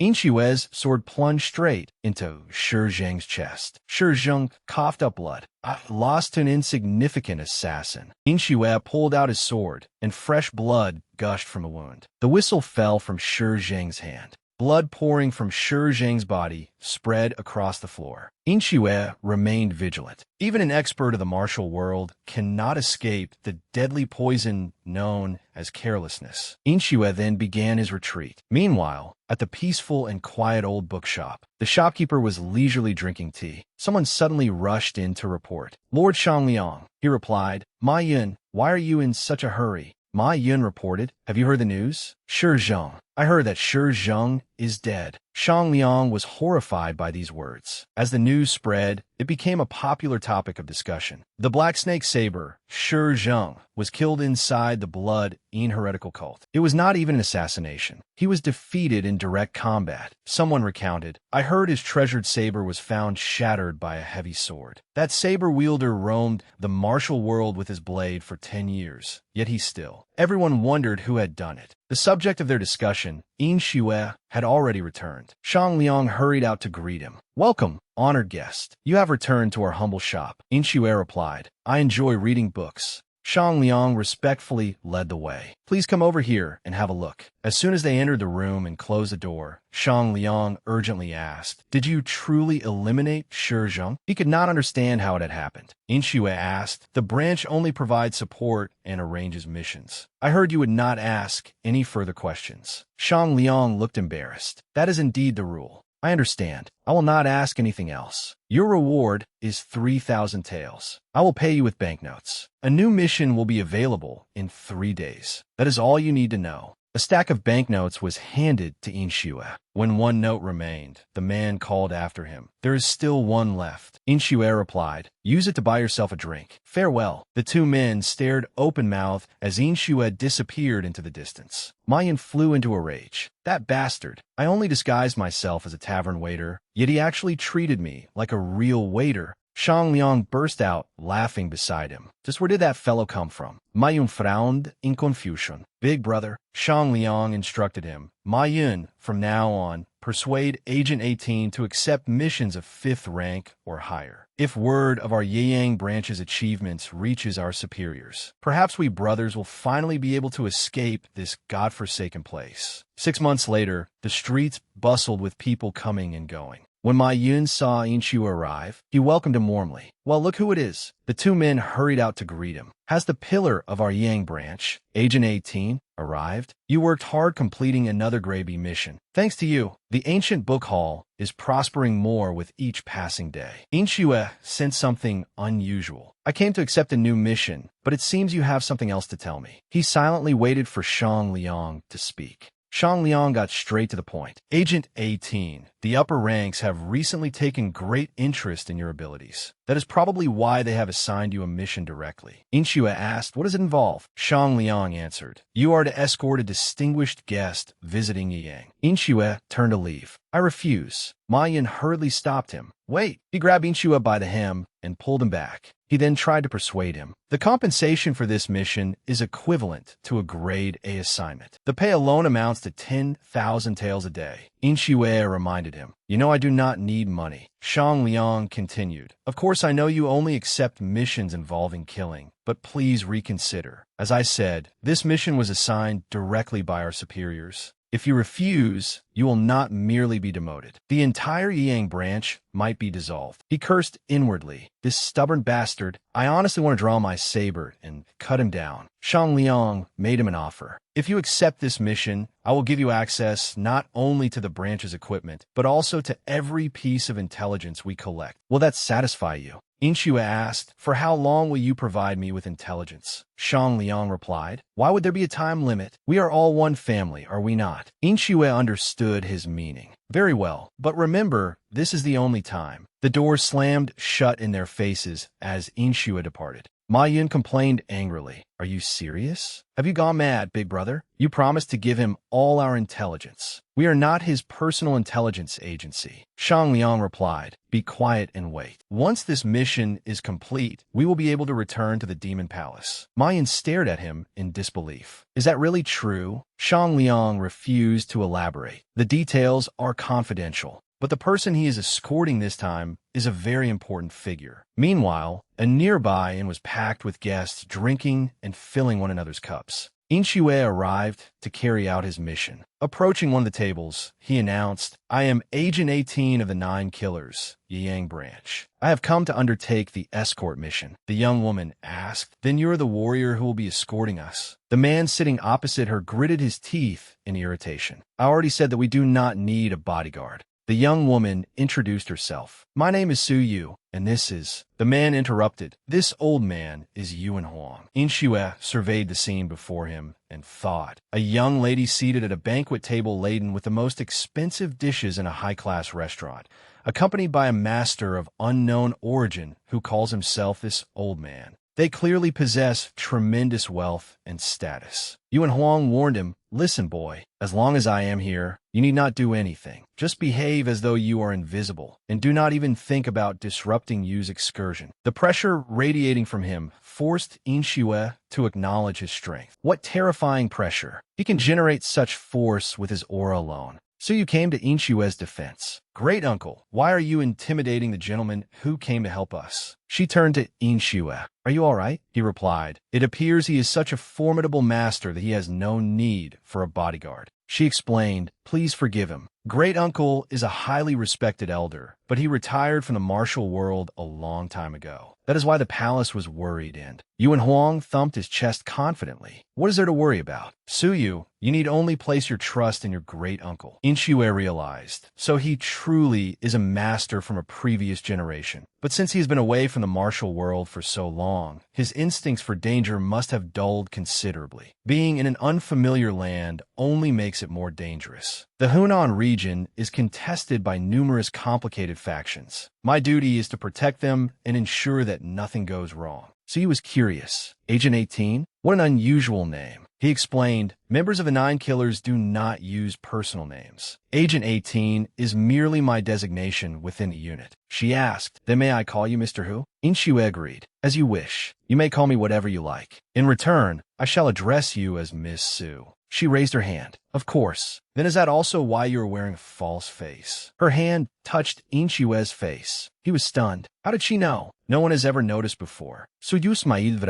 My powers of observation are merely a little better than most. Your facial muscles move somewhat unnaturally. He turned his face away. She noticed such a minute detail. She is certainly no ordinary woman. She might be even more important than I first believed. What happened next surprised Inshue even more. Su Yu said, by the way, Mr. Hu, after we finish eating, I was planning to take a boat ride. Inshue interrupted, wait. His eyes sharply focused in one direction. Something is very strange. The people in this restaurant keep repeating the exact same conversations they were having when I first entered. It is highly likely that everyone here was sent to assassinate us. Amid the lively restaurant, he sat and carefully surveyed their surroundings. Other than those seated within our immediate area, everyone else is an assassin. Fortunately, our table is in a secluded corner, so they cannot ambush us from behind. He thought, first, I must find a way to make them expend all their concealed weapons. Yuan Huang stood up. There is no need for you to interfere. Stand back. He cracked his knuckles and smiled confidently. I will show you why I alone am enough. Before Inshue could react, he shouted, wait. But Yuan Huang had already charged toward them. Veins bulged across the old man's face and throbbed upon his forehead. His chest expanded as he unleashed a thunderous roar. You insignificant vermin. His roar startled the assassins. They gritted their teeth. He discovered us. Their commander shouted, everyone attack him at once. Obeying the order, they drew their swords and charged. Yuan Huang's eyes gleamed as he laughed and rushed toward one of the mercenaries. He merely touched the man. Before the mercenary understood what had happened, a blast of pressurized energy hurled his entire body away. The powerful gust scattered dust and smoke as Inshue watched, while Su Yu stood behind him in alarm. In the blink of an eye, Yuan Huang reduced the bustling restaurant to ruins. Wooden tables and chairs splintered, while bowls and plates shattered into hundreds of fragments. Fu Inshue could not help but marvel. To create such destructive force with his aura alone, he is a far more formidable master than I imagined. The assassins watched the devastation from afar, their eyes trembling with fear at Yuan Huang's horrifying power. One man regained his courage and shouted to rally the others. No matter how skilled they are, there are only 3 of them. Their overwhelming fear instantly transformed into crazed aggression. Kill them, they roared, bolstering their courage. They charged toward Yuan Huang. Seeing their decisive and courageous assault, he grew excited. His stance changed, radiating immense pressure. How laughable. I have no time to waste, so I will finish you quickly. He swung his hand down forcefully. Before they could react, his palm slammed into the ground, sending winding cracks racing in every direction. Dry cracking sounds echoed from the earth. The ground around them collapsed, sending the assassins tumbling into a deep pit. Yuan Huang laughed and rushed toward them. On the other side, Su Yu watched the entire scene with a trace of fear. Metallic flashes streaked toward the young woman. At that instant, a tall figure suddenly rushed forward and stood before her like an impregnable wall. Inxue turned to her. "Please do not stray more than 3 steps from me." Su Yu answered in surprise, "Very well." She looked up and saw 2 men charging toward him. She cried out in alarm, "Mr. Hu!" Inshue's gaze remained firm and unwavering. He struck one man with a powerful uppercut. The restaurant lay in ruins, surrounded by defeated men sprawled across the ground. Yuan Huang dusted off his hands and remarked indifferently, "These useless fools are truly bothersome." He approached Su Yu, who was waiting nearby, and gently asked, "Su Yu, are you unharmed?" Hearing his voice, she cautiously poked her head out from behind Inxue. Her round eyes looked at Yuan Huang as she softly answered, "Yes, thanks to Mr. Hu." Seeing that the situation was safe, Inxue sheathed his sword. When Yuan Huang heard her answer, he cast Inxue a disdainful glance. What could this brat possibly have done? "Do not exaggerate his contribution out of pity," Inxue replied flatly. "You came here not to serve as her protector, but merely to show off your martial arts. Did you not?" Yuan Huang's face immediately darkened. "What did you say?" He stepped forward until his face was inches from Inxue's and spoke in a suppressed growl. "Do you know before whom you stand? How dare you speak so insolently?" Fu Inxue stared back without blinking. Yuan Huang suddenly froze. Looking around, he saw corpses scattered across the ground, with slender needles lying all around them. He was rendered speechless. The bodies surrounding him had been struck by hidden needles. Looking at Inshue's calm expression, Yuan Huang thought, "I assumed he was merely an inexperienced brat, but it appears he is rather capable." Embarrassed, he looked away. "You merely did enough to earn your pay. In any case, we should return to the courtesan's quarter, where it is safe." Fu Inxue was startled by his words.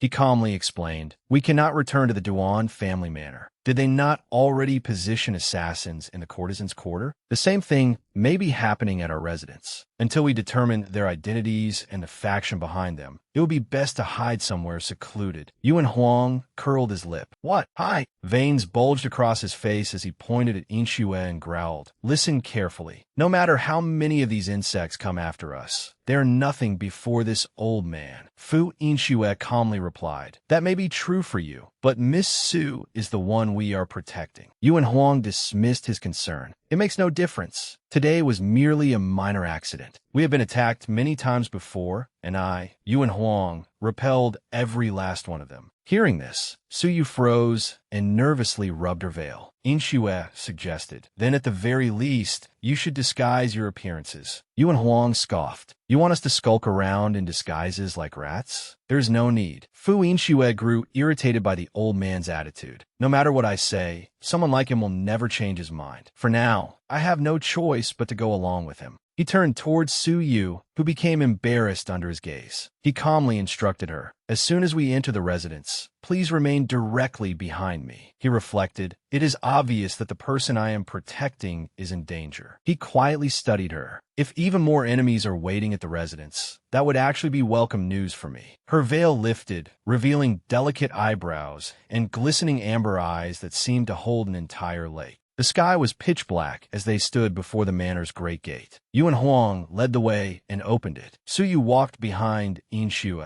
while the 2 men vigilantly scanned their surroundings. Suddenly, masked figures burst from the bushes and rushed toward them. When Yuan Huang saw them, he smiled confidently. Without hesitation, he charged toward them. In an instant, he vanished from the ground. The assassins hurriedly looked around. Suddenly, one of them pointed upward. "He is above us." Yuan Huang hovered in midair, then excitedly plunged toward them. Boom! The impact thundered through the night as dust and smoke exploded in every direction. When the dust cleared, corpses lay scattered around Yuan Huang. He said smugly, "See? I told you there would be no problem." Fu Inxue immediately extinguished his pride. "This is not over yet." Yuan Huang gritted his teeth in anger as assassins surrounded them from every direction. Yuan Huang was astonished by their numbers. What was going on? Fu Yingxue glanced at Suyu. Seeing the enormous force of assassins, she covered her mouth in shock. How powerful is the faction behind these people? The chaotic sounds of battle echoed through the darkness. Yuan Huang seized one man by the head and smashed him into the ground. Standing amid a field of corpses, he roared furiously. Damn it! No matter how many I defeat, their numbers do not seem to diminish. He clenched his teeth, veins bulging across his forehead. Their numbers are overwhelming. There may be 3 or 4 times as many as there were at the restaurant. Furthermore, the fighters continued charging toward them. Having already expended considerable strength, he thought, they are not ordinary assassins. Every one of them is thoroughly trained in swordsmanship. Why are these people targeting us? He thrust both hands forward and blasted the assassins away, but more continued rushing in from behind them. He shouted furiously, "Die!" One man charged forward, his eyes cold and sharp. The man darted forward, planted a foot on Yuan Huang's shoulder, and vaulted toward Su Yu. Yuan Huang rushed after him in panic. "No, Su Yu!"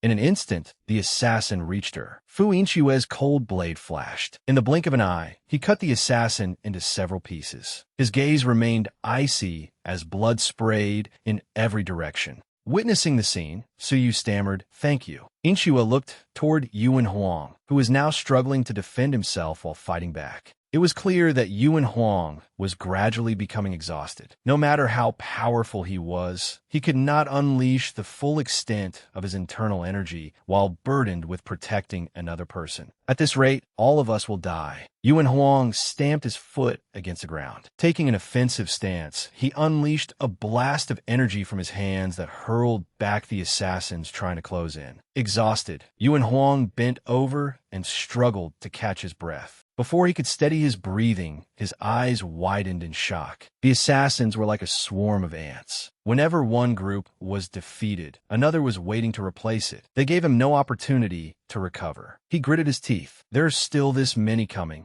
His teeth ground together. With his abilities, it was not as though he could not defeat them, but fighting while protecting Su Yu was truly too much. Yuan Huang glanced at Yinxue and shouted to him amid the battle. "Hey, take Su Yu and leave this place immediately. This old man will remain behind and hold them off. Hurry!" Yinxue was somewhat troubled by his words. "They have surely cast a net around us on every side. It would be better to remain here and hold our ground than to divide our strength." Yuan Huang calmly reassured him. "The masters from our residence will arrive in about 2 hours. We need only endure until then." Yinxue froze upon hearing this. Yuan Huang anxiously pleaded, "I beg you, please do as this old man says." The night wind howled in bursts as he stood there silently. When he sheathed his sword, Su Yu hurriedly said, "Wait, I cannot leave my uncle here alone." Fu Yinxue ignored her protest and handed her his sword. "Forgive me for the impropriety, miss." Startled by his actions, she raised both hands to take it. "What?" Before she could react, he swept her into his arms. Her face immediately flushed. Seeing what he was doing, Wu Huang said with relief, "This old man will clear a path for you." He unleashed a tremendous wave of force, sending the attackers flying in every direction. Fu Yinxue and Wu Huang exchanged a glance. Wu Huang shouted, "Go!" Holding her tightly, Yinxue sped past him and charged toward the gate. When the attackers saw him escaping with Su Yu, they roared, "He is going that way. Do not let him escape." Fu Yinxue raced past them, evading their attacks as he thought. There is no need for any elaborate footwork right now. All I need. He suddenly stopped, and blue energy surged beneath his feet. Fu Yinxue leaped into the sky. That is speed.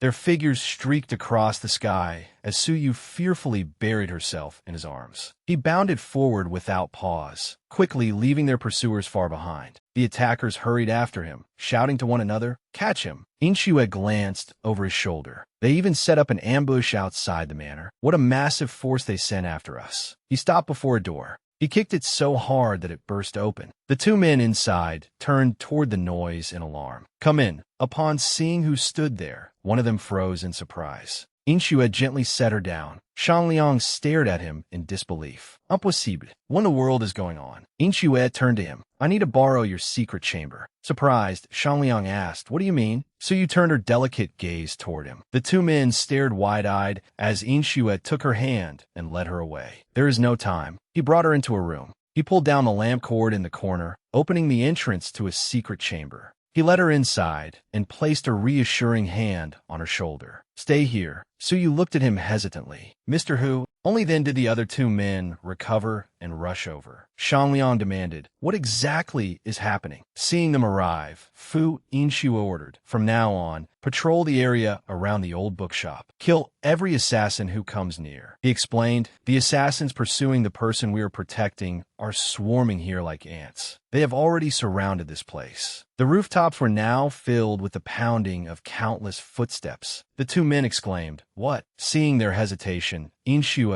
said coldly, "I already told you that your lives were hanging by a thread." His icy gaze fixed upon them as he added in a quietly threatening voice, "Now I expect you to fight with everything you have." The two men fell silent after hearing Fu Inshua's words. Cold sweat covered Shangliang's brow. This had become a bizarre life-or-death gamble. Their expressions changed in an instant. They drew their weapons, their eyes turning cold. Shangliang laughed. "Come, brother. We need to save our own skins, too." Mayun replied, "Damn right. It has been far too long since this sickle had a chance to drink its fill of blood." They then respectfully clasped their hands towards Suyu. Shangliang said ingratiatingly, "Oh, that is right. Please forgive our belated greetings, my lady." Mayun continued, "We are Shangliang and Mayun, the men in charge of the Yang branch. You may not know who we are, but we have long." Embarrassed by their behavior, she replied, "I remember you. You are the men known as the twin demons of the Kong clan." Fu Inshue was slightly surprised. Her gentle voice echoed through the secret chamber. "I also heard that you were demoted and transferred away from the demon palace. If we return safely, I will make certain to report your achievements to my father." They stared at her in astonishment. "Truly, my lady?" Inshue studied them thoughtfully. "So they are the twin demons of the Kong clan, Kong Shangliang and Kong Mayun." Deeply moved, both men clasped their hands. "Thank you very much, my lady." Inshue silently observed them. They had once been powerful incense masters who wielded considerable authority. Rumor had it that they accidentally caused the deaths of the demon immortal spies and were therefore forced to infiltrate the orthodox faction in disguise. So they were serving out their punishment through hard labor in this wretched place. Her words filled them with renewed strength. Delighted, the two practically skipped out of the secret chamber. Shangliang declared, "Come, little brother, let us send those bastards to meet their ancestors." Mayun cheerfully replied, "Understood, big brother." Before leaving, Mayun told Suyu, "Please remain hidden here for the time being, my lady." Fu Inshue and Suyu watched their antics with awkward expressions. After they left, Inshue told her, "I must go outside as well. Until I personally open this door, you must not take a single step outside." When Suyu saw him leaving, she called out to stop him. "Mr. Hu." Her voice was sorrowful, and her left hand tightened around her skirt. "I fear this place will become my grave." He turned away and continued walking, reassuring her in an even voice, "You will be fine." His back looked steadfast, and his words carried absolute certainty. "No matter what happens, I promise I will not allow you to die, Miss Su." Suyu stared at him in astonishment. She smiled, her cheeks gradually reddening as her glistening amber eyes gazed at him. Suyu stepped toward him. "There is something I wish to tell you, Mr. Hu." She gently grasped his sleeve and said hesitantly, "If something unfortunate should happen, please remember this." Her hand moved to rest upon his, and her voice softened. "The truth is," she whispered, "my surname is not Su. It is Dan. My true name is Dan Suyu." Her cheeks flushed with embarrassment. Fu Inshue was startled by her revelation. Dan Siyu was the precious daughter of the Lord of Demon Gathering Manor, the man who commanded the Demon Palace's military forces. She was also an ill-fated young woman incapable of learning martial arts because she possessed the heaven-punished profound in severed meridians. However, her extraordinary intelligence had led the elders to select her as the next chief strategist of the Demon Palace.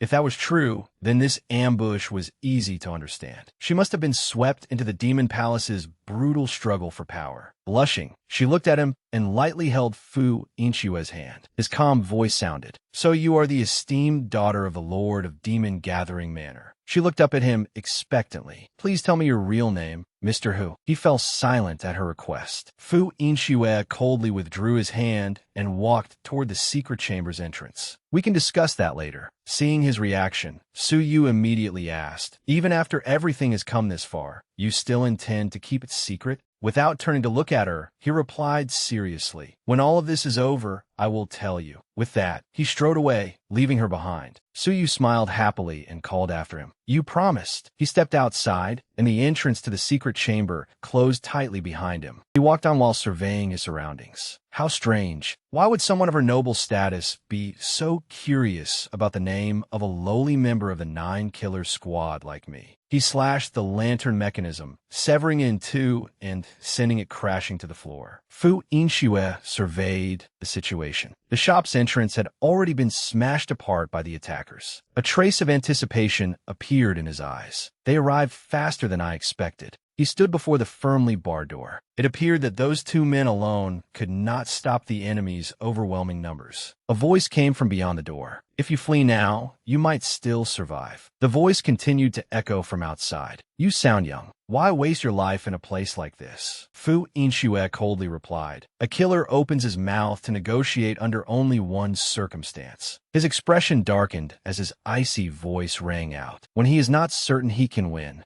The man outside fell silent. After a moment, he angrily shouted, "You insolent brat!" The door was hacked into pieces, and dark figures flooded inside. They threatened loudly. "We will erase every last trace of your existence from this world." Fu Inshue drew his sword and studied them. In the blink of an eye, he slashed the arm of the man leading the charge. His precise strikes tore through the attackers, spraying blood through the air. His eyes remained cold as he refused to let a single one escape. He fought the martial artists alone as they tried to overwhelm him with numbers. Blood dripped from his sword. Droplets of blood splashed across an attacker's face while loose sheets of paper whirled around the room. The stench of blood filled the room. Fu Inshue panted with exhaustion, surrounded by bodies strewn across the floor. Breathing heavily, he struggled to steady his breath as sweat streamed down his body. Fu Inshue cursed. "Damn it, do these people never get tired?" He then looked toward a cabinet and called out, "I thought I had already cleared everyone out." A man had been secretly hiding behind the cabinet. He spoke in surprise. "You sense my presence? Not bad." He stepped out, unable to conceal his admiration. "Where in the world did someone like you come from?"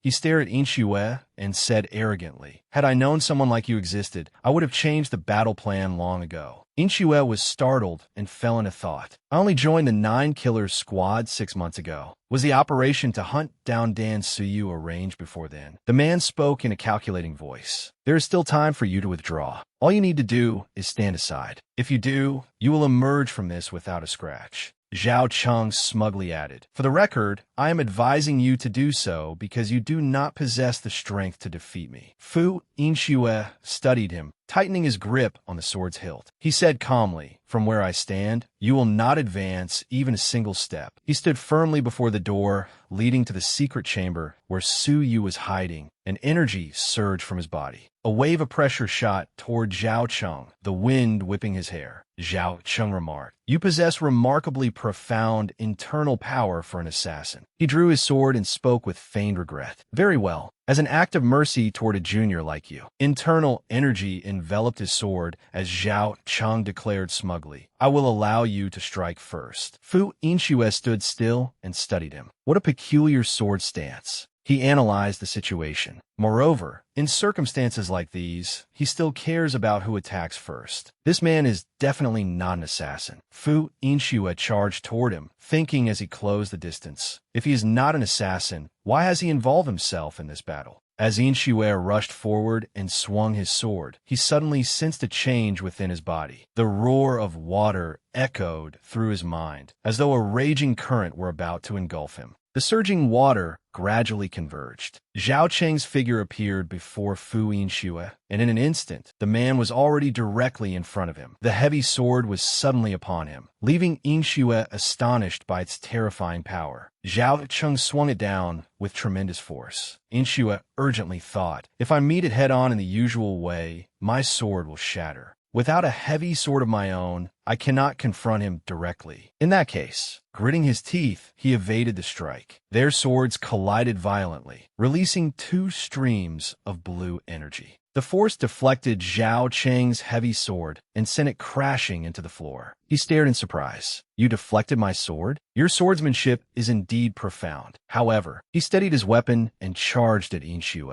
That only proves you lack the strength to withstand me. Fu Inshue nimbly evaded each attack, occasionally raising his sword to block. His sharp eyes remained fixed on Zhao Cheng as he retreated to maintain a safe distance. He has no idea that I can wield a heavy sword as well. He merely thinks I am an assassin with enough internal power to defend myself. Zhao Cheng continued his frenzied assault. The moment he grows overconfident and launches an overwhelming strike without defending himself, that will be my chance to counterattack. One attacked while the other defended until they finally separated and maintained a safe distance. Despite the wounds covering his body, Fu Inshue paid them no attention. He stood there, secretly glancing at the corpse of one of the fallen attackers. Zhao Cheng saw through him and sneered. You refuse to attack and focus only on blocking and evading. So this was all merely a trick to buy time. Refusing to give him another chance to delay, Zhao Cheng charged. Do not even dream of it. Light flashed from his sword. Zhao Cheng seemed to stand amid a vast ocean. He declared smugly, let me see whether you can overcome this move. Gripping his sword with both hands, he charged at Fu Inshue.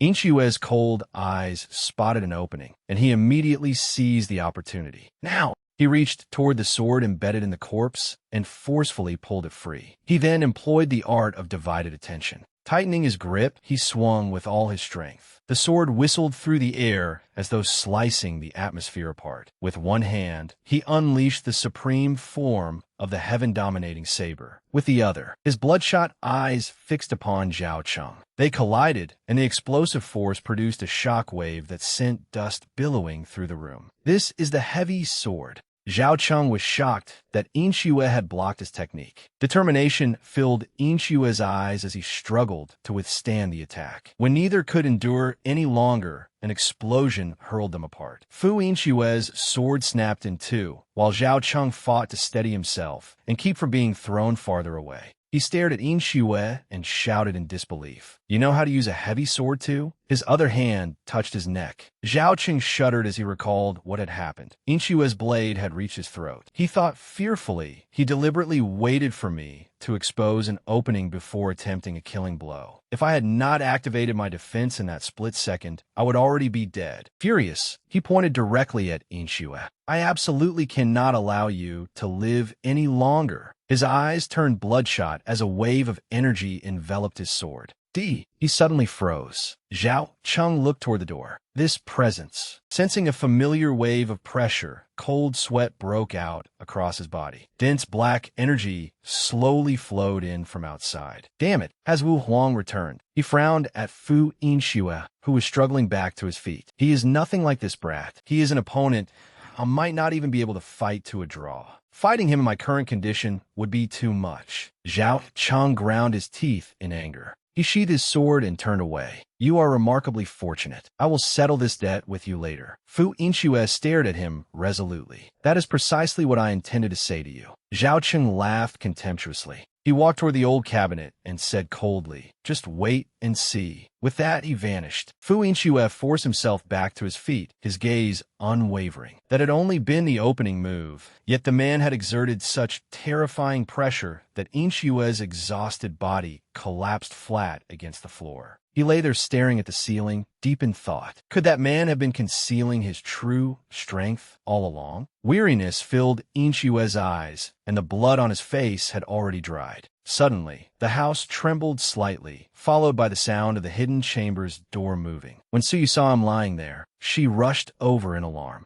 Mr. Hu, are you all right? You were placed in such danger because of me. Trembling, she sank to the floor beside him, her voice choking with emotion. You must survive. Seeing that she had disobeyed his instructions, Fu Inshue said sternly, I told you not to reveal yourself until I called for you. Suyu burst into sobs, tears falling from her eyes like beads. But I was so worried about you, Mr. Hu, so I... Seeing her like this, Fu Inshue could only remain silent. He pressed his lips together as though making an important decision. Fu Yingxue. Suyu stared at him blankly, the tears still wet on her face. He spoke somewhat awkwardly. Haven't you always wanted to know who I really am? Fu Ying Sui. That is my real name. Hearing this, Suyu smiled happily. The tears had not yet vanished from her face. I will engrave both your name and your face into my heart forever. He froze and touched his face. This was bad. Had the face-changing, bone-shifting art worn off? He had never expected his true appearance to be exposed under such circumstances. She gazed at him with sparkling eyes. Bracing himself against the floor, he tried to rise. I truly need to get up right now. Could you give me a hand? Suyu immediately replied, of course. Gladly. She reached out and supported him, helping him stand. Yuan Huang hurried inside. Suyu, are you safe? He abruptly stopped in his tracks. He was stunned to see the martial artists' bodies scattered across the floor. When the world happened here, everyone else was equally astonished. Why are so many people lying here? This is beyond anything we imagined. Yuan Huang rushed farther inside in alarm. Where are you, Suyu? Only after seeing that she was unharmed did he sigh in relief. I'm relieved to see that you're safe. Then he suddenly fell silent when he noticed her touching Inshu. Suyu bashfully tried to explain. The truth is, what actually happened was, she hurriedly stepped away from Inshu. I'm completely fine. Mr. Who protected me very carefully. Yuan Huang was still bewildered when Shang Liang and Ma Yun charged in through the door. Number 18, we've come to help. Their commotion made everyone turn toward them. Shang Liang quickly reported, although we did our best to encircle them, a few appear to have escaped. So we chased them down and dealt with every last one. When the two men finally saw what had happened inside, they could only cry out, "What is all this?" Ma Yun awkwardly scratched his head. No, there were clearly far more than just a few enemies. Shang Liang looked away evasively. Who exactly are all these people lying here? Yuan Huang's expression darkened. He strode toward Fu Yinxue, who was sitting on the floor. You're number 18, correct? Clenching his hand tightly, he looked at Yinxue. You have truly endured a great deal for us. Fu Yinxue appeared somewhat uncomfortable with his behavior. It was merely my responsibility. No, it was not. With that, Yuan Huang dropped to his knees.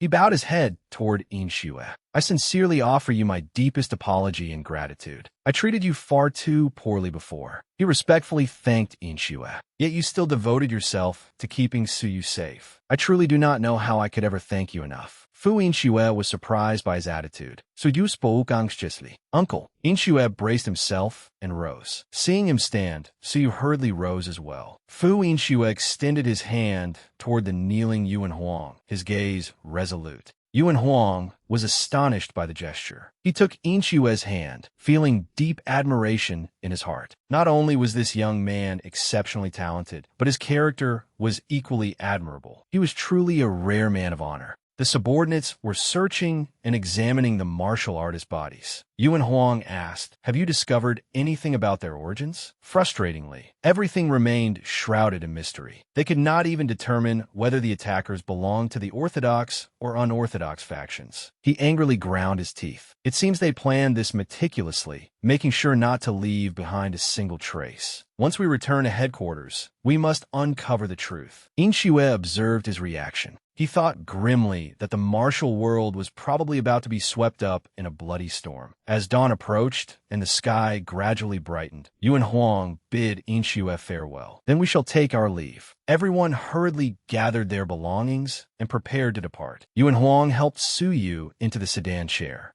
Meanwhile, the soldiers took one of the corpses back for further examination. Looking out from inside the sedan chair, Suyu saw Yinxue.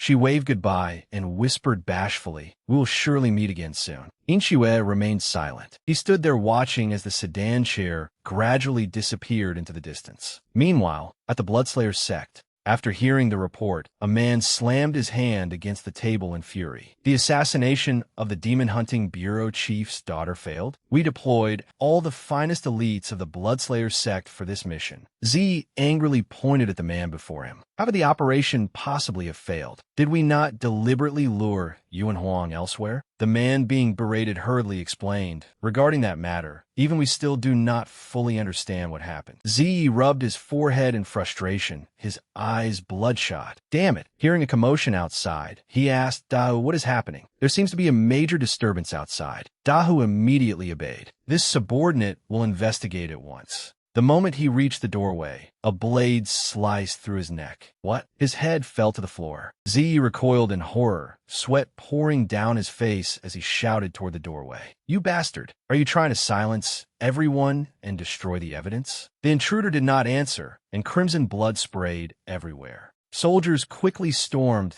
the Bloodslayer's sect stronghold. Their commander ordered, "Move quickly." By order of the Demon Hunting Bureau chief, we must find the mastermind behind the Bloodslayer's sect. Upon seeing the scene inside, they could not conceal their shock. The commander's massive shadow loomed over one of the soldiers. Investigate exactly what happened here. His expression darkened as black energy swirled around him. Were you unable to capture even one of them alive? He was Dan Yuan, chief of the Demon Hunting Bureau. The kneeling soldier reported, by the time our forces entered, every last one of them was already dead. Their bodies lay scattered everywhere, making the soldiers shudder in fear. Dan Yuan contemplated the situation in silence. The moment he received word that Suyu had been attacked, he had activated the Demon Hunting Bureau's entire intelligence network to locate the mastermind. The investigation confirmed the Bloodslayer sect's involvement. However, a minor assassin sect would never dare risk confronting the entire Demon Hunting Bureau. There had to be a greater power manipulating them from behind the scenes. He gripped the armrest tightly, veins rising across his hand. He had never expected them to kill so ruthlessly just to eliminate every lead. The mastermind was certainly no ordinary figure. He issued a grim command. Whatever it takes, hunt them down and make them pay for their crimes. The subordinate immediately answered, "We obey." Dan Yuan rose. Very well. Before leaving, he asked the soldier, "How is Suyu now?" The subordinate respectfully replied, "My lord, nothing serious happened to her. However, the young lady keeps talking about the martial artist who saved her." Dan Yuan asked, "Was it the member of the death squad who protected Suyu?" Yuan recalled how his daughter had chattered endlessly after returning home. Since that day, she had not gone a single day without mentioning him. The soldier replied, "The young lady is probably deeply grateful to the martial artist who saved her life." Dan Yuan said calmly, "Number 18 belongs to the Death Squad's Yiyang branch. But no, I heard that his true name is Fu Inshue." A faint note of amusement entered his voice. "I will remember that name." Half a year passed. Autumn came and went, and winter was now beginning. The doorbell rang. Fu Inshue stepped inside and brushed the snow from his clothes. When Shang Liang and Ma Yun saw him return, they rushed over to greet him. Shang Liang put an arm around his shoulders. "Young hero, come inside. Everything went smoothly again this time, I trust?" Ma Yun added, "You must have had an exhausting journey." He eagerly asked, "Well, shall we have another drink today?" Inshue did not respond to his proposal. Over the past 6 months, he had killed more people than he could count. He had successfully completed one seemingly impossible assignment after another. Shang Liang and Ma Yun, who managed the branch, had also received recognition for those accomplishments. The three of them now drank and chatted together. As a result, the two men's view of him had changed greatly. Their relationship was no longer merely that of handlers issuing and receiving assignments from the Death Squad. They had become close friends who could share wine and idle conversation. Fu Inshue asked, "Did we not drink together just last night?" Ma Yun explained, "Yesterday is already old news. Today is an entirely new day." He continued, "Do we not have only 10 days left before returning to the Demon Palace?" Shang Liang added, "Young Hero 18 also said he would leave the Death Squad around that time." He explained, "Once that happens, drinking together will no longer be so easy. We must drink to our heart's content while we still can." Ma Yun laughed. "Our reinstatement was also thanks to you. Let's treat you this time." After hearing their plans, Fu Inshue shook his head in refusal. "My apologies, but let us do another time. As you said, only 10 days remain, so I must begin clearing out my residence." The two men ignored him. Ma Yun hooked an arm around his and pulled him away. "Come now, leave those trivial matters to me. I will have everything settled in no time." Shang Liang laughed. "Surely you do not think we would be unable to help you with such minor chores?" Shang Liang closed the door and declared loudly, "Come. Today we must drink to our heart's content." Ma Yun hurriedly dragged Inshue outside. "I happened to acquire 3 jars of fine wine brewed by a renowned local master." Beneath a brilliant, star-filled night sky, Fu Inshue climbed onto the roof, where the other two were already waiting. Ma Yun surveyed the scenery and sighed in admiration. The moon is exceptionally radiant tonight. When Inxue approached, Shang Liang complained, "We went to the trouble of reserving the finest room on the top floor of Crimson Tower Pavilion, yet you would rather sit on a roof and drink. Young hero, your tastes truly are unusual." Ma Yun chimed in. "Does the young hero not enjoy this sort of atmosphere?" The three poured themselves wine. Inxue said calmly, "Let us finish this jar here. If you truly find it uncomfortable, we can move to Crimson Tower Pavilion afterward." Ma Yun laughed. "First, let us raise our cups." All three drained their cups at once. They clinked their cups together. As Shang Liang drank and gazed at the sky, he sighed in appreciation. "Drinking like this truly has a unique charm." Inxue replied, "I told you so." Shang Liang smiled at him. "Young hero, you truly know how to enjoy yourself. You understood the pleasure of drinking on rooftops long before we did." Inxue replied indifferently, "I simply dislike places that are too noisy." Shang Liang silently studied him. "Come to think of it, young hero, it has already been a full year since you arrived here." Inxue turned to look at him. "To be honest, I initially thought you were merely an arrogant brat. Who could have imagined that you would select a grade B token for your very first assignment and complete it flawlessly? Even missions that made veteran agents hesitate were handled cleanly by you, time and again." Ma Yun rose and dramatically extended a hand before himself. "But the most spectacular feat the young hero ever accomplished must still be that incident when he protected the Demon Hunting Bureau chief's beloved daughter." Shang Liang burst into laughter. "Are you trying to imitate the young hero's manner?" He then recalled what had happened. "When you suddenly charged into the old bookshop and ordered us to stop the assassins, my heart nearly leaped out of my chest." The memory of that scene still left both of them dumbfounded. Shang Liang continued cheerfully, "By the time we finished dealing with the attackers and returned, the entire place had been reduced to ruins." Ma Yun nodded in agreement. It was truly a terrifying sight. Shang Liang's expression grew serious. "Many other things have happened as well." He spoke candidly to Inxue.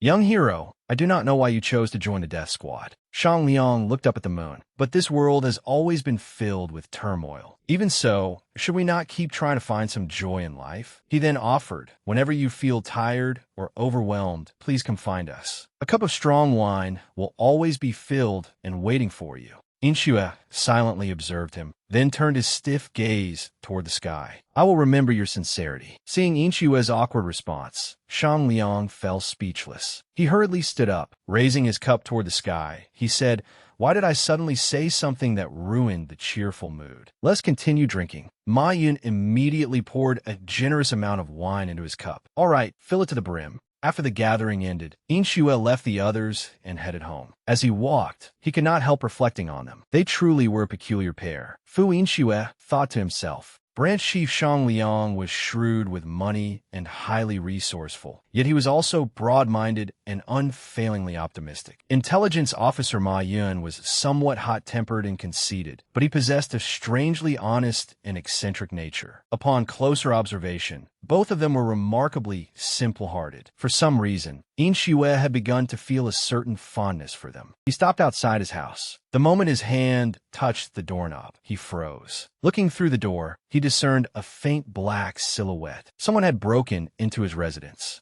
He pushed open the door, surveyed his surroundings, and slowly stepped inside. Suddenly, a blade was pressed against his neck. The intruder spoke smugly. "So the legendary agent of the Death Squad's Yiyang branch can still leave himself exposed like this?" Inxue's gaze sharpened. He replied calmly, "Perhaps not." He turned his head toward the intruder. Several loaded crossbows had already been positioned in front of him. "Let us see which of us has truly left himself exposed." Haley began to sweat. What was the meaning of this trap? The arrowheads gleamed in the darkness. Fu Inxue prepared to attack, his left foot resting on a concealed trigger. "You pretended not to notice anything, so you could lure me into the trap's firing range?" Haley asked. Inxue responded, "Speak. Who are you?" Hearing the question, Haley sheathed his sword. "I come from the Demon Palace. I have something that must be delivered directly into your hands." With that, he hurled a letter toward Inxue. Without the slightest change in expression, Fu Inxue caught it. Seeing him catch the letter, Haley said in surprise, "You caught a projectile from the one-handed phantom so effortlessly." Inchua looked down at the letter. Grade A. Haley Smilat. That is correct. It is a Grade A assignment, reserved exclusively for the most elite agents of the Death Squad. I hear the Demon Palace has issued only 12 Grade A assignments in its entire history. He smirked. This is the first time I have ever seen someone so young receive one. I cannot help feeling envious. Fu Inchue frowned slightly at his actions, sensing that something was amiss. He read the letter. Just what rank was this mission? Grade A. To number 18 of the Yang branch. 4 days from now, before the transfer of authority at the Yang branch is complete, eliminate the twin demons, spies planted by the Martial Alliance. Once he had read the letter clearly, his expression darkened and veins bulged on his face. He sank into thought. He asked calmly, "What will happen if I refuse? I'm about to leave the 9-killer squad. I have no desire to shoulder such an important task." Haley was astonished to hear that and explained, "A Grade A mission is not a mere request. It is a military order. Disobedience is tantamount to defying the will of the Demon Palace. As a member of the 9-killer squad, you should understand that. The consequences will not fall upon you alone." He did not care if he was branded a criminal for disobeying orders, but when he thought of those 3 people, he realized that the Wild Wolf Pavilion would undoubtedly suffer if he refused. Haley asked confidently, "Do you truly intend to refuse?" Observing his behavior, Fu Inchue grew suspicious. His eyes were filled with distrust as he clenched the letter. Perhaps he had achieved too many remarkable victories in too short time, causing the Demon Palace to question his origins. Otherwise, they would not have deliberately labeled this a Grade A mission and forced it upon him. He tucked the letter into his robe and said calmly, "I accept." Haley curled his lips into a satisfied smile. A very wise decision.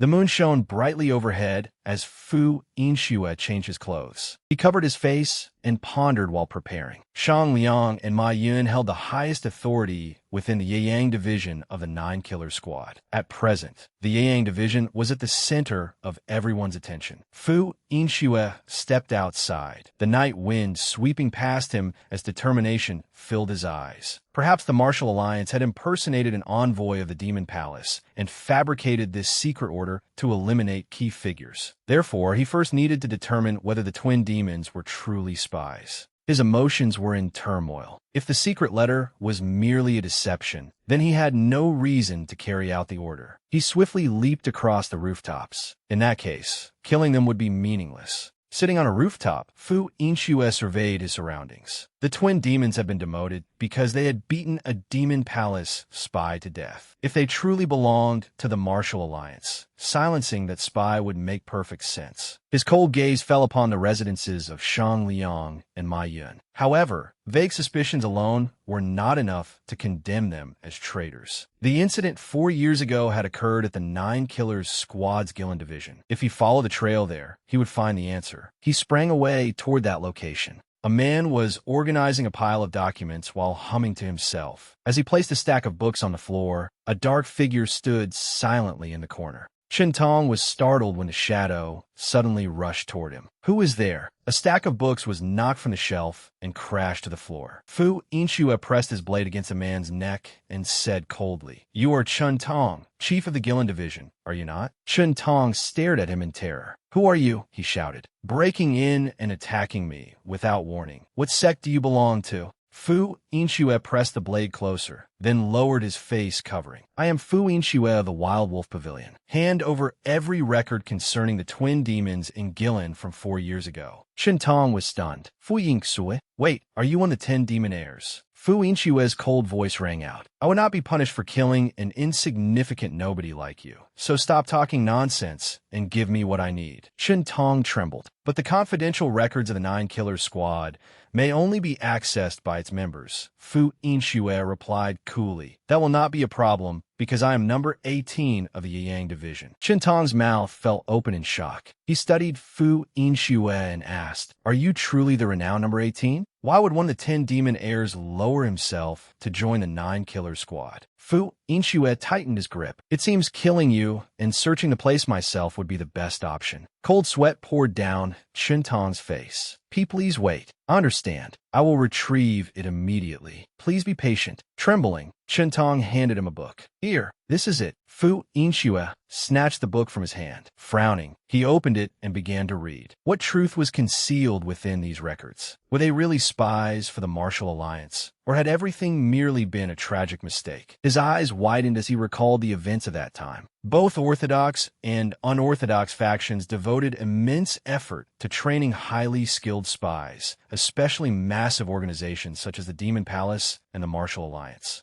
And the tactic they employed most frequently was... Fu Inxue closed the book and sank into thought. That afternoon, in a bamboo forest, Fu Inxue poured wine for Shang Liang. Shang Liang could not help sighing. To be honest, I had to live this long before witnessing such a sight. He said cheerfully, I never imagined the day would come when you would personally pour wine for us. Shang Liang continued flattering him. I have lived half my life, yet I never dreamed that you would personally invite me to drink. Ma Yun smiled brightly. Did you know that ever since we drank with you the other day, our elder brother has often climbed onto the roof to enjoy his wine? Shang Liang looked at Fu Inxue and said, At first, I thought there was nothing special about it. Only after trying it myself did I realize how enjoyable it was. The two bantered back and forth. People say that when you grow fond of someone, you naturally begin imitating their habits.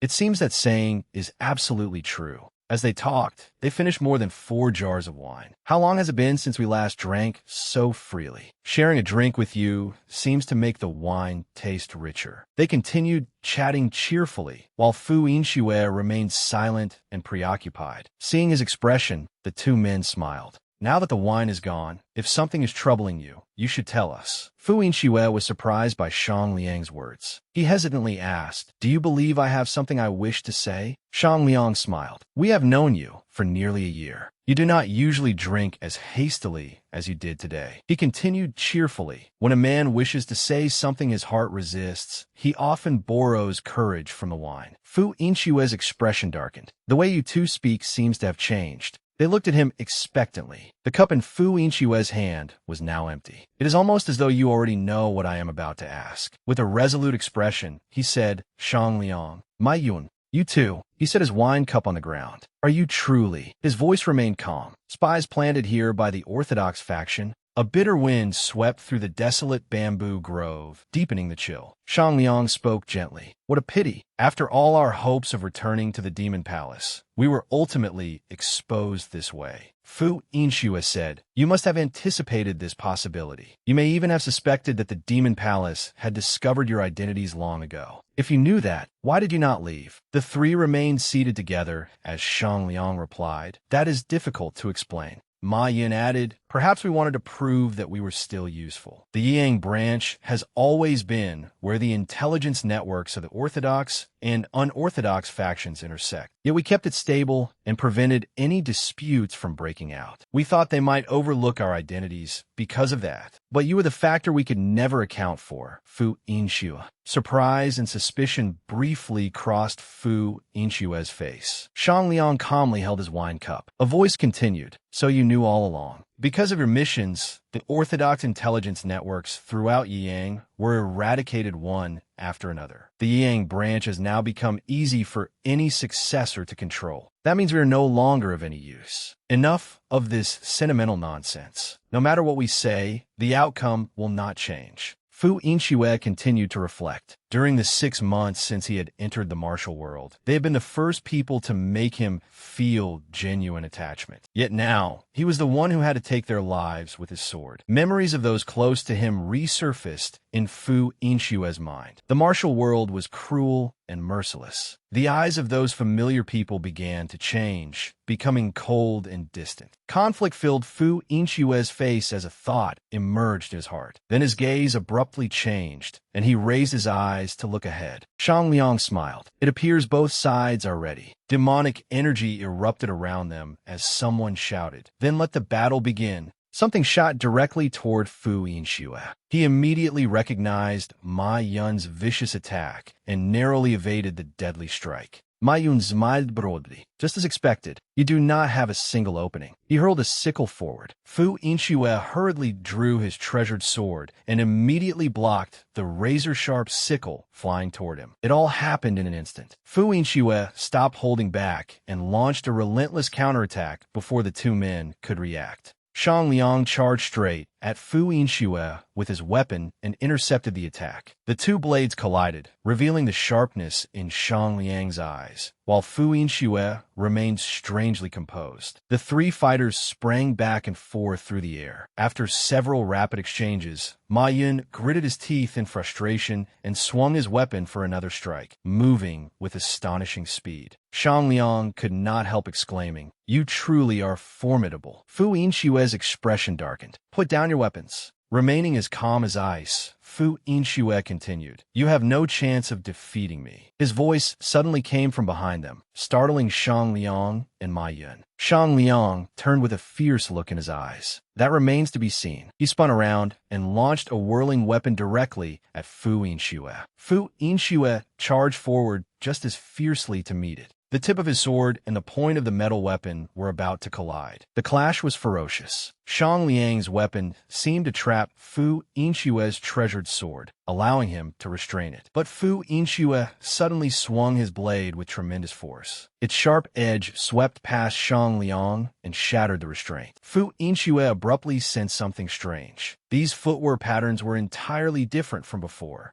His eyes widened as he narrowly evaded the next attack. He realized that Shang Liang's movements resembled those used with a staff. Shang Liang laughed heartily. "How does it feel?" "This is..." He swung his staff in a killing strike and shouted, "The Beggar's Gang's proud ultimate technique. The dog-beating staff art." Fu Inshue thought, "The dog-beating staff art? Then his martial arts come from the Beggar's Gang." Ma Yun grinned. "And what about this?" Fu Inshue suddenly noticed a sickle sweeping violently toward him. The sickle seemed to carry a mysterious force. Ma Yun poured all his strength into the attack, his eyes cold as he prepared to finish Fu Inshue. The technique he unleashed was his sect's sun-shooting sword art. Fu Inshue was startled. The foremost sword art of the Azure Point sect, the sun-shooting sword art. As he evaded the strike, he continued thinking, "So, both of you are branch leaders of the 9 great Orthodox sects." The three clashed fiercely, with neither side willing to yield. The bladed weapon soared high into the air, poised to descend upon Fu Inshue, who desperately defended himself. Suddenly, Shang Liang appeared with his pointed weapon and attempted to stab him from behind. The battle reached a deadlock. Shang Liang's gaze seemed intent on crushing his opponent. The supreme arts of the 9 great Orthodox sects, combined with the unorthodox weapons of the demonic path, produced endlessly shifting and unpredictable attacks. Ma Yun smiled mischievously, seemingly having anticipated Fu Inshue's movements. Working together, the two finally succeeded in hurling him far away. Fu Inshue thought grimly, "Am I really allowing myself to be suppressed like this?" Faced with the force of their attacks, he told himself, "Impossible." More strikes rained down upon him. They stirred memories of battles from long ago. Fu Inshue thought, "I have experienced and witnessed countless techniques from both the orthodox and unorthodox factions, all their finest skills and my accumulated combat experience." Fu Inshue's eyes turned bloodshot, and his expression grew cold. He resolved to pour everything into a single strike. Shang Liang and Ma Yun also concentrated all their strength, determined to leave him no path to survival. The figures of the two men were deeply reflected in Fu Inshue's eyes, as though he were engraving them into his memory. Suddenly, a surge of demonic power erupted, moving as swiftly as lightning. Fu Inshue launched his attack. His single slash appeared capable of severing every weapon his enemies possessed. Shang Liang and Ma Yun stared in disbelief and cried out in horror, "What?" Fu Inshue swung his blade again with overwhelming power, his face remaining perfectly composed. The two men on the ground were even more stunned and instinctively looked up at him.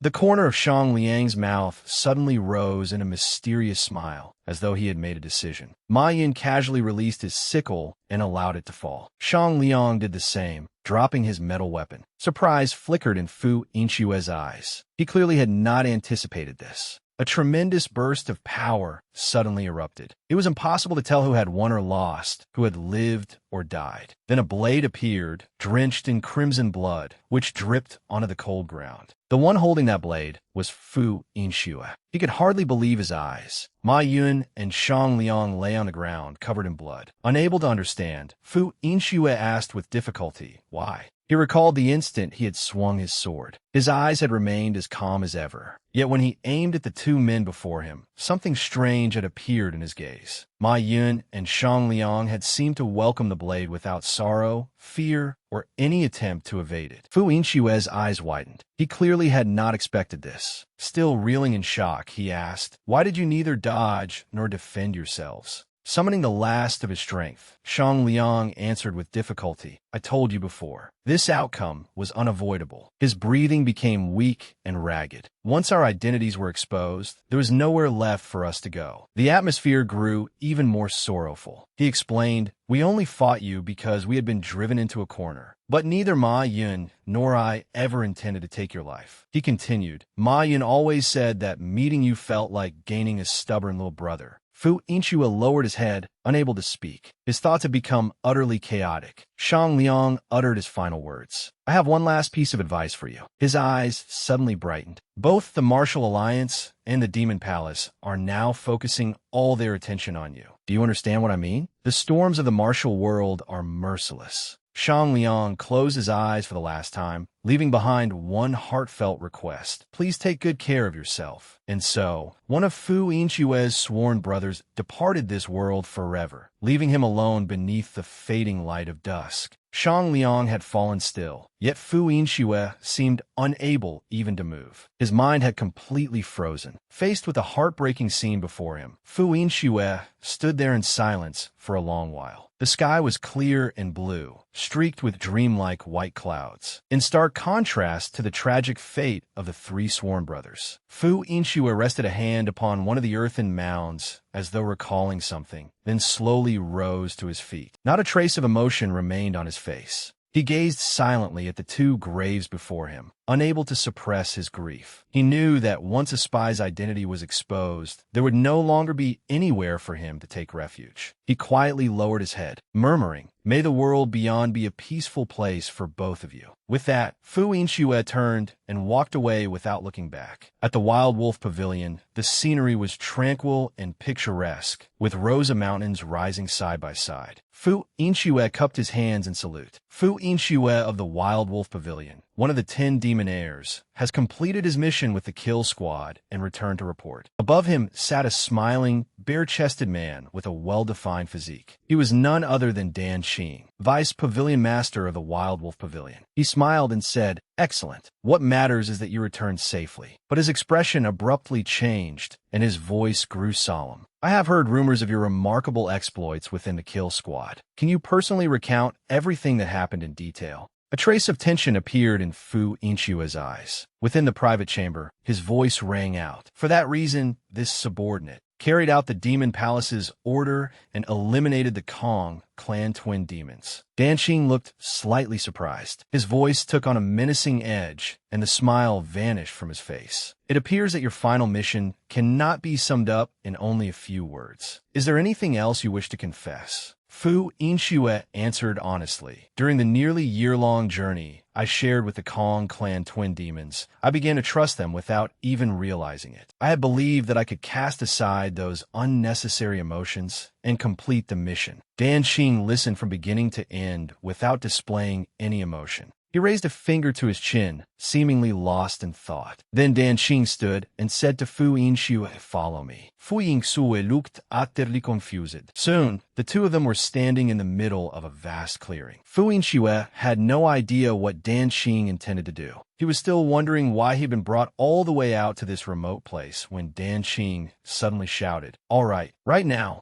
A ruthless look appeared on his face. "Draw your sword," Fu Inxue asked in astonishment. "What do you mean by this?" Dan Xing merely replied, "I want to see with my own eyes how much your experiences in the kill squad have improved you." Fu Inxue was perplexed. He thought, he suddenly wants to spar? Still, the Vice Pavilion Master must have a deeper reason for this. His gaze grew serious, and he complied. "Then allow this subordinate to make the first move." Fu Inxue's body trembled violently, as though he were preparing to unleash some ultimate technique. He raised his sword and charged at his opponent. His opening strike was so fast that his entire body seemed enveloped in radiant light. He knew that the longer the match continued, the greater his disadvantage would become. If so, he had to unleash all his power and decide the outcome as quickly as possible. Suddenly, surprise flashed through Fu Inxue's eyes, accompanied by unprecedented shock. Dan Xing stood calmly before the incoming attack, and Fu Inxue realized that he had not exposed even the slightest opening. Dan Xing merely lifted his eyes lazily before extending 2 fingers.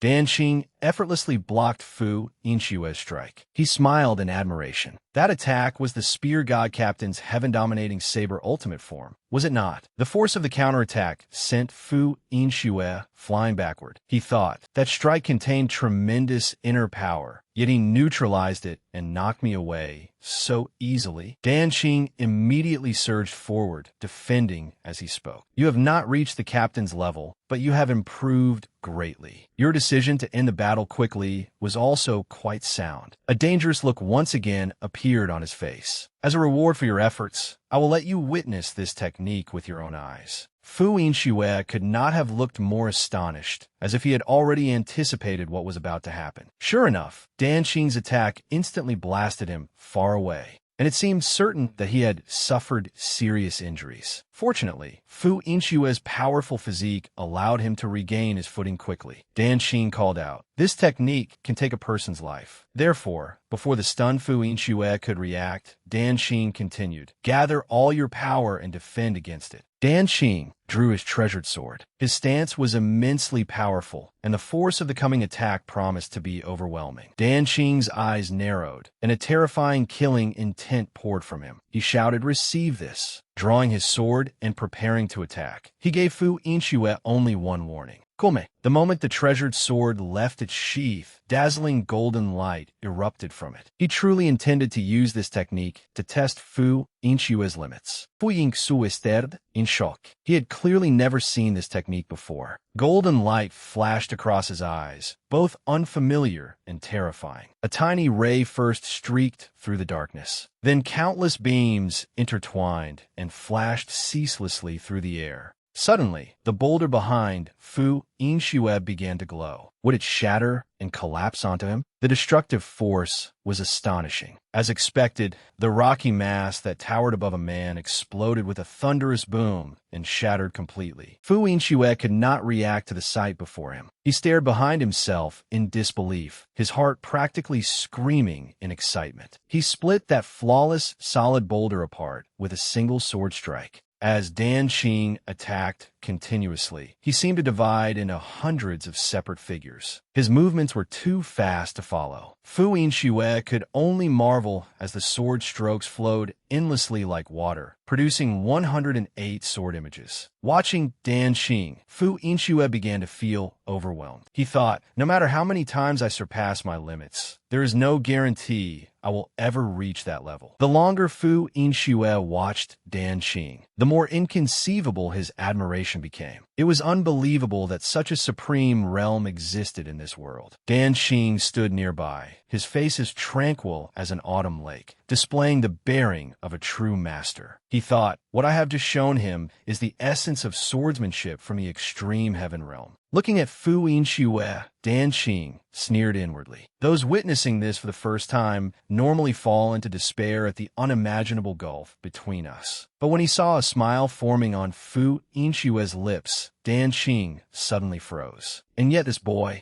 Dan Xing then smiled as well, as though he had discovered something interesting. He walked toward Fu Inxue and calmly explained, "The attack I just performed encompasses every subtle principle of swordsmanship in the world. I deliberately slowed it down fivefold. You should have grasped at least a portion of its martial essence, should you not?" Fu Inxue remained silent and contemplative, seemingly pondering something. Dan Qing continued, "The martial world is a place where survival depends upon weapons. It is no different from an unending hell, and there is no room for indulging in emotion or offering affection. Once you enter the martial world, it is only natural for allies today to become enemies tomorrow. Countless similar events will surely occur in the future. At such times, I cast aside every distracting thought and devote all my attention to the study of martial arts." Upon hearing this, Fu Inxue finally understood. Vice Pavilion Master, so from the very beginning, he intended to teach me. Deeply moved, Fu Inxue cupped his hands and declared, "I swear that I will engrave today's lesson into my heart and never forget it." Dan Qing smiled and remarked, "It appears that you will be entering seclusion to cultivate and will not be showing your face for some time." He then said cheerfully, "If you encounter any difficulties during your training, come to me whenever you need guidance." Fu Inxue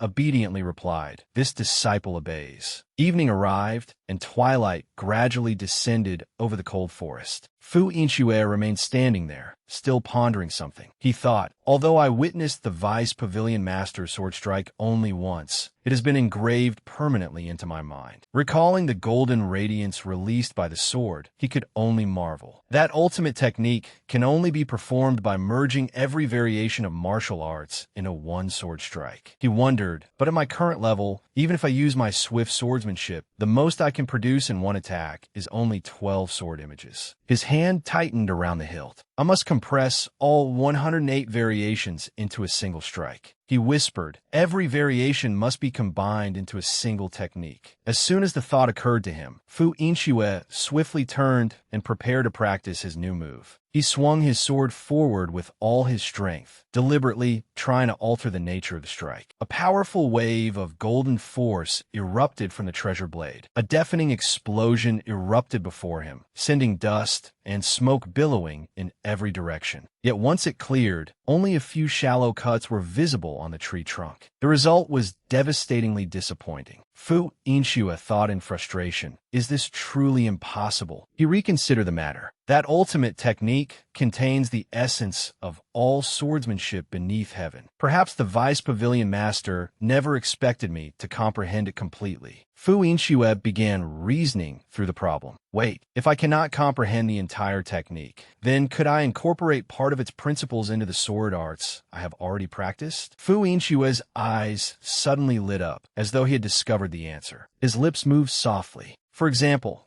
a thought flashed through his mind. I could compress the 13 techniques of the Fire Rain 13 forms into a single sword strike. His figure immediately shot away like lightning. The sun sank toward the western horizon, and flocks of birds returned to their nests. Beneath the shadowy forest canopy, Fu Inxue continued tirelessly practicing his technique. Dan Qing suddenly appeared before him and caught the tip of Fu Inxue's sword with his bare hand, leaving him stunned. As time passed, Fu Inxue trained with ever greater intensity, and his technique grew increasingly powerful. Someone watched his training from behind. Suddenly, Fu Inxue's attack slammed heavily into a boulder. Would it finally shatter as he hoped? Fu Inxue's gaze became sharper and more assured, while dazzling golden light enveloped his body. 1 year passed. The sky was beautiful, and the surroundings were peaceful and still. The open clearing had become a familiar sight during Fu Inxue's training. Suddenly, a foot stepped firmly onto the ground. It was a familiar figure, Fu Inxue. His face was dusty and bore several scars. Standing beneath the broad canopy of a great tree, he seemed to be contemplating something. A treasured sword, crackling with crimson energy, was drawn. Fu Inxue swung the blade, and the power he now displayed was terrifyingly greater than before.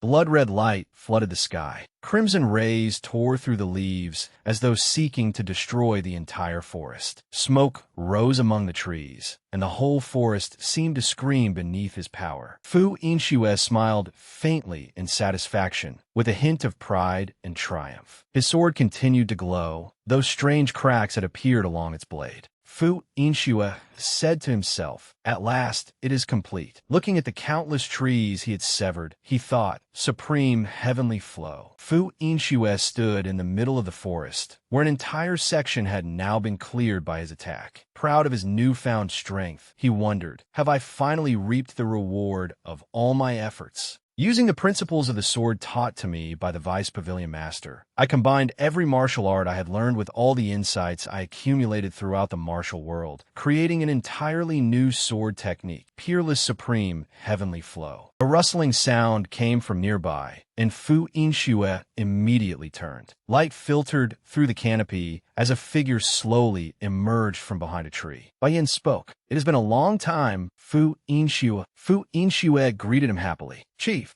Bai Yin examined the severed trees and broke into a cold sweat. Ordinarily, a swordsman's distinctive mark would remain wherever his blade passed, yet there was no trace of any unique characteristic here. Has he fused so many of the world's martial principles together that his swordsmanship has reached a realm where it no longer displays any individual attributes? Bai Yin could not help praising him. "You have improved tremendously." Fu Inshue responded modestly. "I am still far from the level I seek." Bai Yin smiled and turned his face away. "It is difficult to imagine what kind of sword path could ever satisfy you." He said gently, "Follow me." With a knowing smile, Bai Yin continued in his calm, deep voice, "The Vice Pavilion Master wishes to see you." Fu Inshue was surprised to hear this. Beneath the clear blue sky, Dan Xing smiled cheerfully as he spoke to Fu Inshue. "For almost an entire year, you have done nothing but remain in the training yard or on the mountain. At last, I get to see you somewhere other than your training grounds." Bai Yin stood beside them as Dan Xing continued enthusiastically. "According to Bai Yin, the results you achieved far exceeded all expectations. You truly never cease to surprise me." Fu Inshue replied with restrained embarrassment. "It was all thanks to your guidance, Vice Pavilion Master." After a brief hesitation, he asked, "By the way, why did you summon me?" Dan Xing sat opposite Fu Inshue and raised his eyes to meet his gaze. "A decision has been made concerning the 10 demon heirs." Fu Inshue was startled. He struggled to piece together the information he had just received. "A decision? You mean?" Dan Xing slowly raised both hands, interlaced his 10 fingers, and rested them beneath his chin. His cold voice rang out. "1 year. 1 year from now, the 10 demon heirs will fight an outside master." Fu Inshue's eyes widened in astonishment. He turned toward Bai Yin and asked in confusion, "Is there a particular reason for the 1-year deadline?" Bai Yin let out a long sigh. Dan Xing took a scroll from a cabinet. Several interconnected circles were drawn upon it. He placed a wooden figure on the scroll and explained, "As you know, the position of Demon Venerable's successor remains vacant. 3 factions are currently competing for that seat." He placed 3 wooden figures inside 3 separate circles and identified each faction. The Demon Venerable's faction, the 10 demonic schools, and the neutral elder faction. Dan Xing picked up another wooden figure and moved it across the diagram. The 10 demonic schools fear that if the 10 demon heirs become stronger than the candidates they support, the situation will become impossible to control. He placed the wooden figure in the center of the inner circle. The balance of power will shift depending on who is chosen as the successor. Bai Yin frowned and explained, "Put simply, rather than giving you a fair opportunity, they intend to give you only enough time to mature. Then they will force you to confront an outside master, hoping that both sides will cripple each other." Dan Xing added, "It is nothing more than the filthy political games of the older generation." Fu Inshue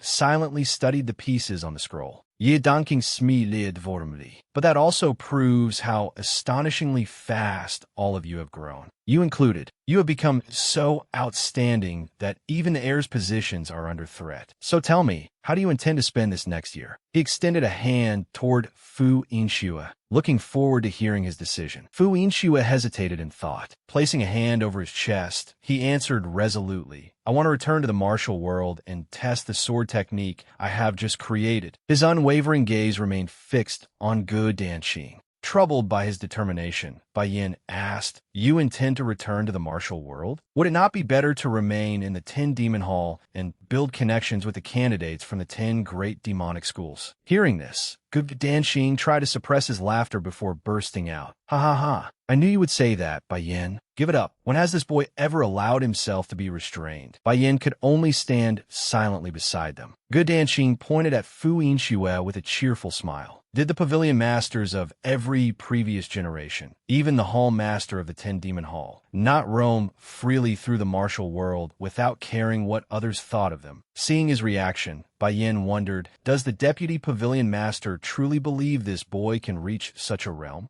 Good Danxing gladly accepted Fu Yinshue's decision. "Since you have chosen to enter the martial world, allow me to select your first destination." "Fu Yinxue, have you ever heard of a place called the Eastern Wanderers League?" he asked with the same warm smile. Above them stretched a clear sky filled with white clouds. In Guizhou, enormous crowds had gathered at the Eastern Wanderers League. Beyond the windows, people streamed through the streets below. Sitting inside a tavern, Fu Yinxue quietly observed the scene outside. So this is it. He could not help marveling at the crowds. There truly are a lot of people. Members of both Orthodox and unorthodox factions are here, and even people from the 10 Demon Hall have appeared. It is the martial world in miniature. According to what the deputy pavilion master had told him before his departure, the Eastern Wanderers League had originally been nothing more than an alliance of wandering martial artists who took on minor errands. However, its leader had changed around 20 years ago. A complete command structure was established, and countless experts began gathering there. It had since grown into the largest alliance of wandering martial artists in existence. Since then, they had regularly held martial tournaments. These tournaments attracted the finest wandering martial artists to the Eastern Wanderers League, while also building its reputation and securing commissions from sects throughout the land. Fu Yinxue had come precisely to participate in this tournament. Fu Yinxue watched the crowds pouring into Guizhou and silently considered the situation. Since this tournament is open to everyone regardless of sect or background, experts confident in their abilities will naturally gather here. This is the perfect opportunity to test my current strength. He remained seated in thought. First, I should gather some information. A waiter standing by the door hesitantly spoke. "Excuse me, honored guest. Would you permit this young gentleman to share your table? Every other seat is occupied." Fu Yinxue turned and replied indifferently, "Do as you please." When he clearly saw the young gentleman, Fu Yinxue was slightly surprised. The corner of his mouth lifted. "What excellent timing. It seems I have already found an opponent worth fighting." Ling Jiwei smiled broadly and cupped his hands. "Many thanks." Steaming dishes were placed upon the table. Ling Jiwei said cheerfully, "Thank you for allowing me to share your table. Seeing someone like you reassures me that the martial world's spirit of chivalry has not completely faded." Fu Yinxue calmly sipped his wine. Ling Jiwei excitedly pointed at him and asked, "Have you also come to participate in the martial tournament?" Fu Yinxue nodded. Seeing him nod, Ling Jiwei said enthusiastically, "I knew it. An incredible number of people have registered this time, probably because the prize is so tempting." Fu Yinxue looked puzzled. "The prize?" Lowering his voice, Ling Jiwei answered, "The soul-destroying divine sword. It is a treasure renowned throughout the martial world, a divine sword said to be capable of severing even the soul. Rumor has it that veteran experts who withdrew from the martial world long ago have re-emerged because of it." Hearing this, Fu Yinxue silently calculated. If it is called a divine sword, it should not break easily. I have been worried that I would never find a sword capable of withstanding the sword energy of peerless heavenly current. If I have a chance to seize it, that would not be bad. Ling Jiwei continued chattering. "Those people over there are..." Hearing a commotion outside, Fu Yinxue turned to look as someone angrily roared. "Li Guam!" The man shouted so loudly that everyone could hear him. "You murderous bandit who steals from the dead. How dare you appear so brazenly in broad daylight?" The man who had just raised a cup of wine to his lips froze. The challenger tightened his grip on his sword. "Today, I will kill you and avenge our sect master." The man set his wine cup down. Are you disciples of the Northern Sword sect?" Li Gu said coldly. "Even your sect master could not withstand 30 moves before I took his head. Yet you brats dare come here looking for trouble." They could not help trembling at his threat. Li Gu glared darkly at them and let out a sinister laugh. Haha, I will cut off your heads and turn them into wine cups. Cold sweat covered the challenger as he looked around the tavern. I refuse to believe there is not a single righteous person here. When no one answered, he cried out fearfully, will no one step forward to uphold justice and vanquish evil? The once boisterous tavern abruptly fell silent, and an awkward atmosphere settled over the room. Seeing their reactions, the man stammered fearfully, why? Li Gu was already standing behind him. Ling Jiwei and Fu Yinxue remained seated, watching everything unfold. Still eating, Ling Jiwei worriedly remarked, oh dear, it seems those people do not know the Eastern Wanderers League's unwritten rules. Chewing a piece of stewed lotus root, Ling Jiwei turned to Fu Yinxue. Because experts from every corner of the land gather here, everyone has tacitly agreed not to cause trouble merely because of the conflict between orthodox and unorthodox factions. It is unfortunate, but all we can do is pray for them. Li Gu struck the challenger and sent blood spraying from his mouth. After dealing with him, Li Gu turned and seized his companion by the throat. Another man, unable to tolerate the injustice, drew his sword and charged at Li Gu. Before the swordsman could reach him, Li Gu hurled the man in his grasp at the attacker. The two collided violently and groaned in pain. Carrying an enormous axe, Li Gu approached the two men lying motionless on the ground. What a useless bunch. His cold eyes bore down on them as he threatened. Remember this well. When the weak seek revenge, they only end up dying like dogs. Hearing this, Fu Yinxue rose to his feet. Ling Jiwei looked at him in confusion. Hey, my friend. Ling Jiwei looked at him and said, you seem like someone who has only just entered the martial world. In that case, do not interfere. Crossing his legs, he calmly advised, this is the Eastern Wanderers League. Even if you act, no one will applaud you for it. Ignoring Ling Jiwei's advice, Fu Yinxue continued forward with unwavering steps. Standing over his victims, Li Gu looked down at them contemptuously. Now then, whose head should I cut off first? They were too frightened to speak. Seeing Fu Yinxue approaching, Li Gu demanded, oh, who the hell are you? Fu Yinxue calmly approached without answering. Li Gu angrily shouted again, I asked who the hell you are. He charged excitedly and swung his axe fiercely at Fu Yinxue. Before his smug expression could even fade, a blade swept across his throat, spraying blood everywhere. Li Gu stared in shock at the blood gushing from his neck. My throat. He collapsed to the ground as blood spread across the floor, and its metallic scent filled the tavern. Fu Yinxue stood coldly over him before sheathing his sword. Everyone in the tavern stared wide-eyed in shock. Even Ling Jiwei was stunned. After a moment of silence, whispers erupted as everyone stared at Li Gu. What just happened? Fu Yinxue turned away and continued walking. The man he had rescued stammered, Teach, thank you for saving my life, great hero. I will certainly repay this debt. Fu Yinxue calmly descended the stairs from the second floor. Ling Jiwei's mouth curled in astonishment at Fu Yinxue's strength. That is an unusual form of swift swordsmanship. He relies on extraordinary reflexes to strike before his opponent. But swift swordsmanship alone will not be enough to survive here. He looked forward to meeting Fu Yinxue again. He may be blunt, but he possesses a chivalrous heart. I think I like him. It seems I can save one more life. On the day of the martial tournament, a man stood upon the platform and announced, very well. It is an honor to meet all my fellow martial artists. He addressed the crowd. I am Chu Wentian, Chief Administrator of the Eastern Wanderers League. He raised his voice so everyone could hear. This is the fourth martial tournament held here, and it is all thanks to the support of our fellow martial artists. I will now announce the rules. He unfurled a scroll. First, anyone may participate after stating their name, regardless of identity or background. However, each participant must bear responsibility for anything that happens here. Second, anyone who defeats at least 3 challengers will pass the qualifying round. A participant will also qualify if no one challenges them within half a quarter hour.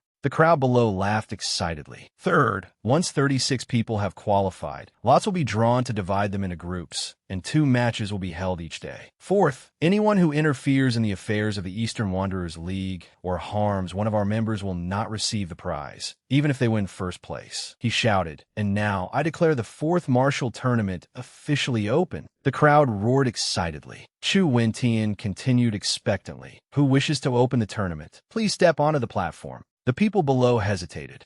Being the first to enter the arena is a little, another person silently thought. I should observe my opponent's abilities first. Whispers spread through the crowd. There is no need to rush. Let someone else go first. Then footsteps sounded upon the stairs. Fu Inxue calmly stood in the center of the arena and introduced himself. Iae me Fu Yingxue. Chu Wentian looked at him in surprise. Is that not the swift sword expert who killed Li Gu with a single strike at the tavern? Qualifying should not be difficult for him, but his fame has already spread. I wonder whether anyone will dare challenge him. Pointing toward Fu Inxue, he called out, "Well, does no one wish to challenge young hero Fu?" A figure soared past Chu Wentian as Ling Jiwei leaped into the arena. Chu Wentian and the others were astonished by Ling Jiwei's actions. Ling Jiwei calmly said, "Although we have met once before, this is the first time I have formally introduced myself." After clearly seeing his face, the crowd below began whispering and pointing at him. "It is him. Is that really him?" Everyone broke into a nervous sweat. Ling Jiwei proudly introduced himself. "I am Ling Jiwei.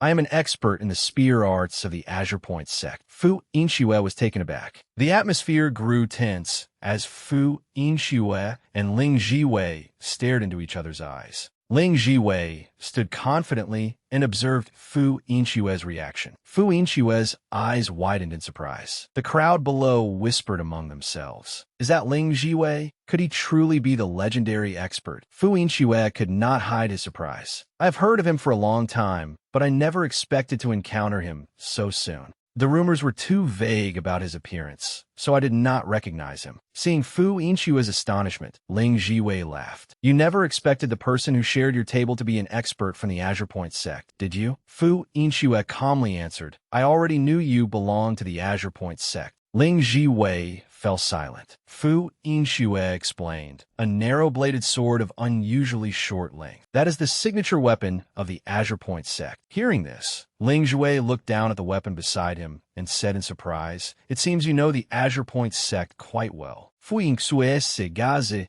gradually sharpened. Then you must also know who I am. Fu Inxue recalled what he knew. Ling Jiwei, an expert of the Azure Point sect. He entered the sect at 14 and registered for the Four Seas Youth Martial Arts Tournament 3 years later. Only a year afterward, he left the Martial Alliance and began traveling through the martial world. He is one of the Orthodox faction's most outstanding heirs, and someone the 10 Demon heirs have always watched closely. Just how powerful is he? Fu Inxue felt a surge of anticipation. Ling Jiwei cheerfully said, Do not misunderstand. I entered this tournament only to protect you. I personally witnessed how formidable your swift swordsmanship is. Fu Yingxue silently listened. But as you know, in a tournament like this, swift swordsmanship alone will not be enough to survive. Ling Jiwei pointed at him confidently. Give up and go home. The martial world needs upright heroes like you. Do not throw your life away here. Fu Yingxue smiled, and here I was wondering what you intended to say. He calmly raised a hand. I refuse. Hearing his rejection, Ling Jiwei drew his sword. If you refuse to give up, Ling Jiwei charged toward Fu Inxue, his threatening voice echoing through the arena. Then you leave me no choice. In an instant, he appeared behind Fu Inxue, his sharp blade pressed against Fu Inxue's neck. Fu Inxue showed no panic at the threat. Ling Jiwei said confidently, I will make you understand just how great the gap between us is. Then you will give up of your own accord. Fu Inxue glanced at him and immediately swung his sword. Ling Jiwei saw the strike and leaped back to evade it. He called out excitedly, As expected, you have no intention of backing down easily. Smiling brightly, Ling Jiwei brandished his sword. Just as I thought. In an instant, his eyes turned cold. He swung his sword fiercely, creating a razor-sharp phantom blade that flew toward Fu Inxue. Fu Yingxue hurriedly dodged. Watching Ling Jiwei's next move, he thought, is that the sun-shooting sword art that Ma Yin once used? It is a sword technique capable of attacking freely at any range, whether near or far. He can strike his target with ease. Ling Jiwei gave him no opportunity to rest and launched wave after wave of cold, sharp sword energy toward Fu Inxue. Fu Inxue carefully observed his every movement and evaded the attacks with ease. The more distance he keeps between us, the greater my disadvantage. I must close in on him. Excited by Fu Inchue's evasive movements, Ling Jiwei shouted, "Try taking this move." With that, he unleashed the sun-shooting sword art's annihilating kill. A violent wind surged toward Fu Inchue, carrying a razor-sharp blade of air straight at him. Fu Inchue calmly evaded it. Seeing this, Ling Jiwei was stunned. He avoided even the Azure Point Sect's ultimate technique so easily. Ling Jiwei could hardly believe his eyes. Fu Inchue continued calmly evading the razor-sharp wind blades before charging toward him. He is not relying merely on instinct or movement techniques. Those are the movements of someone who has completely seen through the technique and the path of my sword. Ling Jiwei hurriedly dodged and asked in bewilderment, "Have you fought someone who used the sun-shooting sword art before?" Fu Inchue remained silent, lightly pursing his lips. He stopped and answered, "Yes, but that person used a different weapon instead of sword." Ling Jiwei looked surprised. Fu Inchue continued, "Even so, the variations and speed of his techniques were far superior to yours." Hearing Fu Inchue's words, he fell silent. Ling Jiwei smiled faintly. "It seems I underestimated you." His voice gradually turned serious. "Very well. From now on, I will fight you with everything I have." He tightened his grip on his sword and charged toward Fu Inchue, unleashing his power. Fu Inchue watched his movements intently. Every strike was aimed directly at one of his vital points. Fu Inchue's body stiffened. "Without using a movement technique, I won't be able to dodge this." He did his utmost to evade Ling Jiwei's blade. Ling Jiwei swung fiercely and closed in from behind. Fu Inchue dodged, but had no chance to assume a defensive stance. Fu Inchue countered Ling Jiwei's attacks. Blades clashed loudly amid the tense atmosphere. Fu Inchue deflected his sword aura, sending it crashing into the already devastated arena. After recovering from their shock,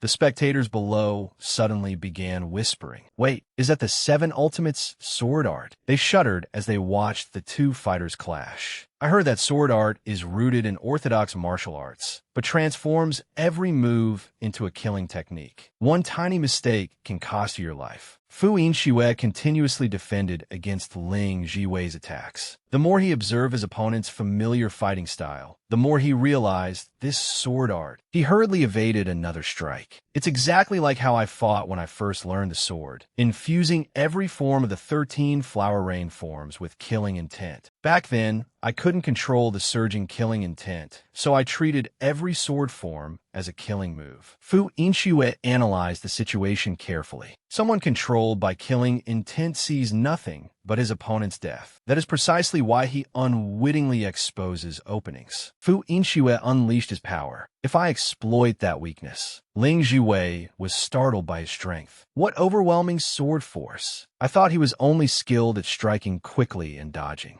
Although wary of Fu Inchue's strength, Ling Jiwei smirked. "But I've spotted an opening. It seems he still lacks real combat experience." Ling Jiwei focused on the right side of Fu Inchue's waist. Stomping hard against the ground, he declared, "If that's all you've got, it still isn't enough." He swung his sword fiercely at Fu Inchue. The slash hurtled toward Fu Inchue's waist. Seeing the attack coming, Fu Inchue gripped his sword tightly and blocked it. Enraged that his strike had been stopped, Ling Jiwei gritted his teeth. "What?" Before Ling Jiwei could recover from his shock, Fu Inchue swung his sword fiercely at him. The blow struck Ling Jiwei, making his eyes roll back as he coughed up blood and was hurled away. He crashed heavily to the ground, his sword flying from his hand. Ling Jiwei skidded all the way to the edge of the arena. His face darkened with fear. He looked up into Fu Inchue's icy gaze and stammered, "How did this man do that?" Fu Inchue's crimson eyes stared down at Ling Jiwei.